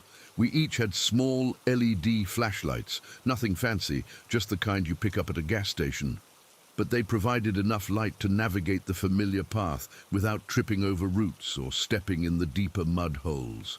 We started out walking side by side, talking about normal stuff, her classes at college, my job search, family gossip, the kind of casual conversation you have when you're comfortable with someone and not thinking too hard about what you're saying. The night sounds were particularly loud that evening. Cicadas buzzing in the trees, frogs calling from the river, and the occasional splash of something jumping or diving in the water. About 15 minutes into our walk, maybe 3/4 of a mile from the house, my cousin stopped suddenly and slapped at her arm. "Ugh, the mosquitoes are terrible tonight. I should have brought bug spray." I'd been getting bitten too, but I was planning to just tough it out since we'd already made it this far from the house. But she seemed genuinely bothered by the insects, swatting at them constantly and complaining that they were getting in her eyes and mouth. "I'm going to run back and grab the repellent from the porch," she said. "It'll only take me 5 minutes. Wait here, or if you want to keep going, I'll catch up." I told her I'd continue walking slowly so she could catch up without having to hurry. The trail ahead curved to the right, following a bend in the river, and I knew there was a nice clearing about a 1/4 mile further, where we sometimes liked to sit and listen to the water. She turned around and started jogging back toward the house, her flashlight beam bouncing through the trees as she navigated the roots and mud holes. I waited until I couldn't see her light anymore, then started walking forward at a leisurely pace, enjoying the relative quiet now that I didn't have to maintain a conversation. The trail curved around several large oak trees, and I could hear the river more clearly now that I was closer to the water. There's something hypnotic about the sound of running water at night. It masks other noises and creates this cocoon of white noise that makes you feel isolated from the rest of the world. I'd been walking for maybe 3 or 4 minutes when I heard my cousin calling my name. The voice was coming from ahead of me, deeper into the woods, not from behind, where I'd expected to hear her catching up. My first thought was that maybe there was a shortcut I didn't know about, some way she could have circled around through the forest and gotten ahead of me on the trail. I stopped walking and called back to her, asking where she was. But instead of an answer, I just heard my name again. The same tone and volume, coming from roughly the same direction, but maybe a little further ahead. The voice sounded exactly like my cousin, same pitch, same slight accent, same way of drawing out the vowels. But there was something about it that felt off in a way I couldn't immediately identify. Maybe it was too clear, too distinct for someone who should have been at least 50 yards away through dense forest. I started walking toward the sound, assuming she'd found some alternate route and was now waiting for me to catch up. The trail continued to curve to the right, and with each step, I expected to see her flashlight beam through the trees, or to hear her explain how she'd managed to get ahead of me. But the voice kept calling from further ahead, always seeming to be just around the next bend or just beyond the next cluster of trees. I kept responding, asking her to wait up or to shine her light so I could see where she was. But she never answered my questions. She just kept calling my name in that same tone, like she was trying to get my attention but couldn't hear my responses. This went on for maybe 10 minutes. I'd walk toward the voice, call out questions that went unanswered, and then hear my name again from slightly further ahead. It was like playing some kind of strange game where only one person knew the rules. The weird part was how consistent the distance seemed to be. No matter how fast I walked or how far I traveled down the trail, her voice always sounded like it was coming from the same relative distance. Close enough to hear clearly, but far enough away that I couldn't see any sign of her or her flashlight. I was starting to feel genuinely confused and a little irritated. If this was some kind of joke, it wasn't funny. And if she was actually lost or in trouble, why wasn't she responding to my questions or staying in one place so I could find her? That's when I stopped walking and really listened to what I was hearing. The voice calling my name was coming from ahead of me, just like it had been for the past 10 minutes. But now that I was standing still and focusing on the sound, I realized there was something fundamentally wrong with it. My cousin's voice, when she calls my name, has a natural rhythm and variation. Sometimes she draws it out, sometimes she clips it short, sometimes she adds inflection that suggests a question or a request. But this voice was exactly the same every time. Same pitch, same duration, same tone, like a recording being played over and over again. And there was no background noise. When someone calls to you from a distance in the forest, you usually hear other sounds too. Footsteps, branches rustling, maybe the sound of them breathing hard if they've been walking fast. But this voice existed in perfect isolation, with no ambient sound to suggest the presence of an actual person. I started to feel genuinely scared.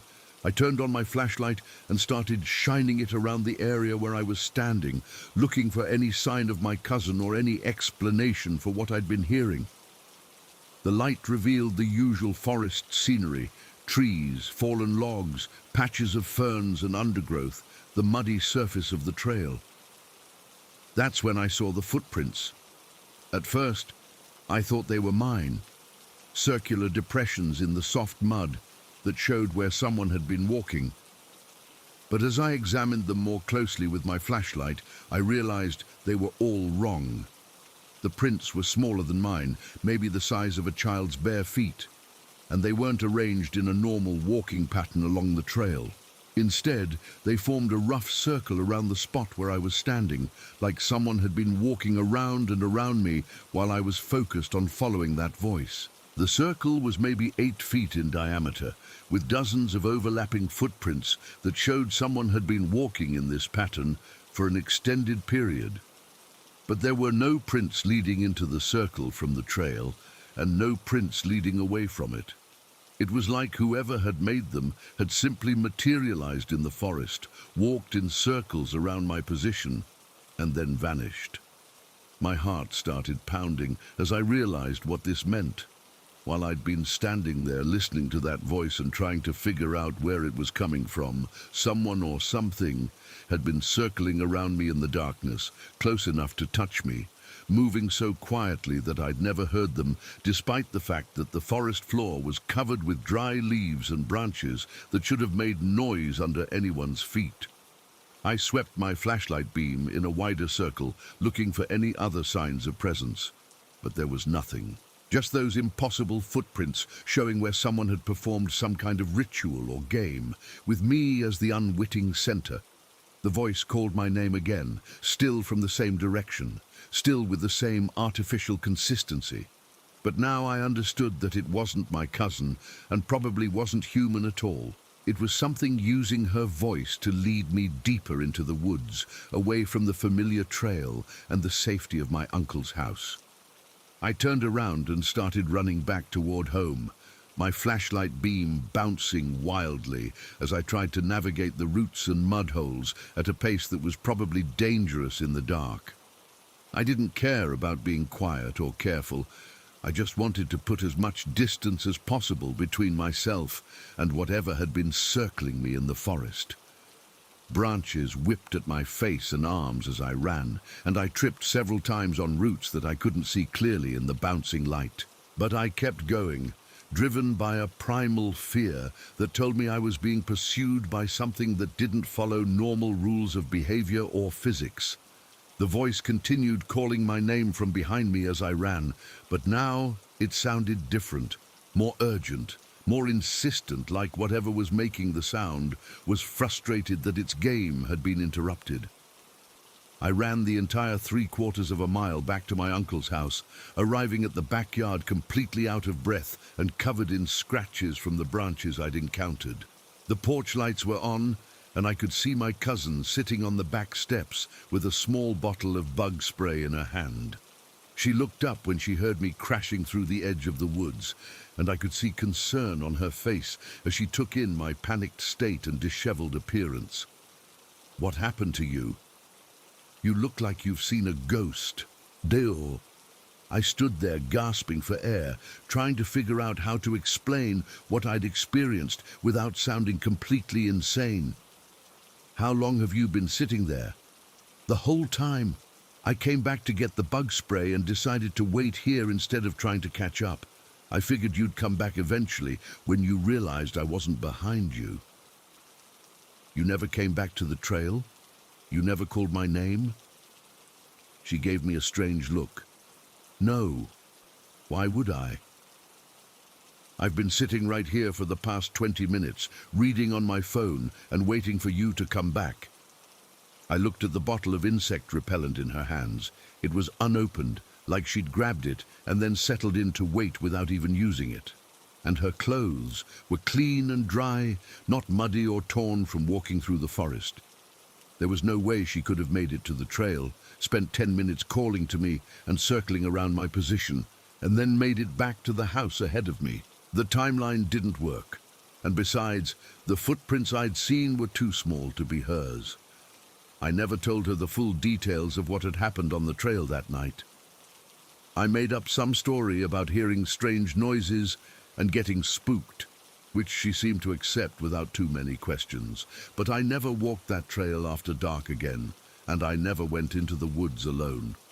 My uncle mentioned a few days later that there were local legends about the area, stories dating back to when the Cherokee lived in those forests, tales about spirits that would mimic human voices to lead people away from safe paths. He said it in a casual way, like it was just interesting folklore, but something in his tone suggested he took the stories more seriously than he was letting on. I've thought about that night hundreds of times over the past 3 years, trying to find some rational explanation for what I experienced. Maybe it was some kind of auditory hallucination brought on by the heat and humidity. Maybe the footprints were from some other hiker who'd been on the trail earlier. Maybe my cousin had actually come looking for me, and I'd somehow gotten confused about the timeline and direction. But none of those explanations account for the perfect mimicry of my cousin's voice, or the circular pattern of those small footprints, or the way the voice kept maintaining the same distance no matter how far I walked toward it. Something was in those woods that night. Something that knew exactly how to manipulate me into leaving the safety of the main trail and venturing deeper into territory where different rules applied. And if I hadn't stopped to examine those footprints, if I'd kept following that voice into the deeper forest, I have no idea what would have happened to me, or whether I ever would have found my way back home.